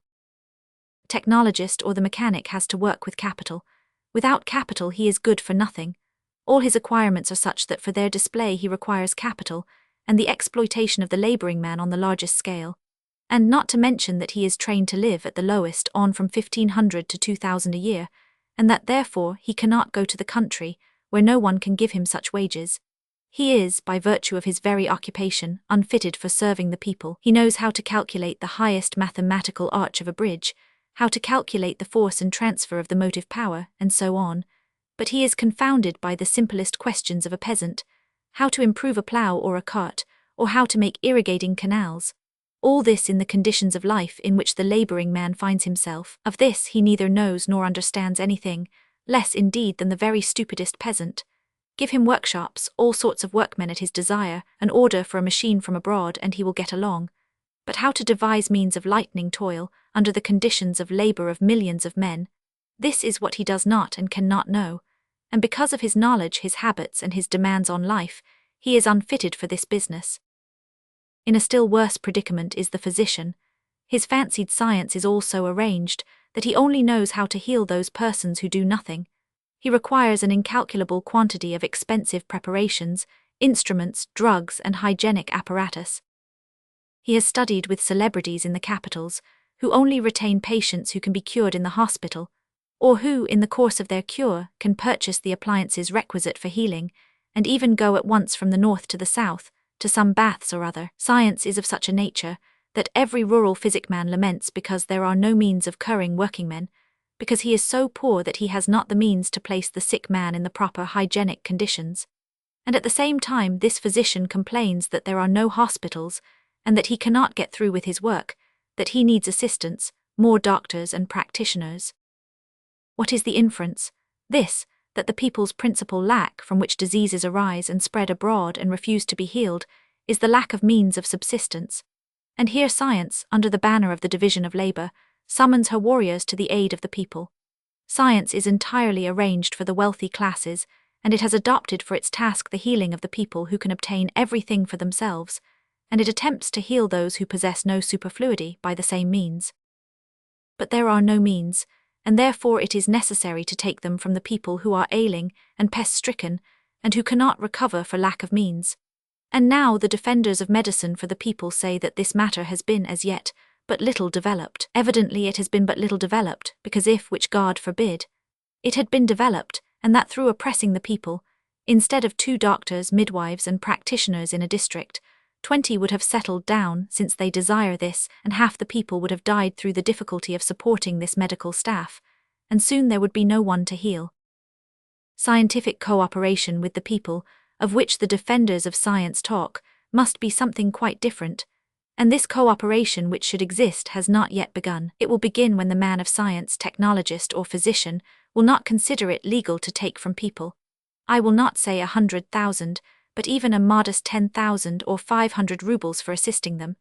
But when he will live among the toiling people, under the same conditions, and exactly as they do, then he will be able to apply his knowledge to the questions of mechanics, technics, hygiene, and the healing of the labouring people. But now science, supporting itself at the expense of the working people, has entirely forgotten the conditions of life among these people, ignores, as it puts it, these conditions, and takes very grave offence because its fancied knowledge finds no adherents among the people. The domain of medicine, like the domain of technical science, still lies untouched. All questions as to how the time of labour is best divided, what is the best method of nourishment, with what in what shape, and when it is best to clothe oneself, to shoe oneself, to counteract dampness and cold, how best to wash oneself, to feed the children, to swaddle them, and so on in just those conditions in which the working people find themselves, all these questions have not yet been propounded. The same is the case with the activity of the teachers of science, pedagogical teachers. Exactly in the same manner science has so arranged this matter that only wealthy people are able to study science, and teachers, like technologists and physicians, cling to money. And this cannot be otherwise because a school built on a model plan, as a general rule, the more scientifically built the school, the more costly it is, with pivot chains and globes and maps and library and petty textbooks for teachers and scholars and pedagogues, is a sort of thing for which it would be necessary to double the taxes in every village. This science demands. The people need money for their work, and the more there is needed, the poorer they are. Defenders of science say, pedagogy is even now proving of advantage to the people, but give it a chance to develop, and then it will do still better. Yes, if it does develop, and instead of 20 schools in a district there are 100 and all scientific, and if the people support these schools they will grow poorer than ever, and they will more than ever need work for their children's sake. What is to be done? They say to this, the government will build the schools, and will make education obligatory as it is in Europe. But again, surely the money is taken from the people just the same, and it will be harder to work, and they will have less leisure for work, and there will be no education even by compulsion. Again, the sole salvation is this, that the teacher should live under the conditions of the working men, and should teach for that compensation which they give him freely and voluntarily. Such is the false course of science, which deprives it of the power of fulfilling its obligation, which is to serve the people. But in nothing is this false course of science so obviously apparent, as in the vocation of art, which, from its very significance, ought to be accessible to the people. Science may fall back on its stupid excuse that science acts for science, and that when it turns out learned men it is laboring for the people. But art, if it is art, should be accessible to all the people, and in particular to those in whose name it is executed. And our definition of art in a striking manner convicts those who busy themselves with art of their lack of desire, lack of knowledge, and lack of power to be useful to the people. The painter, for the production of his great works, must have a studio of at least such dimensions that a whole association of carpenters, 40 in number, or shoemakers, now sickening or stifling in layers, would be able to work in it. But this is not all. He must have a model, costumes, travels. Millions are expended on the encouragement of art, and the products of this art are both incomprehensible and useless to the people. Musicians, in order to express their grand ideas, must assemble 200 men in white neckties, or in costumes, and spend hundreds of thousands of rubles for the equipment of an opera. And the products of this art cannot evoke from the people, even if the latter could at any time enjoy it, anything except amazement and ennui.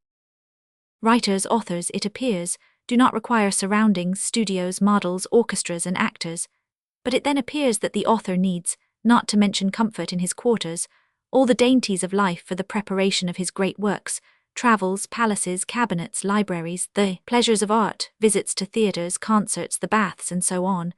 If he does not earn a fortune for himself, he is granted a pension, in order that he may compose the better. And again, these compositions, so prized by us, remain useless lumber for the people, and utterly unserviceable to them.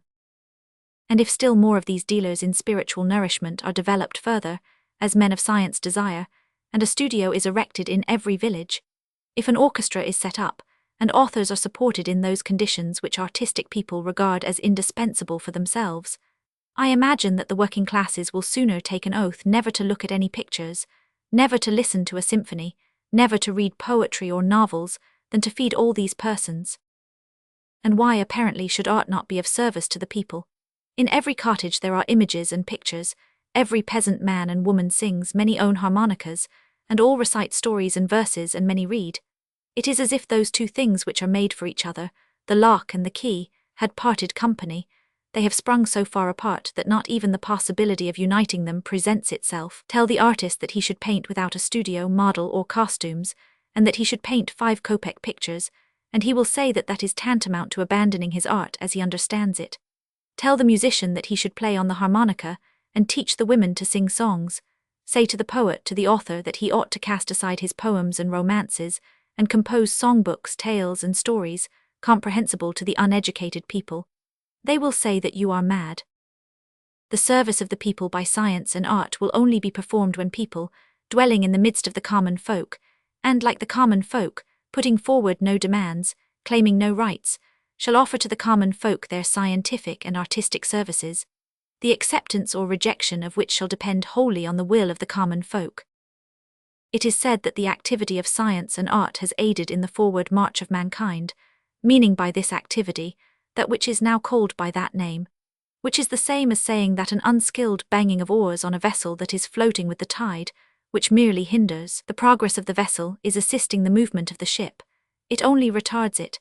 The so-called division of labor, which has become in our day the condition of activity of men of science and art, was and has remained the chief cause of the tardy forward movement of mankind.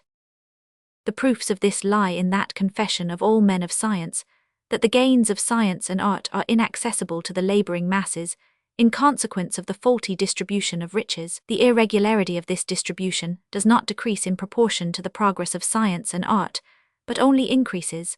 Men of art and science assume an air of deep pity for this unfortunate circumstance, which does not depend upon them.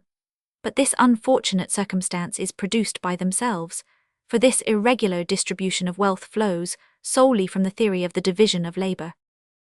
Science maintains the division of labor as an unalterable law. It sees that the distribution of wealth, founded on the division of labor, is wrong and ruinous, and it affirms that its activity, which recognizes the division of labor, will lead people to bliss. The result is that some people make use of the labor of others, but that, if they shall make use of the labor of others for a very long period of time, and in still larger measure, then this wrongful distribution of wealth, i.e., the use of the labor of others, will come to an end. Men stand beside a constantly swelling spring of water, and are occupied with the problem of diverting it to one side, away from the thirsty people, and they assert that they are producing this water, and that soon enough will be collected for all. But this water which has flowed, and which still flows unceasingly and nourishes all mankind, not only is not the result of the activity of the men who, standing at its source, turn it aside, but this water flows and gushes out, in spite of the efforts of these men to obstruct its flow.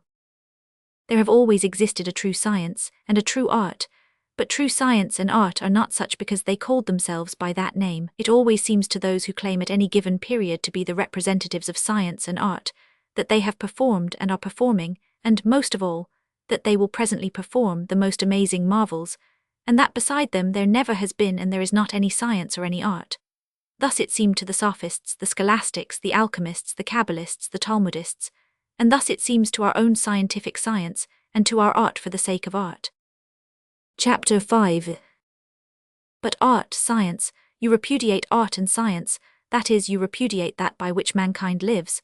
People are constantly making this, it is not a reply to me, and they employ this mode of reception in order to reject my deductions without examining into them. He repudiates science and art, he wants to send people back again into a savage state.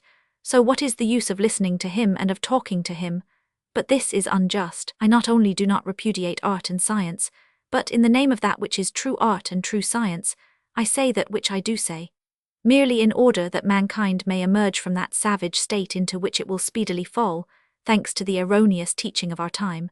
Only for this purpose do I say that which I say. Art and science are as indispensable as food and drink and clothing, more indispensable even, but they become so, not because we decide that what we designate as art and science are indispensable, but simply because they really are indispensable to people. Surely if hay is prepared for the bodily nourishment of men, the fact that we are convinced that hay is the proper food for man will not make hay the food of man. Surely I cannot say, why do not you eat hay when it is the indispensable food?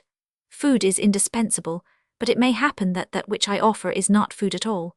This same thing has occurred with our art and science. It seems to us that if we add to a Greek word the word logi, and call that a science, it will be a science, and if we call any abominable thing, like the dancing of nude females, by a Greek word choreography, that is art and that it will be art. But no matter how much we may say this, the business with which we occupy ourselves when we count beetles, and investigate the chemical constituents of the stars in the Milky Way, when we paint nymphs and compose novels and symphonies, our business will not become either art or science until such time as it is accepted by those people for whom it is wrought.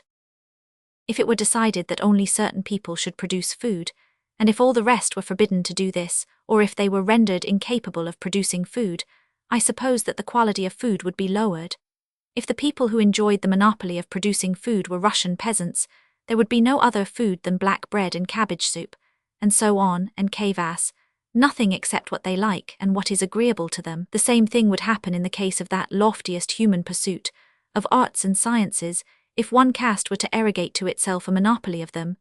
But with this sole difference that, in the matter of bodily food, there can be no great departure from nature, and bread and cabbage soup, although not very savoury viands, are fit for consumption, but in spiritual food, there may exist the very greatest departures from nature, and some people may feed themselves for a long time on poisonous spiritual nourishment, which is directly unsuitable for or injurious to them. They may slowly kill themselves with spiritual opium or liquors, and they may offer this same food to the masses. It is this very thing that is going on among us, and it has come about because the position of men of science and art is a privileged one, because art and science in our day, in our world, are not at all a rational occupation of all mankind without exception, exerting their best powers for the service of art and science, but an occupation of a restricted circle of people holding a monopoly of these industries and entitling themselves men of art and science, and who have therefore perverted the very idea of art and science, and have lost all the meaning of their vocation, and who are only concerned in amusing and rescuing from crushing ennui their tiny circle of idle mouths. Ever since men have existed, they have always had science and art in the simplest and broadest sense of the term. Science, in the sense of the whole of knowledge acquired by mankind, exists and always has existed, and life without it is not conceivable, and there is no possibility of either attacking or defending science, taken in this sense. But the point lies here, that the scope of the knowledge of all mankind as a whole is so multifarious, ranging from the knowledge of how to extract iron to the knowledge of the movements of the planets, that man loses himself in this multitude of existing knowledge capable of endless possibilities, if he have no guiding thread, by the aid of which he can classify this knowledge, and arrange the branches according to the degrees of their significance and importance. Before a man undertakes to learn anything whatever, he must make up his mind that that branch of knowledge is of weight to him, and of more weight and importance than the countless other objects of study with which he is surrounded. Before undertaking the study of anything, a man decides for what purpose he is studying this subject, and not the others, but to study everything, as the men of scientific science in our day preach, without any idea of what is to come out of such study, is downright impossible, because the number of subjects of study is endless, and hence, no matter how many branches we may acquire, their acquisition can possess no significance or reason, and therefore in ancient times, down to even a very recent date, until the appearance of scientific science, man's highest wisdom consisted in finding that guiding thread, according to which the knowledge of men should be classified as being of primary or of secondary importance, and this knowledge, which forms the guide to all other branches of knowledge, men have always called science in the strictest acceptation of the word. And such science there has always been, even down to our own day, in all human communities which have emerged from their primal state of savagery. Ever since mankind has existed, teachers have always arisen among peoples, who have enunciated science in this restricted sense, the science of what it is most useful for man to know. This science has always had for its object the knowledge of what is the true ground of the well-being of each individual man, and of all men, and why. Such was the science of Confucius, of Buddha, of Socrates, of Mahomet, and of others. Such is this science as they understood it, and as all men, with the exception of our little circle of so-called cultured people, understand it. This science has not only always occupied the highest place, but has been the only and sole science from which the standing of the rest has been determined, and this was the case not in the least because, as the so-called scientific people of our day think, cunning priestly teachers of this science attributed to it such significance, but because in reality, as everyone knows, both by personal experience and by reflection, there can be no science except the science of that in which the destiny and welfare of man consist, for the objects of science are incalculable in number.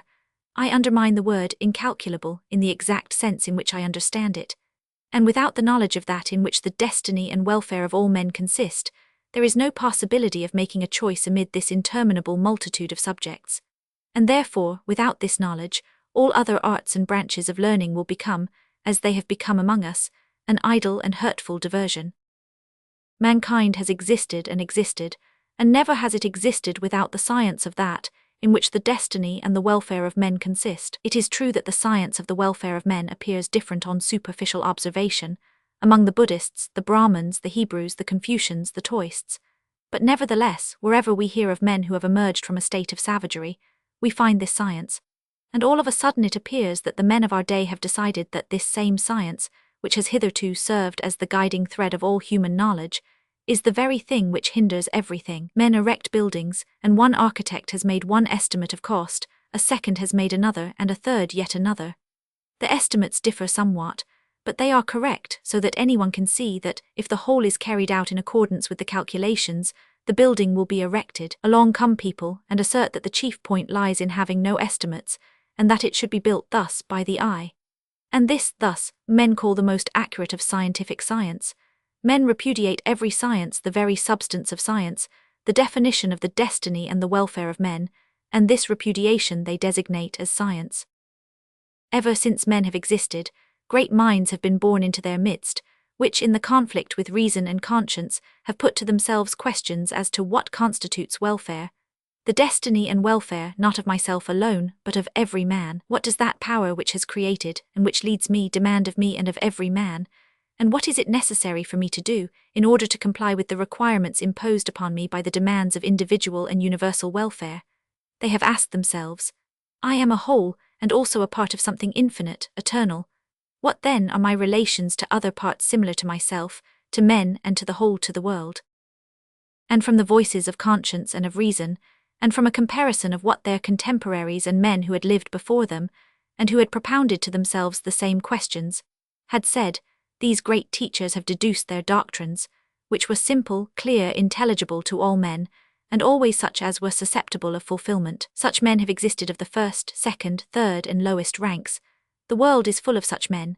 Every living man propounds the question to himself, how to reconcile the demands of welfare, and of his personal existence with conscience and reason, and from this universal labor, slowly but uninterruptedly, new forms of life, which are more in accord with the requirements of reason and of conscience, are worked out.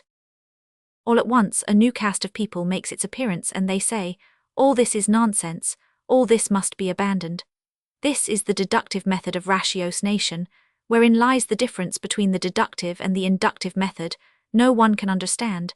These are the dogmas of the technological and metaphysical period. Everything that these men discover by inward experience, and which they communicate to one another, concerning their knowledge of the law of their existence, of their functional activity, according to their own jargon, everything that the grandest minds of mankind have accomplished in this direction, since the beginning of the world, all this is nonsense and has no weight whatever. According to this new doctrine, it appears that you are cells, and that you as a cell have a very definite functional activity, which you not only fulfill but which you infallibly feel within you, and that you are a thinking, talking, understanding cell, and that you, for this reason, can ask another similar talking cell whether it is just the same, and in this way verify your own experience, that you can take advantage of the fact that speaking cells which have lived before you have written on the same subject, and that you have millions of cells which confirm your observations by their agreement with the cells which have written down their thoughts.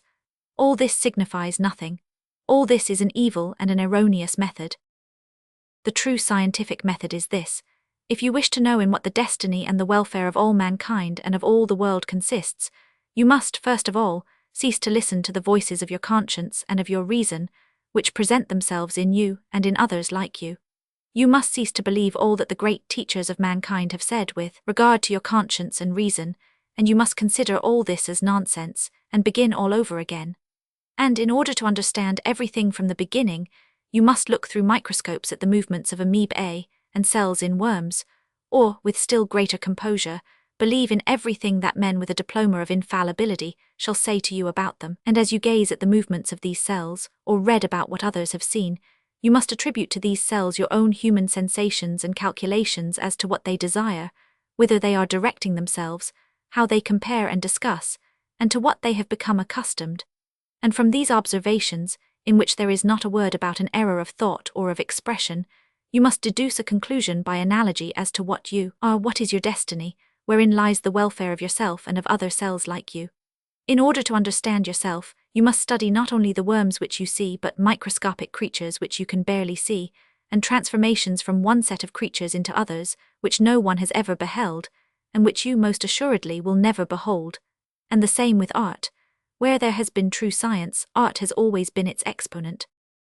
Ever since men have been in existence, they have been in the habit of deducing, from all pursuits, the expressions of various branches of learning concerning the destiny and the welfare of man, and the expression of this knowledge has been art in the strict sense of the word.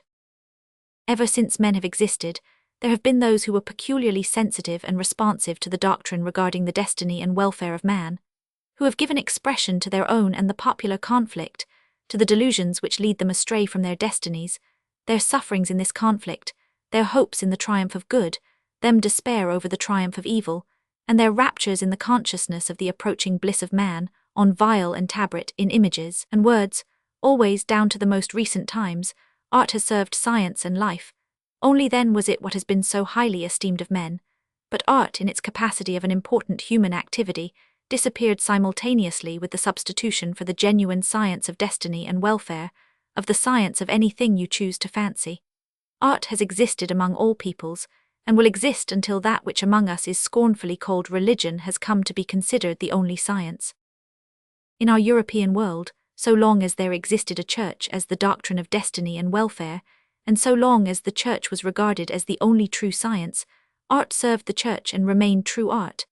But as soon as art abandoned the church and began to serve science, while science served whatever came to hand, art lost its significance, and notwithstanding the rights claimed on the score of ancient memories, and of the clumsy assertion which only proves its loss of its calling, that art serves art, it has become a trade, providing men with something agreeable, and as such it inevitably comes into the category of choreographic, culinary, hairdressing and cosmetic arts, whose practitioners designate themselves as artists, with the same right as the poets, printers and musicians of our day. Glance backward into the past, and you will see that in the course of thousands of years, out of milliards of people, only half a score of Confucius, Buddhas, Solomons, Socrates, Solons and Homers have been produced. Evidently, they are rarely met with among men, in spite of the fact that these men have not been selected from a single caste, but from mankind at large. Evidently, these true teachers and artists and learned men, the purveyors of spiritual nourishment, are rare, and it is not without reason that mankind has valued and still values them so highly. But it now appears that all these great factors in the science and art of the past are no longer of use to us.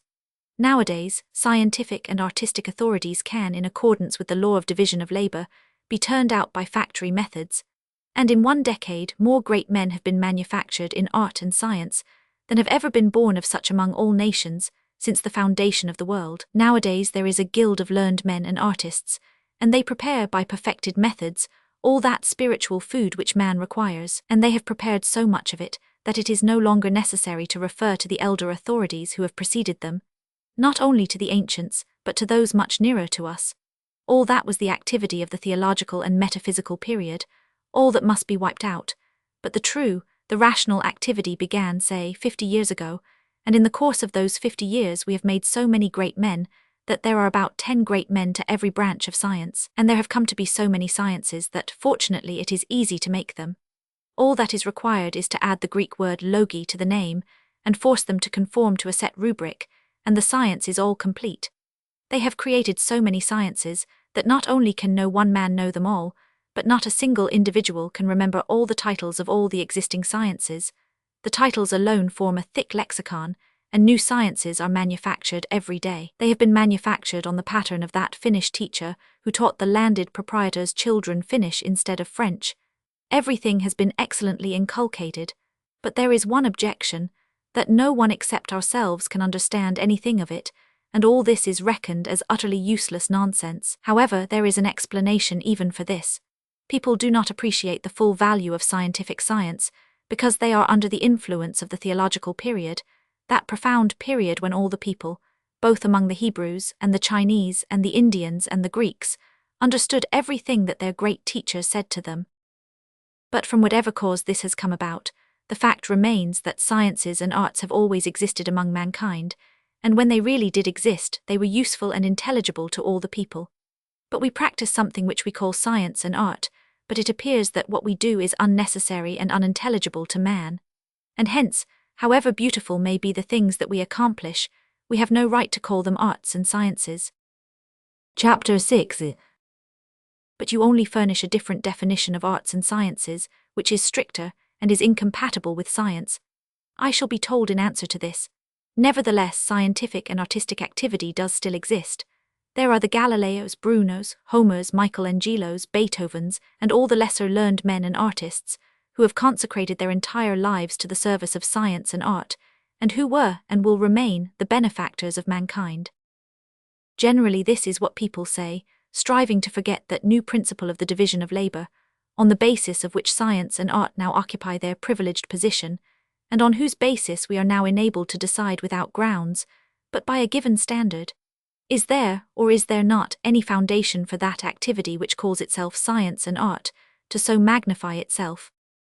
When the Egyptian or the Grecian priests produced their mysteries, which were unintelligible to anyone, and stated concerning these mysteries that all science and all art were contained in them, I could not verify the reality of their science on the basis of the benefit procured by them to the people, because science, according to their assertions, was supernatural. But now we all possess a very simple and clear definition of the activity of art and science, which excludes everything supernatural. Science and art promise to carry out the mental activity of mankind, for the welfare of society, or of all the human race. The definition of scientific science and art is entirely correct, but unfortunately the activity of the present arts and sciences does not come under this head. Some of them are directly injurious, others are useless, others still are worthless, good only for the wealthy. They do not fulfill that which, by their own definition, they have undertaken to accomplish, and hence they have as little right to regard themselves as men of art and science, as a corrupt priesthood, which does not fulfill the obligations which it has assumed, has the right to regard itself as the bearer of divine truth. And it can be understood why the makers of the present arts and sciences have not fulfilled, and cannot fulfill their vocation. They do not fulfill it, because out of their obligations they have erected a right. Scientific and artistic activity in its real sense is only fruitful when it knows no rights, but recognizes only obligations. Only because it is its property to be always thus, does mankind so highly prize this activity. If men really were called to the service of others through artistic work, they would see in that work only obligation, and they would fulfill it with toil, with privations, and with self-abnegation. The thinker or the artist will never sit calmly on Olympian heights, as we have become accustomed to represent them to ourselves. The thinker or the artist should suffer in company with the people, in order that he may find salvation or consolation. Besides this, he will suffer because he is always and eternally in turmoil and agitation. He might decide and say that which would confer welfare on men, would free them from suffering, would afford them consolation. But he has not said so, and has not presented it as he should have done. He has not decided, and he has not spoken, and tomorrow possibly it will be too late.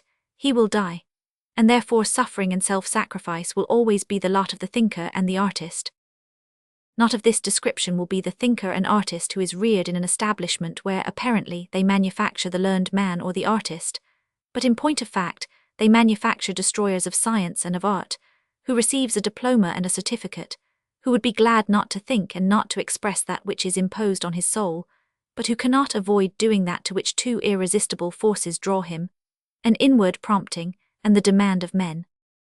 There will be no sleek, plump, self-satisfied thinkers and artists. Spiritual activity and its expression, which are actually necessary to others, are the most burdensome of all man's avocations, a cross, as the Gospels phrase it, and the sole indubitable sign of the presence of a vocation is self-devotion, the sacrifice of self for the manifestation of the power that is imposed upon man for the benefit of others. It is possible to study out how many beetles there are in the world, to view the spots on the sun, to write romances and operas without suffering, but it is impossible without self-sacrifice to instruct people in their true happiness, which consists solely in renunciation of self and the service of others, and to give strong expression to this doctrine without self-sacrifice. Christ did not die on the cross in vain, not in vain does the sacrifice of suffering conquer all things. But our art and science are provided with certificates and diplomas, and the only anxiety of all men is, how to still better guarantee them, i.e., how to render the service of the people impracticable for them. True art and true science possess two unmistakable marks. The first, an inward mark, which is this, that the servitor of art and science will fulfill his vocation, not for profit but with self-sacrifice, and the second, an external sign, his productions will be intelligible to all the people whose welfare he has in view.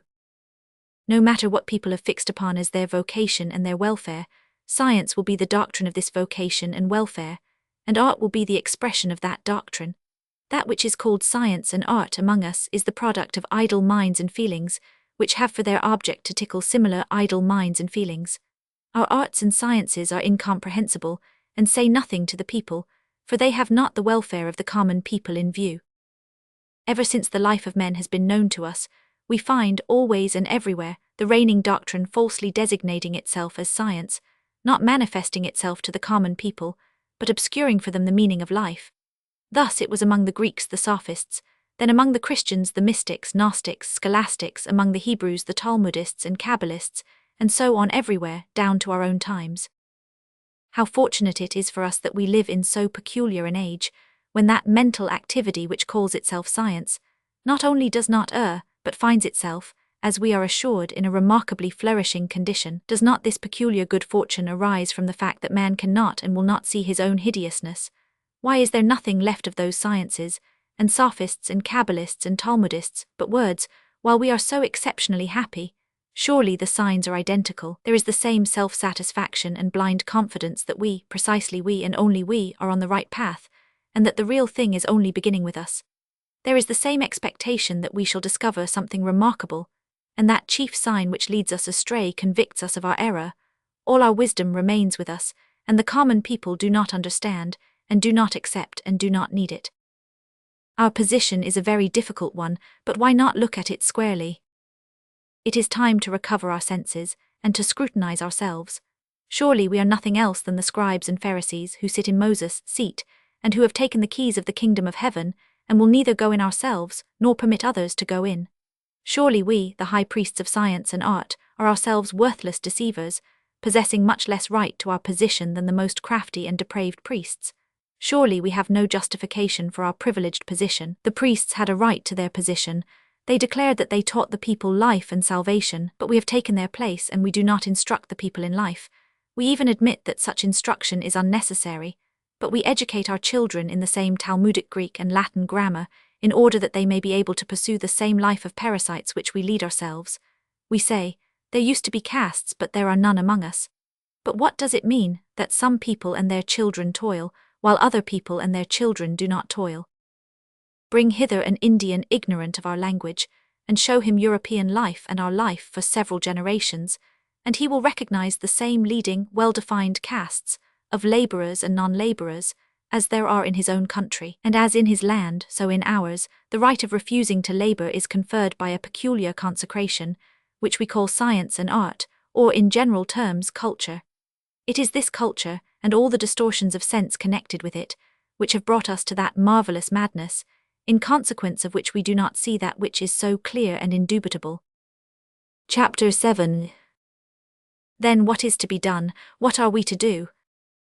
This question, which includes within itself both an admission that our life is evil and wrong, and in connection with this, as though it were an exercise for it, that it is impossible nevertheless to change it, this question I have heard, and I continue to hear on all sides. I have described my own sufferings, my own gropings, and my own solution of this question. I am the same kind of a man as everybody else, and if I am in any wise distinguished from the average man of our circle, it is chiefly in this respect, that I, more than the average man, have served and winked at the false doctrine of our world. I have received more approbation from men professing the prevailing doctrine, and therefore more than others have I become depraved, and wandered from the path. And therefore I think that the solution of the problem, which I have found in my own case, will be applicable to all sincere people who are propounding the same question to themselves. First of all, in answer to the question, what is to be done, I told myself, I must lie neither to other people nor to myself, I must not fear the truth whithersoever it may lead me. We all know what it means to lie to other people, but we are not afraid to lie to ourselves.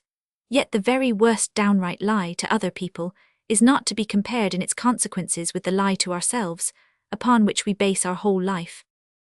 This is the lie of which we must not be guilty if we are to be in a position to answer the question, what is to be done?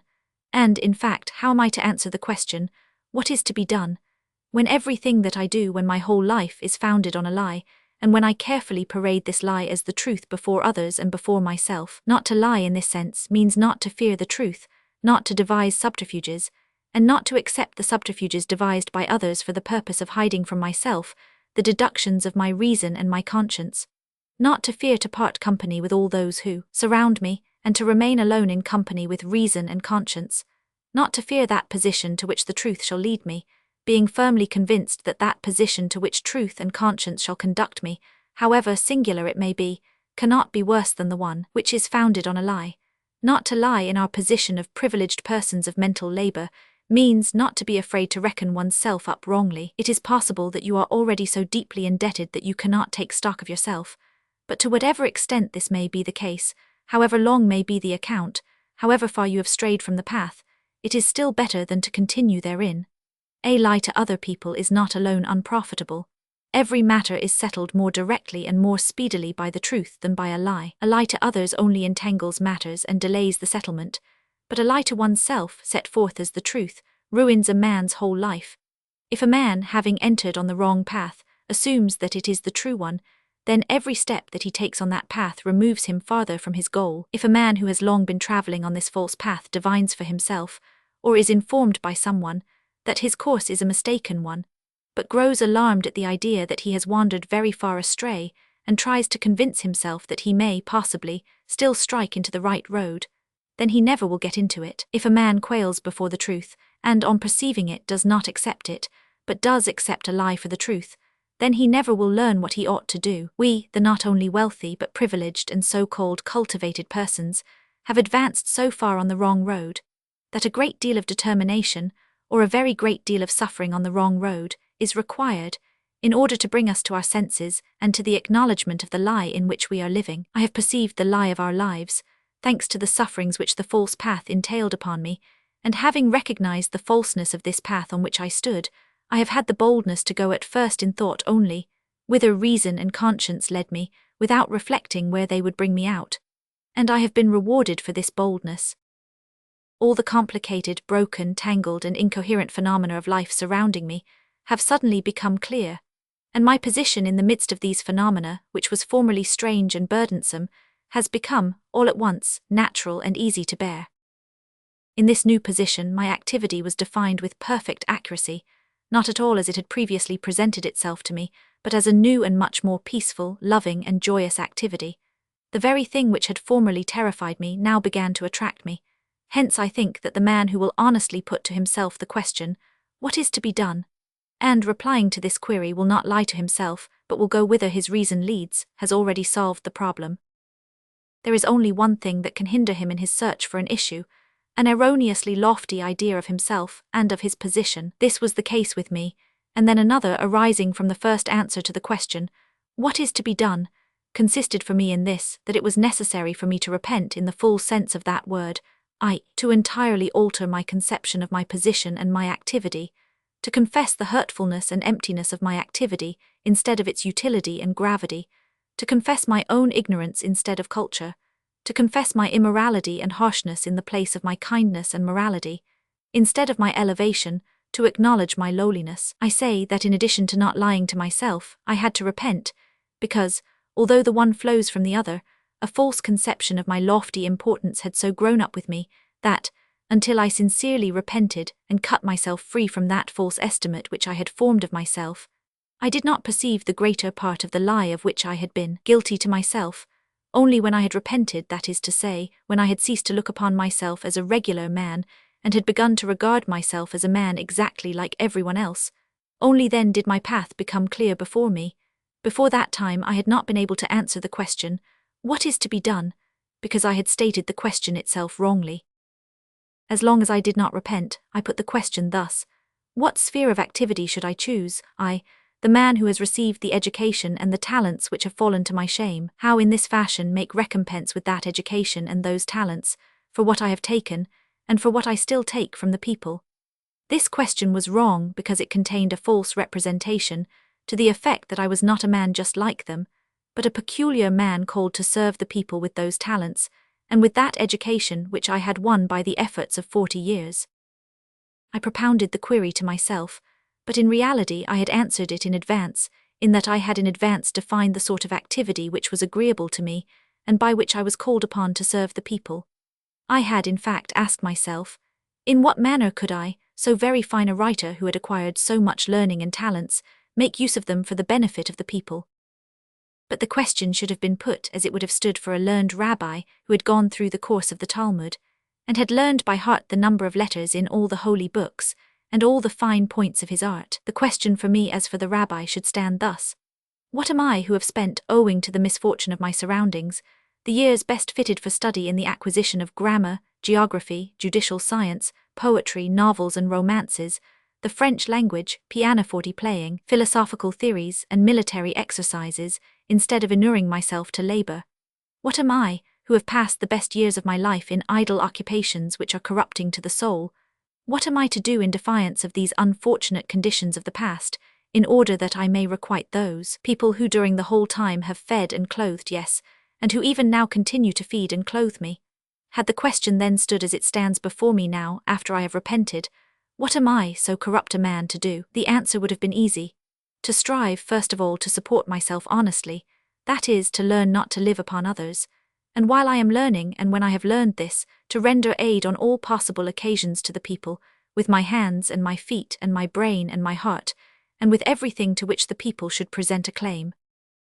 And therefore I say, that for the man of our circle, in addition to not lying to himself or to others, repentance is also necessary, and that he should scrape from himself that pride which has sprung up in us, in our culture, in our refinements, in our talents, and that he should confess that he is not a benefactor of the people and a distinguished man, who does not refuse to share with the people his useful acquirements, but that he should confess himself to be a thoroughly guilty, corrupt, and good-for-nothing man, who desires to reform himself, and not to behave benevolently towards the people, but simply to cease wounding and insulting them.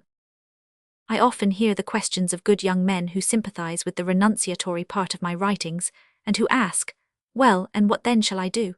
What am I to do now that I have finished my course in the university, or in some other institution, in order that I may be of use?" Young men ask this, and in the depths of their soul it is already decided that the education which they have received constitutes their privilege, and that they desire to serve the people precisely by means of thus superiority, and hence one thing which they will in no wise do, is to bear themselves honestly and critically towards that which they call their culture, and ask themselves, are those qualities which they call their culture good or bad?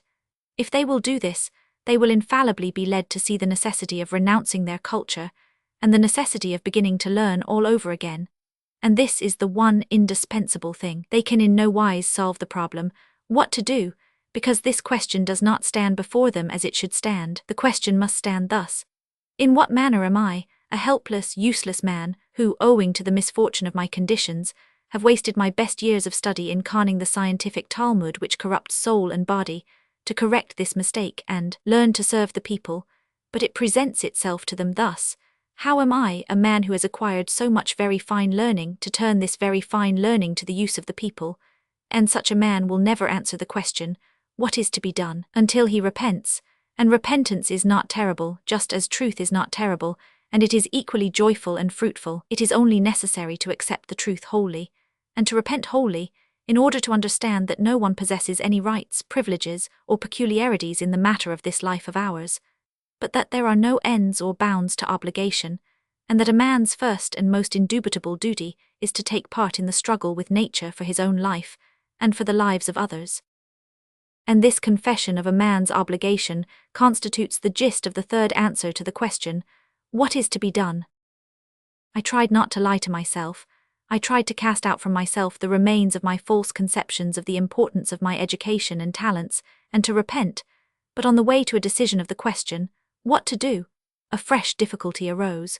There are so many different occupations that an indication was necessary as to the precise one which was to be adopted, and the answer to this question was furnished me by sincere repentance for the evil in which I had lived.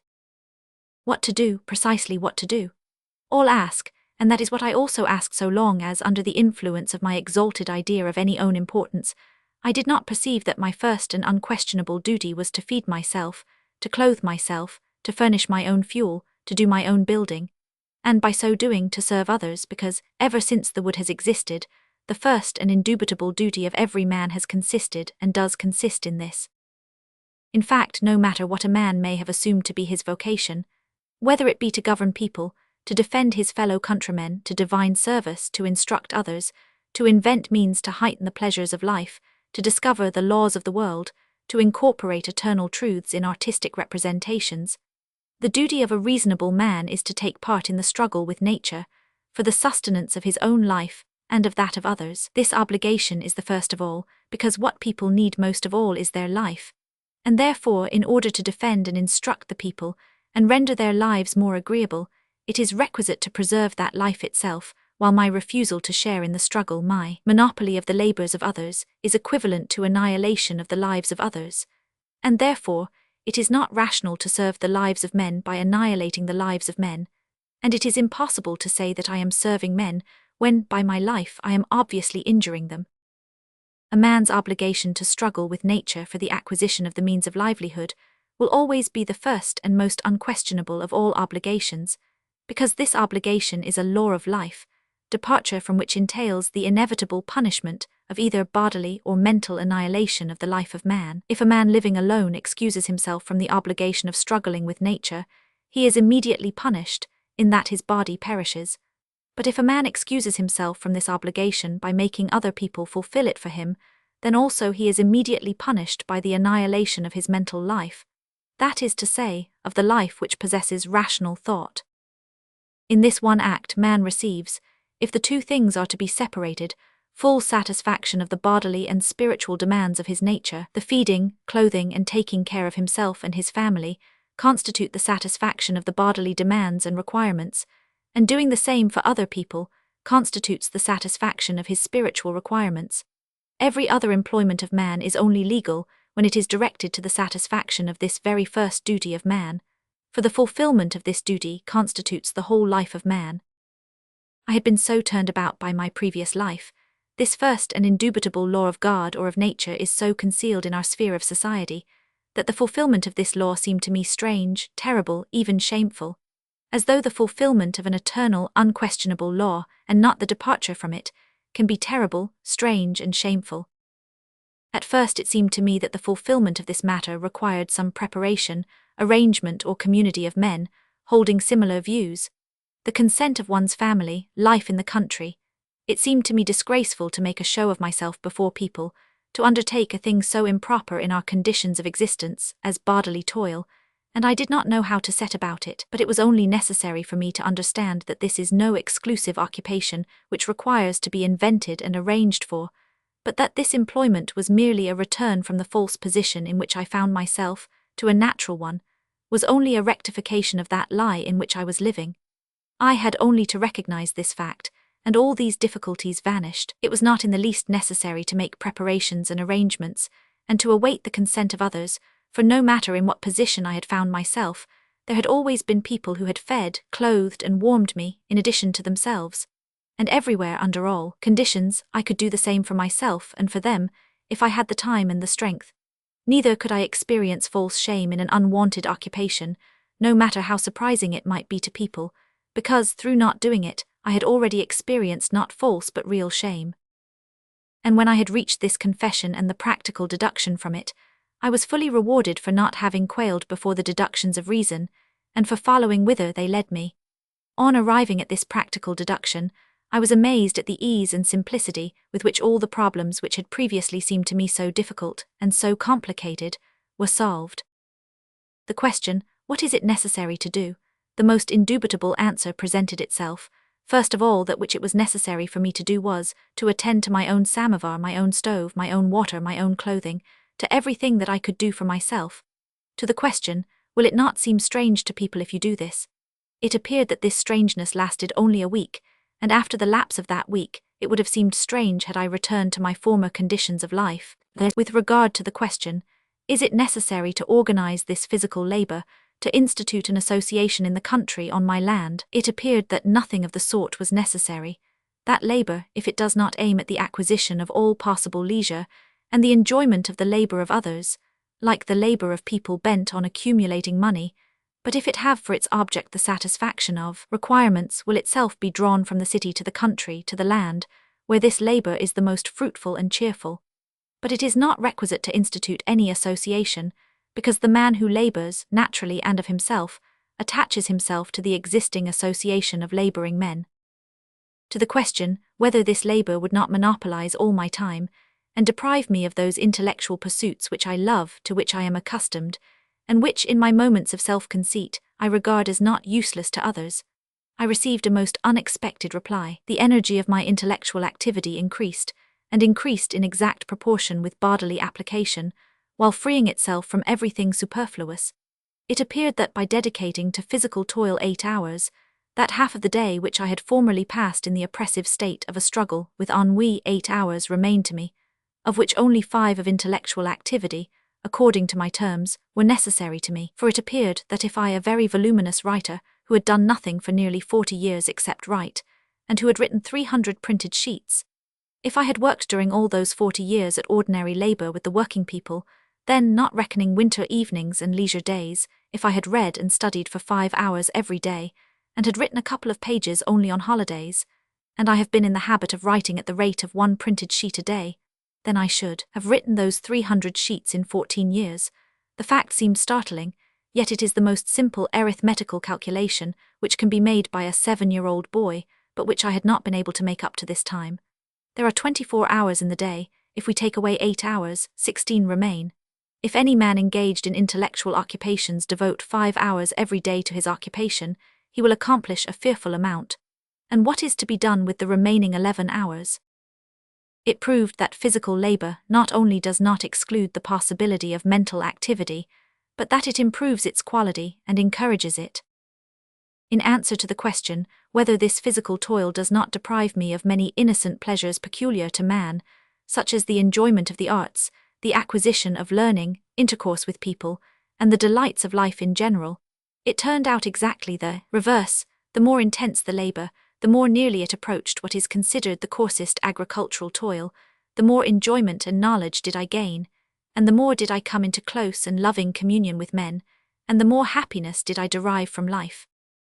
In answer to the question, which I have so often heard from persons not thoroughly sincere, as to what result could flow from so insignificant a drop in the sea of sympathy as my individual physical labor in the sea of labor engulfing me, I received also the most satisfactory and unexpected of answers. It appeared that all I had to do was to make physical labor the habitual condition of my life, and the majority of my false but precious habits and my demands, when physically idle, fell away from me at once of their own accord, without the slightest exertion on my part. Not to mention the habit of turning day into night and vice versa, my habits connected with my bed, with my clothing, with conventional cleanliness, which are downright impossible and oppressive with physical labor, and my demands as to the quality of my food were entirely changed. In place of the dainty, rich, refined, complicated, highly spiced food, to which I had formerly inclined, the most simple viands became needful and most pleasing of all to me: cabbage soup, porridge, black bread, and TV pricasco. So that, not to mention the influence upon me of the example of the simple working people,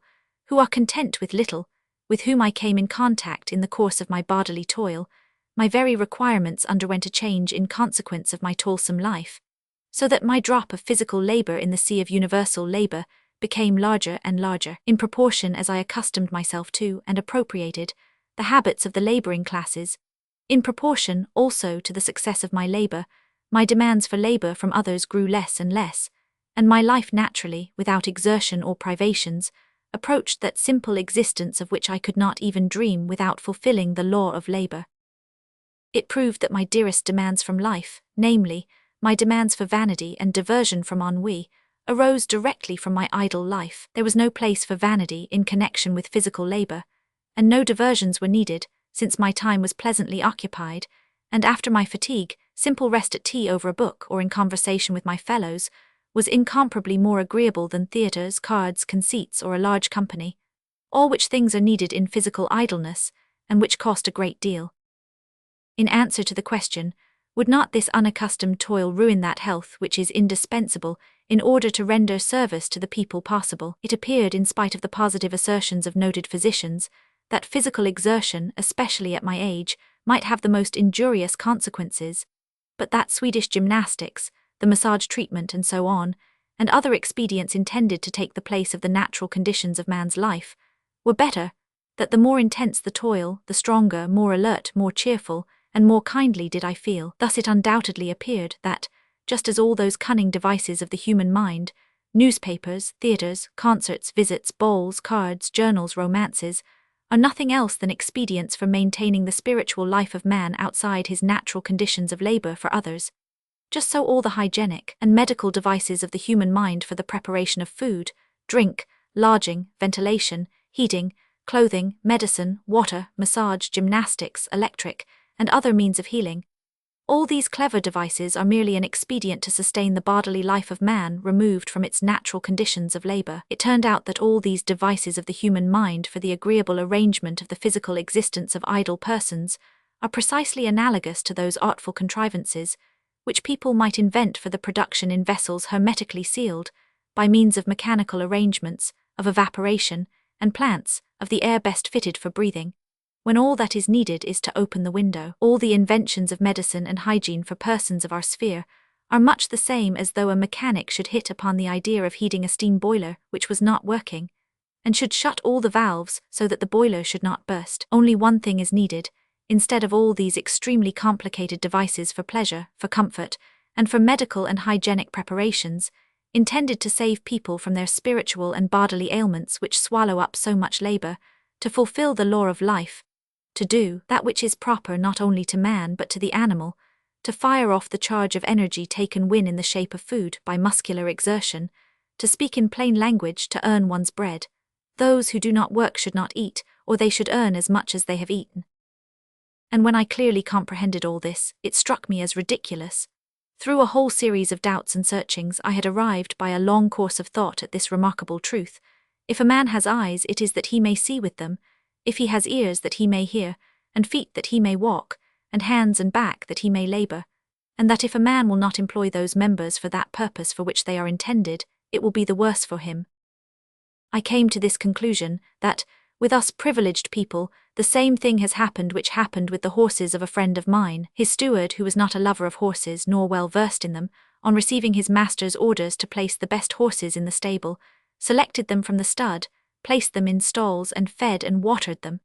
But fearing for the valuable steeds, he could not bring himself to trust them to anyone, and he neither rode nor drove them, nor did he even take them out. The horses stood there until they were good for nothing. The same thing has happened with us, but with this difference, that it was impossible to deceive the horses in any way, and they were kept in barns to prevent their getting out. But we are kept in an unnatural position that is equally injurious to us, by deceits which have entangled us, and which hold us like chains. We have arranged for ourselves a life that is repugnant both to the moral and the physical nature of man, and all the powers of our intelligence we concentrate upon assuring man that this is the most natural life possible. Everything which we call culture, our sciences, art, and the perfection of the pleasant thing, of life, all these are attempts to deceive the moral requirements of man. Everything that is called hygiene and medicine is an attempt to deceive the natural physical demands of human nature, but these deceits have their bounds and we advance to them. If such be the real human life, then it is better not to live at all, says the reigning and extremely fashionable philosophy of Schopenhauer and Hartmann. If such is life, 'tis better for the coming generation not to live, say corrupt medical science and its newly devised means to that end. In the Bible it is laid down as the law of man, in the sweat of thy face shalt thou eat bread, and in sorrow thou shalt bring forth children. But nous avons changed tout cas, as Moliere's character says when expressing himself with regard to medicine, and asserting that the liver was on the left side. We have changed all that. Men need not work in order to eat, and women need not bear children. A ragged peasant roams the Krapivensky district. During the war he was an agent for the purchase of grain, under an official of the commissary department. On being brought in contact with the official, and seeing his luxurious life, the peasant lost his mind, and thought that he might get along without work like gentlemen, and receive proper support from the emperor. This peasant now calls himself the most serene warrior, Prince Blokhin, purveyor of war supplies of all descriptions. He says of himself that he has passed through all the ranks, and that when he shall have served out his term in the army, he is to receive from the emperor an unlimited bank account, clothes, uniforms, horses, equipages, tea, peas and servants, and all sorts of luxuries. This man is ridiculous in the eyes of many, but to me the significance of his madness is terrible. To the question whether he does not wish to work, he always replies proudly, "I am much obliged, the peasants will attend to all that." When you tell him that the peasants do not wish to work either, he answers, "It is not difficult for the peasant." He generally talks in a high-flown style and is fond of verbal substantives. Now there is an invention of machinery for the alleviation of the peasants, he says, there is no difficulty for them in that. When he is asked what he lives for, he replies, "To pass the time." I always look on this man as on a mirror. I behold in him myself and all my class. To pass through all the ranks Ticini, in order to live for the purpose of passing the time, and to receive an unlimited bank account, while the peasants, for whom this is not difficult, because of the invention of machinery, do the whole business. This is the complete formula of the idiotic creed of the people of our sphere in society. When we inquire precisely what we are to do, surely we ask nothing, but merely assert, only not in such good faith as the most serene Prince Blokhin, who has been promoted through all ranks and lost his mind, that we do not wish to do anything. He who will reflect for a moment cannot ask thus because, on the one hand, Everything that he uses has been made, and is made by the hands of men. And on the other side, as soon as a healthy man has awakened and eaten, the necessity of working with feet and hands and brain makes itself felt. In order to find work and to work, he need only not hold back. Only a person who thinks work disgraceful, like the lady who requests her guest not to take the trouble to open the door, but to wait until she can call a man for this purpose, can put to himself the question, what he is to do. The point does not lie in inventing work. You can never get through all the work that is to be done for yourself and for others, but the point lies in weaning oneself from that criminal view of life, in accordance with which I eat and sleep for my own pleasure, and in appropriating to myself that just and simple view with which the laboring man grows up and lives. That man is, first of all, a machine which loads itself with food in order to sustain itself, and that it is therefore disgraceful, wrong, and impossible to eat and not to work. That to eat and not to work is the most impious, unnatural, and therefore dangerous position in the nature of the sin of Sodom. Only let this acknowledgement be made, and there will be work, and work will always be joyous and satisfying to both spiritual and bodily requirements. The matter presented itself to me thus: the day is divided for every man by food itself into 4 parts or 4 stints, as the peasants call it: 1 before breakfast, 2 from breakfast until dinner, 3 from dinner until 4 o'clock, 4 from 4 o'clock until evening. A man's employment, whatever it may be that he feels a need for in his own person, is also divided into 4 categories. 1. The muscular employment of power, labor of the hands, feet, shoulders, back, hard labor from which you sweat. 2. The employment of the fingers and wrists, the employment of artisan skill. 3. The employment of the mind and imagination. 4. The employment of intercourse with others. The benefits which man enjoys are also divided into 4 categories. Every man enjoys, in the first place, the product of hard labor, grain, cattle, buildings, wells, ponds, and so forth. In the second place, the results of artisan toil, clothes, boots, utensils, and so forth. In the third place, the products of mental activity, science, art, and in the fourth place, established intercourse between people. And it struck me that the best thing of all would be to arrange the occupations of the day in such a manner as to exercise all 4 of man's capacities, and myself produce all these 4 sorts of benefits which men make use of, so that one portion of the day, the first, should be dedicated to labor, the second to intellectual labor, the third to artisan labor, and the fourth to intercourse with people. It struck me that only then would that false division of labor which exists in our society be abrogated, and that just division of labor established, which does not destroy man's happiness. I, for example, have busied myself all my life with intellectual labor. I said to myself that I had so divided labor, that writing, that is to say, intellectual labor, is my special employment, and the other matters which were necessary to me I had left free, or relegated, rather, to others. But this, which would appear to have been the most advantageous arrangement for intellectual toil, was precisely the most disadvantageous to mental labor, not to mention its injustice. All my life long, I have regulated my whole life, food, sleep, diversion, in view of these hours of special labor, and I have done nothing except this work. The result of this has been, in the first place, that I have contracted my sphere of observations and knowledge, and have frequently had no means for the study even of problems which often presented themselves in describing the life of the people, for the life of the common people is the everyday problem of intellectual activity. I was conscious of my ignorance, and was obliged to obtain instruction, to ask about things which are known by every man not engaged in special labor. In the second place, the result was that I had been in the habit of sitting down to write when I had no inward impulse to write, and when no one demanded from me writing as writing, that is to say, my thoughts, but when my name was merely wanted for journalistic speculation.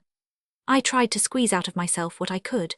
Sometimes I could extract nothing, sometimes it was very wretched stuff, and I was dissatisfied and grieved. But now that I have learned the indispensability of physical labor, both hard and artisan labor, the result is entirely different. My time has been occupied, however modestly, at least usefully and cheerfully, and in a manner instructive to me, and therefore I have torn myself from that indubitably useful and cheerful occupation for my special duties only when I felt an inward impulse, and when I saw a demand made upon me directly for my literary work. And these demands called into play only good nature, and therefore the usefulness and the joy of my special labor. Thus it turned out that employment in those physical labors which are indispensable to me, as they are to every man, not only did not interfere with my special activity, but was an indispensable condition of the usefulness, worth, and cheerfulness of that activity. The bird is so constructed that it is indispensable that it should fly, walk, peak, combine, and when it does all this it is satisfied and happy, then it is a bird. Just so man, when he walks, turns, raises, drags, works with his fingers, with his eyes, with his ears, with his tongue, with his brain, only then is he satisfied, only then is he a man. A man who acknowledges his appointment to labor will naturally strive towards that rotation of labor which is peculiar to him, for the satisfaction of his inward requirements, and he can alter this labor in no other way than when he feels within himself an irresistible summons to some exclusive form of labor, and when the demands of other men for that labor are expressed. The character of labor is such that the satisfaction of all a man's requirements demands that same succession of the sorts of work which renders work not a burden but a joy. Only a false creed, delta omicron psi alpha, to the effect that labor is a curse, could have led men to rid themselves of certain kinds of work, i.e. to the appropriation of the work of others, demanding the forced occupation with special labor of other people, which they call division of labor. We have only grown used to our false comprehension of the regulation of labor, because it seems to us that the shoemaker, the machinist, the writer, or the musician will be better off if he gets rid of the labor peculiar to man, where there is no force exercised over the labor of others, or any false belief in the joy of idleness. Not a single man will get rid of physical labor, necessary for the satisfaction of his requirements, for the sake of special work, because special work is not a privilege, but a sacrifice which man offers to inward pressure and to his brethren. The shoemaker in the country, who abandons his wanted labor in the field, which is so grateful to him, and betakes himself to his trade, in order to repair or make boots for his neighbors, always deprives himself of the pleasant toil of the field simply because he likes to make boots, because he knows that no one else can do it so well as he, and that people will be grateful to him for it. But the desire cannot occur to him to deprive himself for the whole period of his life of the cheering rotation of labor. It is the same with the starosta, the machinist, the writer, the learned man. To us, with our corrupt conception of things, it seems that if a steward has been relegated to the position of a peasant by his master, or if a minister has been sent to the colonies, he has been chastised, he has been ill-treated. But in reality a benefit has been conferred on him, that is to say, his special hard labor has been changed into a cheerful rotation of labor. In a naturally constituted society, this is quite otherwise. I know of one community where the people supported themselves. One of the members of this society was better educated than the rest, and they called upon him to read, so that he was obliged to prepare himself during the day, in order that he might read in the evening. This he did gladly, feeling that he was useful to others, and that he was performing a good deed. But he grew weary of exclusively intellectual work, and his health suffered from it. The members of the community took pity on him, and requested him to go to work in the fields. For men who regard labor as the substance and the joy of life, the basis, the foundation of life will always be the struggle with nature. Labor, both agricultural and mechanical, and intellectual, and the establishment of communion between men, departure from one or from many of these varieties of labor, and the adoption of special labor, will then only occur when the man possessed of a special branch, and loving this work, and knowing that he can perform it better than others, sacrifices his own profit for the satisfaction of the direct demands made upon him. Only on condition of such a view of labor, and of the natural division of labor arising from it, is that curse which is laid upon our idea of labor abrogated, and does every sort of work becomes always a joy. Because a man will either perform that labor which is undoubtedly useful and joyous, and not dull, or he will possess the consciousness of self-abnegation in the fulfillment of more difficult and restricted toil, which he exercises for the good of others. But the division of labor is more profitable. More profitable for whom? It is more profitable in making the greatest possible quantity of calico and boots in the shortest possible time. But who will make these boots and this calico? There are people who, for whole generations, make only the heads of pins. Then how can this be more profitable for men? If the point lies in manufacturing as much calico and as many pins as possible, then this is so. But the point concerns men and their welfare, and the welfare of men lies in life, and life is work. How then can the necessity for burdensome, oppressive toil be more profitable for people? For all men, that one thing is more profitable which I desire for myself, the utmost well-being, and the gratification of all those requirements, both bodily and spiritual, of the conscience and of the reason, which are imposed upon me. And in my own case I have found that for my own welfare, and for the satisfaction of these needs of mine, all that I require is to cure myself of that folly in which I had been living, in company with the Krapivensky madman, and which consisted in presupposing that some people need not work, and that certain other people should direct all this, and that I should therefore do only that which is natural to man, I labor for the satisfaction of their requirements, and having discovered this, I convinced myself that labor for the satisfaction of one's own needs falls of itself into various kinds of labor, each one of which possesses its own charm, and which not only do not constitute a burden, but which serve as a respite to one another. I have made a rough division of this labor, not insisting on the justice of this arrangement, in accordance with my own needs in life, into 4 parts, corresponding to the 4 stints of labor of which the day is composed, and I seek in this manner to satisfy my requirements. These, then, are the answers which I have found for myself to the question, what is to be done? First, not to lie to myself, however far removed my path in life may be from the true path which my reason discloses to me. Second, to renounce my consciousness of my own righteousness, my superiority especially over other people, and to acknowledge my guilt.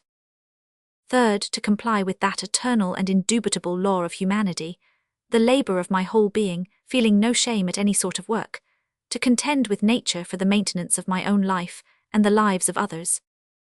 On labor and luxury, I concluded, after having said everything that concerned myself, but I cannot refrain from a desire to say something more which concerns everybody, from verifying the deductions which I have drawn, by comparisons. I wish to say why it seems to me that a very large number of our social class ought to come to the same thing to which I have come, and also to state what will be the result if a number of people should come to the same conclusion. I think that many will come to the point which I have attained, because if the people of our sphere of our caste will only take a serious look at themselves, then young persons, who are in search of personnel happiness, will stand aghast at the ever-increasing wretchedness of their life, which is plainly leading them to destruction.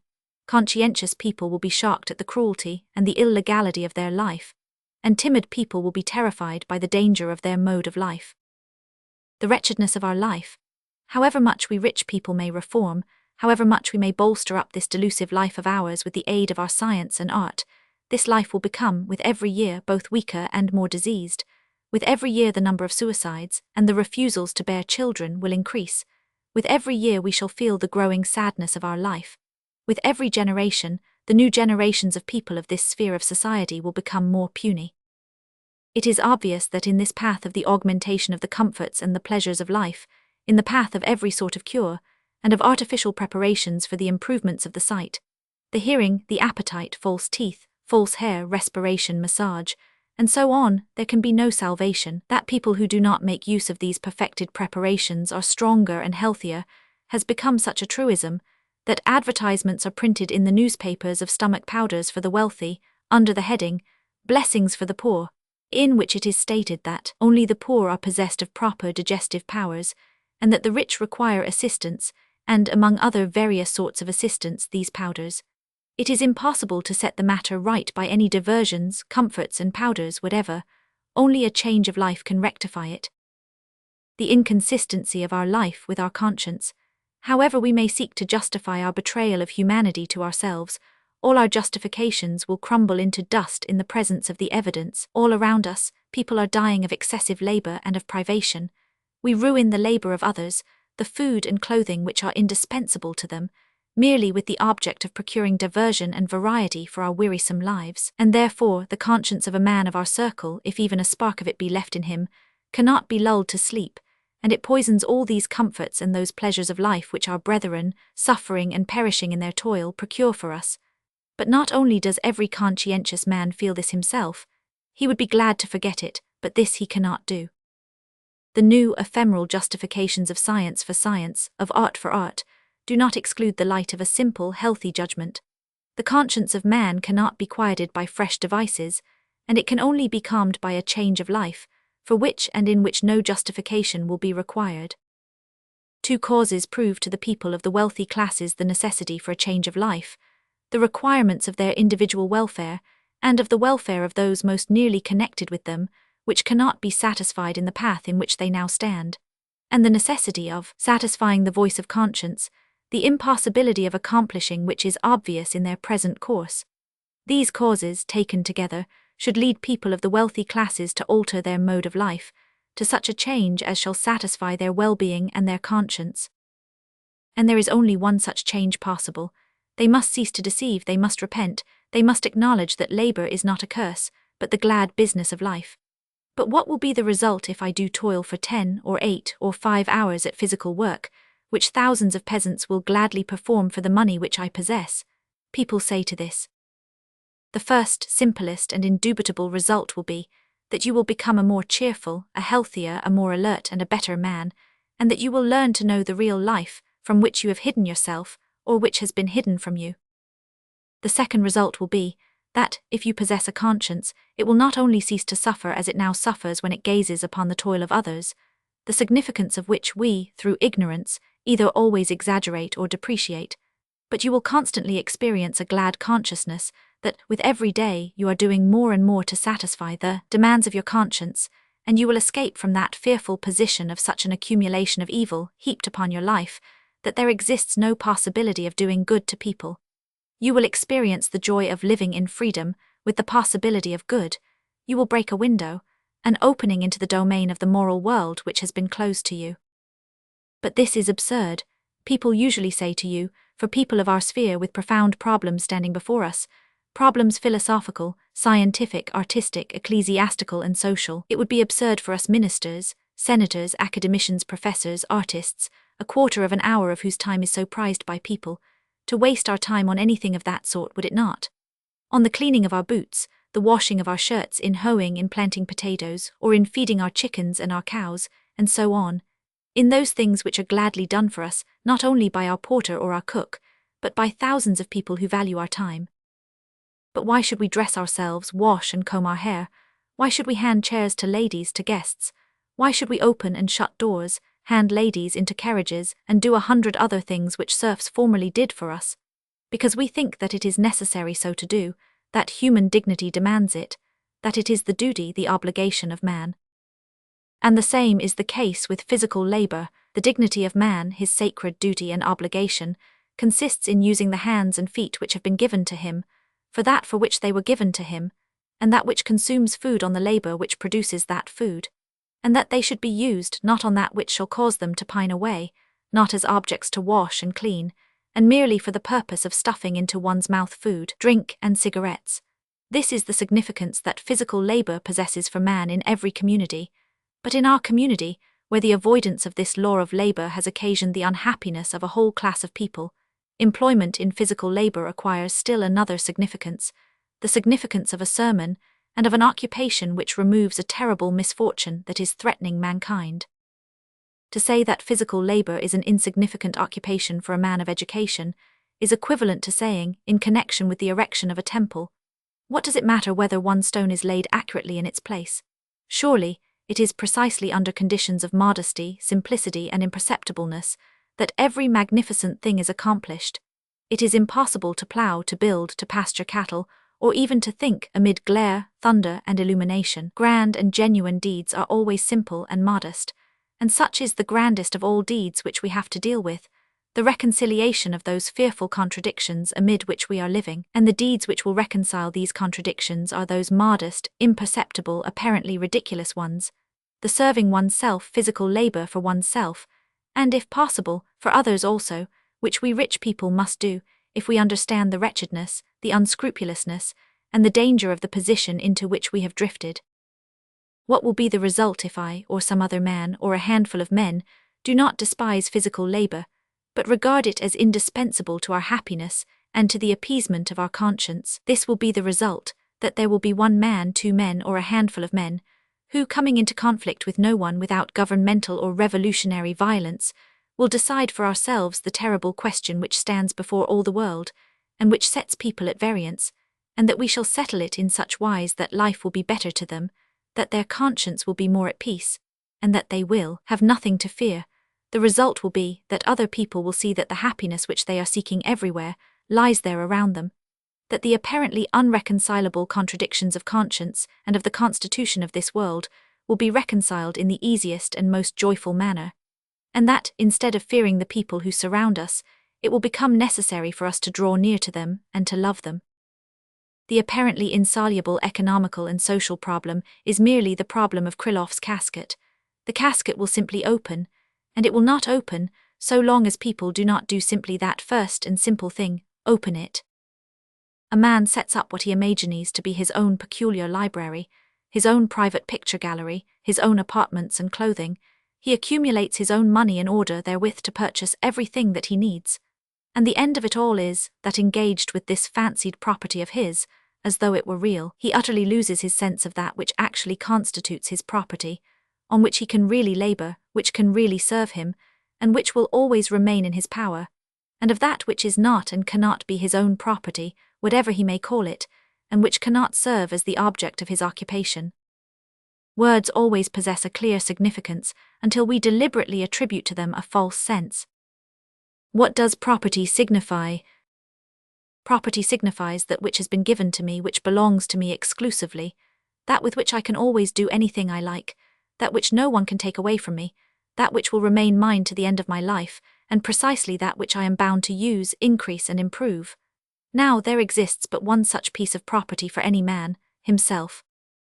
Hence it results that 50 of men may till the soil, hew wood, and make shoes, not from necessity, but in consequence of an acknowledgement of the fact that man should work, and that the more he works the better it will be for him. It results that 50 of men, or even one man, may demonstrate to people, both by his confession and by his actions, that the terrible evil from which they are suffering is not a law of fate, the will of God, or any historical necessity, but that it is merely a superstition, which is not in the least powerful or terrible but weak and insignificant, in which we must simply cease to believe, as in idols, in order to rid ourselves of it, and in order to rend it like a paltry spider's web. Men who will labor to fulfill the glad law of their existence, that is to say, those who work in order to fulfill the law of toil, will rid themselves of that frightful superstition of property for themselves. If the life of a man is filled with toil, and if he knows the delights of rest, he requires no chambers, furniture, and rich and varied clothing. He requires less costly food. He needs no means of locomotion or of diversion, but the principal thing is, that the man who regards labor as the business and the joy of his life will not seek that relief from his labor, which the labors of others might afford him. The man who regards life as a matter of labor will propose to himself as his object, in proportion as he acquires understanding, skill, and endurance, greater and greater toil, which shall constantly fill his life to a greater and greater degree. For such a man who sees the meaning of his life in work itself, and not in its results, for the acquisition of property, there can be no question as to the implements of labor. Although such a man will always select the most suitable implements, that man will receive the same satisfaction from work and rest when he employs the most unsuitable implements. If there be a steam plough, he will use it. If there is none, he will till the soil with a horse-plough, and if there is none, with a primitive curved bit of wood shod with iron, or he will use a rake. And under all conditions, he will equally attain his object. He will pass his life in work that is useful to men, and he will therefore win complete satisfaction. And the position of such a man, both in his external and internal conditions, will be more happy than that of the man who devotes his life to the acquisition of property.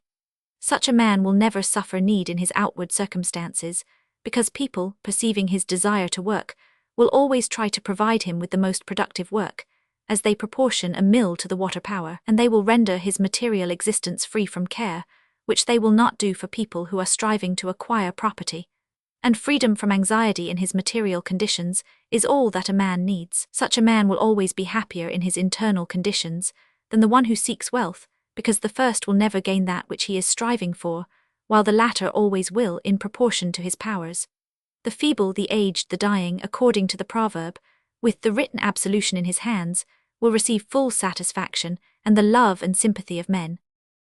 What then will be the outcome of a few eccentric individuals, or madmen, tilling the soil, making shoes, and so on, instead of smoking cigarettes, playing whist, and roaming about everywhere to relieve their tedium, during the space of the 10 leisure hours a day which every intellectual worker enjoys? This will be the outcome, that these madmen will show in action that that imaginary property for which men suffer, and for which they torment themselves and others, is not necessary for happiness, that it is oppressive, and that it is mere superstition, that property, true property, consists only in one's own head and hands, and that, in order to actually exploit this real property with profit and pleasure, it is necessary to reject the false conception of property outside one's own body, upon which we expend the best efforts of our lives. The outcome is that these men will show that only when a man ceases to believe in imaginary property, only when he brings into play his real property, his capacities, his body, so that they will yield him fruit 100-fold, and happiness of which we have no idea, only then will he be so strong, useful, and good a man, that, wherever you may fling him, he will always land on his feet, that he will everywhere and always be a brother to everybody, that he will be intelligible to everybody, and necessary and good. And men looking on 1 on 10 such madmen will understand what they must all do in order to loose that terrible knot in which the superstition regarding property has entangled them, in order to free themselves from the unfortunate position in which they are all now groaning with one voice, not knowing whence to find an issue from it. But what can one man do amid a throng which does not agree with him? There is no argument which could more clearly demonstrate the terror of those who make use of it than this. The burlaki drag their bark against the current. There cannot be found a burlak so stupid that he will refuse to pull away at his towing rope, because he alone is not able to drag the bark against the current. He who, in addition to his rights to an animal life to eat and sleep, recognizes any sort of human obligation, knows very well in what that human obligation lies, just as the boatman knows it when the tow rope is attached to him. The boatman knows very well that all he has to do is to pull at the rope, and proceed in the given direction. He will seek what he is to do, and how he is to do it, only when the tow rope is removed from him. And as it is with these boatmen and with all people who perform ordinary work, so it is with the affairs of all humanity. All that each man needs is not to remove the tow rope, but to pull away on it in the direction which his master orders. And for this purpose, one sort of reason is bestowed on all men, in order that the direction may be always the same. And this direction has obviously been so plainly indicated, that both in the life of all the people about us, and in the conscience of each individual man, only he who does not wish to work can say that he does not see it. Then, what is the outcome of this? This, that one, perhaps 2 men will pull, a third will look on and will join them, and in this manner the best people will unite until the affair begins to start, and make progress, as though itself inspiring and bidding thereto even those who do not understand what is being done, and why it is being done. First, to the contingent of men who are consciously laboring in order to comply with the law of God, there will be added the people who only half understand and who only half confess the faith. Then a still greater number of people who admit the same doctrine will join them, merely on the faith of the originators. And finally the majority of mankind will recognize this, and then it will come to pass that men will cease to ruin themselves, and will find happiness. This will happen, and it will be very speedily, when people of our set, and after them a vast majority, shall cease to think it disgraceful to pay visits in untanned boots, and not disgraceful to walk in overshoes past people who have no shoes at all, that it is disgraceful not to understand French, and not disgraceful to eat bread, and not to know how to set it, that it is disgraceful not to have a starched shirt and clean clothes, and not disgraceful to go about in clean garments, thereby showing one's idleness, that it is disgraceful to have dirty hands, and not disgraceful not to have hands with calluses. All this will come to pass when the sense of the community shall demand it, but the sense of the community will demand this when those delusions in the imagination of men, which have concealed the truth from them, shall have been abolished. Within my own recollection, great changes have taken place in this respect, and these changes have taken place only because the general opinion has undergone an alteration. Within my memory, it has come to pass that whereas it used to be disgraceful for wealthy people not to drive out with 4 horses and 2 footmen, and not to keep a valet or a maid to dress them, wash them, put on their shoes, and so forth, it has now suddenly become discreditable for one not to put on one's own clothes and shoes for oneself, and to drive with footmen. Public opinion has effected all these changes. Are not the changes which public opinion is now preparing clear? All that was necessary 5 and 20 years ago was to abolish the delusion which justified the right of serfdom, and public opinion, as to what was praiseworthy, and what was discreditable, changed, and life changed also. All that is now requisite is to annihilate the delusion which justifies the power of money over men, and public opinion will undergo a change as to what is creditable and what is disgraceful, and life will be changed also, and the annihilation of the delusion, of the justification of the moneyed power, and the change in public opinion in this respect, will be promptly accomplished. This delusion is already flickering, and the truth will very shortly be disclosed. All that is required is to gaze steadfastly, in order to perceive clearly that change in public opinion which has already taken place, and which is simply not recognized, not fitted with a word. The educated man of our day has but to reflect ever so little on what will be the outcome of those views of the world which he professes, in order to convince himself that the estimate of good and bad, by which, by virtue of his inertia, he is guided in life, directly contradict his views of the world. All that the man of our century has to do is to break away for a moment from the life which runs on by force of inertia, to survey it from the one side, and subject it to that same standard which arises from his whole view of the world, in order to be horrified at the definition of his whole life which follows from his views of the world. Let us take, for instance, a young man. The energy of life is greater in the young, and self-consciousness is more obscured. Let us take, for instance, a young man belonging to the wealthy classes, whatever his tendencies may chance to be. Every good young man considers it disgraceful not to help an old man, a child, or a woman. He thinks in a general way that it is a shame to subject the life or health of another person to danger, or to shun it himself. Every one considers that shameful and brutal which Schiller relates of the Kyrgyz in times of tempest, to send out the women and the aged females to hold fast the corners of the kibitka during the storm, while they themselves continue to sit within the tent, over their kumis. Everyone thinks it shameful to make a weak man work for one, that it is still more disgraceful in time of danger, on a burning ship for example, being strong, to be the first to seat oneself in the lifeboat, to thrust aside the weak and leave them in danger, and so on. All men regard this as disgraceful, and would not do it upon any account in certain exceptional circumstances, but in everyday life the very same actions and others still worse are concealed from them by delusions, and they perpetrate them incessantly. The establishment of this new view of life is the business of public opinion. Public opinion supporting such a view will speedily be formed. Women form public opinion, and women are especially powerful in our day. To women, as stated in the Bible, a law was given to the man and the woman, to the man the law of labor, to the woman the law of bearing children. Although we with our science Avon's changed tout car, the law for the man as for woman remains as unalterable as the liver in its place, and departure from it is equally punished with inevitable death. The only difference lies in this, that departure from the law in the case of the man is punished so immediately in the future that it may be designated as present punishment, but departure from the law in the case of the woman receives its chastisement in a more distant future. The general departure of all men from the law exterminates people immediately. The departure from it of all women annihilates it in the succeeding generation. But the evasion by some men and some women does not exterminate the human race, and only deprives those who evade it of the rational nature of man. The departure of men from this law began long ago, among those classes who were in a position to subject others, and constantly spreading, it has continued down to our own times, and in our own day it has reached folly, the ideal consisting in evasion of the law, the ideal expressed by Prince Blokhin, and shared in by Renan and by the whole cultivated world. Machines will work, and people will be bundles of nerves devoted to enjoyment. There was hardly any departure from the law in the part of women.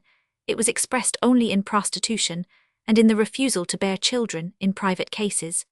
The women belonging to the wealthy classes fulfilled their law, while the men did not comply with theirs, and therefore the women became stronger and continued to rule, and must rule, over men who have evaded the law, and who have therefore lost their senses. It is generally stated that woman, the woman of Paris in particular, is childless, has become so bewitching, through making use of all the means of civilization, that she has gained the upper hand over man by this fascination of hers.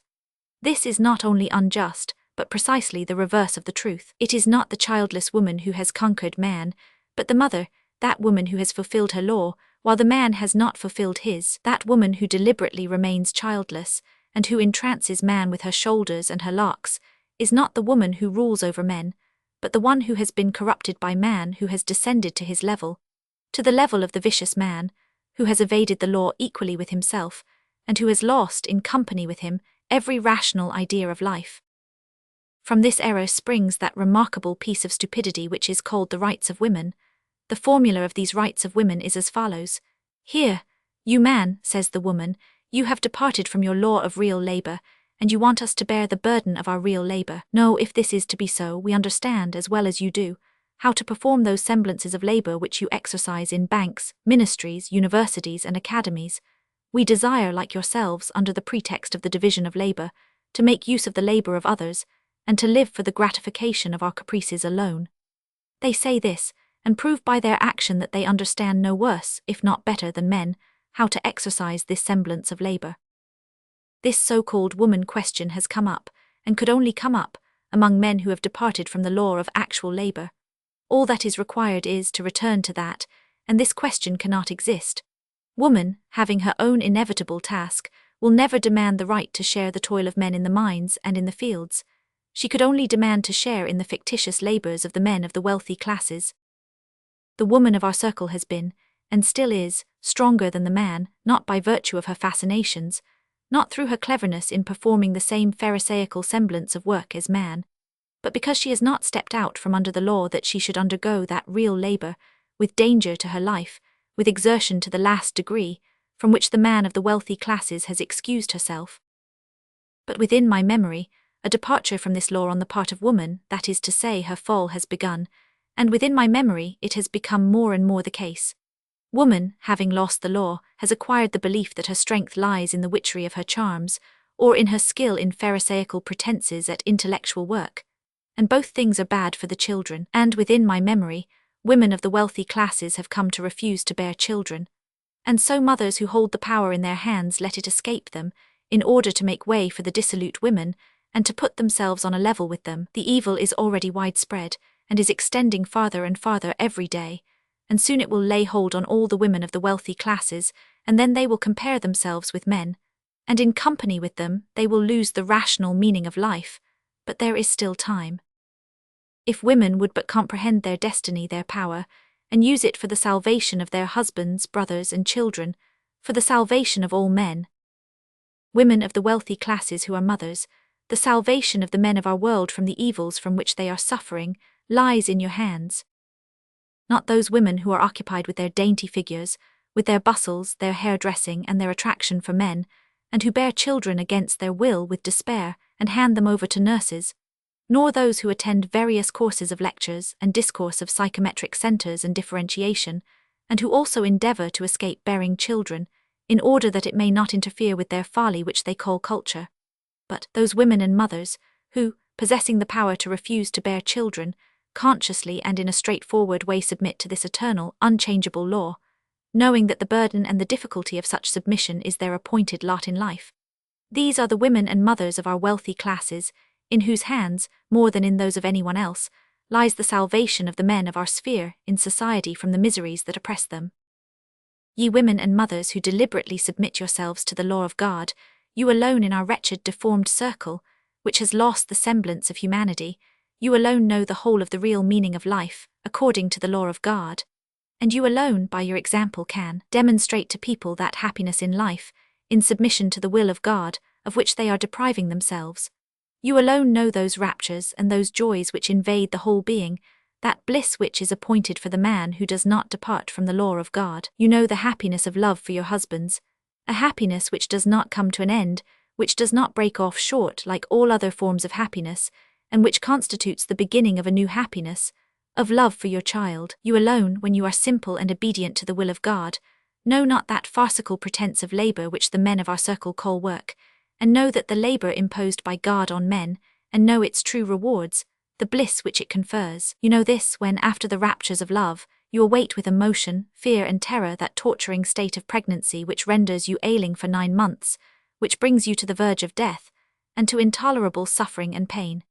You know the conditions of true labor, when with joy you await the approach and the increase of the most terrible torture, after which to you alone comes the bliss which you well know. You know this when immediately after this torture, without respite, without a break, you undertake another series of toils and sufferings, nursing, in which process you at one and the same time deny yourselves, and subdue to your feelings the very strongest human need, that of sleep, which, as the proverb says, is dearer than father or mother, and for months and years you never get a single sound, unbroken night's rest, and sometimes, nay often, you do not sleep at all for a period of several nights in succession, but with failing arms you walk alone, punishing the sick child who is breaking your heart. And when you do all this, applauded by no one, and expecting no praises for it from anyone nor any reward, when you do this not as an heroic deed, but like the laborer in the gospel when he came from the field, considering that you have done only that which was your duty, then you know what the false, pretentious labor of men performed for glory really is,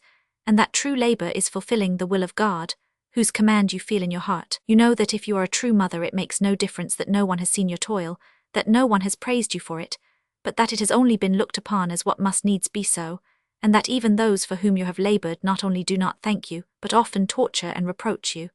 And with the next child you do the same. Again you suffer, again you undergo the fearful invisible labor, and again you expect no reward from anyone, and yet you feel the sane satisfaction. If you are like this, you will not say after 2 children, or after 20, that you have done enough, just as the laboring man 50 years of age will not say that he has worked enough, while he still continues to eat and to sleep, and while his muscles still demand work. If you are like this, you will not cast the task of nursing and caretaking upon some other mother, just as a laboring man will not give another man the work which he has begun and almost completed to finish, because into this work you will throw your life, and therefore the more there is of this work, the fuller and the happier is your life. And when you are like this, for the good fortune of men, you will apply that law of fulfilling God's will, by which you guide your life to the lives of your husband, of your children, and of those most nearly connected with you. If you are like this, and know from your own experience that only self-sacrificing, unseen, unrewarded labor, accompanied with danger to life and to the extreme bounds of endurance for the lives of others, is the appointed lot of man which affords him satisfaction, then you will announce these demands to others. You will urge your husband to the same toil, and you will measure and value the dignity of men acceding to this toil, and for this toil you will also prepare your children. Only that mother who looks upon children as a disagreeable accident, and upon love, the comforts of life, costume, and society, as the object of life, will rear her children in such a manner that they shall have as much enjoyment as possible out of life, and that they shall make the greatest possible use of it. Only she will feed them luxuriously, deck them out, amuse them artificially. Only she will teach them, not that which will fit them for self-sacrificing masculine or feminine labor with danger of their lives, and to the last limits of endurance, but that which will deliver them from this labor. Only such a woman who has lost the meaning of her life will sympathize with that delusive and false male labor, by means of which her husband, having rid himself of the obligations of a man, is enabled to enjoy in her company the work of others.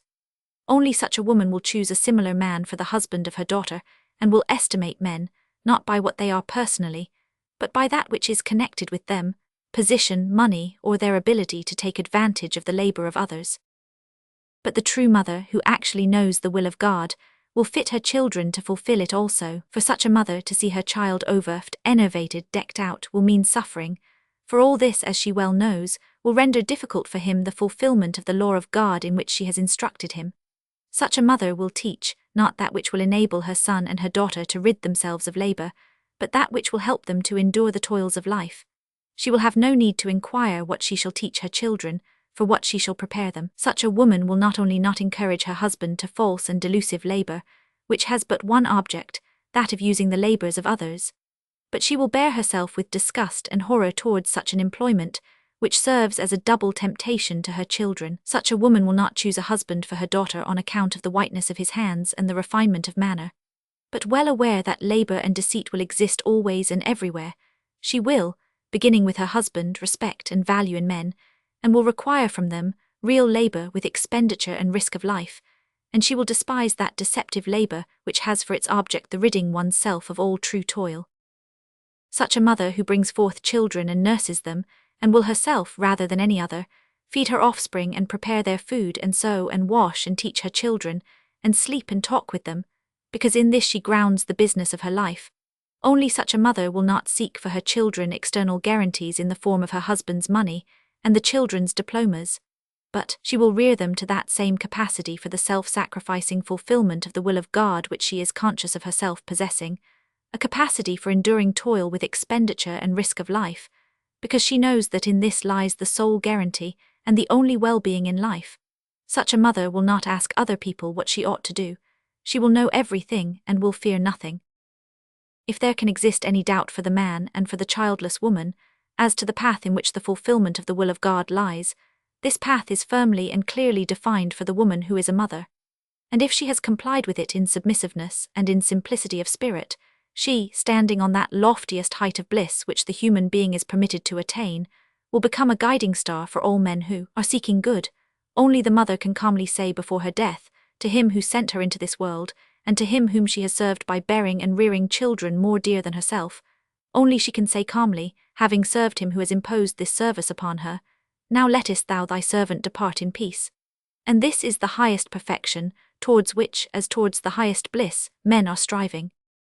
Such are the women who, having fulfilled their destiny, reign over powerful men. Such are the women who prepare the new generations of people and fix public opinion. And therefore, in the hands of these women lies the highest power of saving men from the prevailing and threatening evils of our times. Yes, ye women and mothers, in your hands, more than in those of all others, lies the salvation of the world.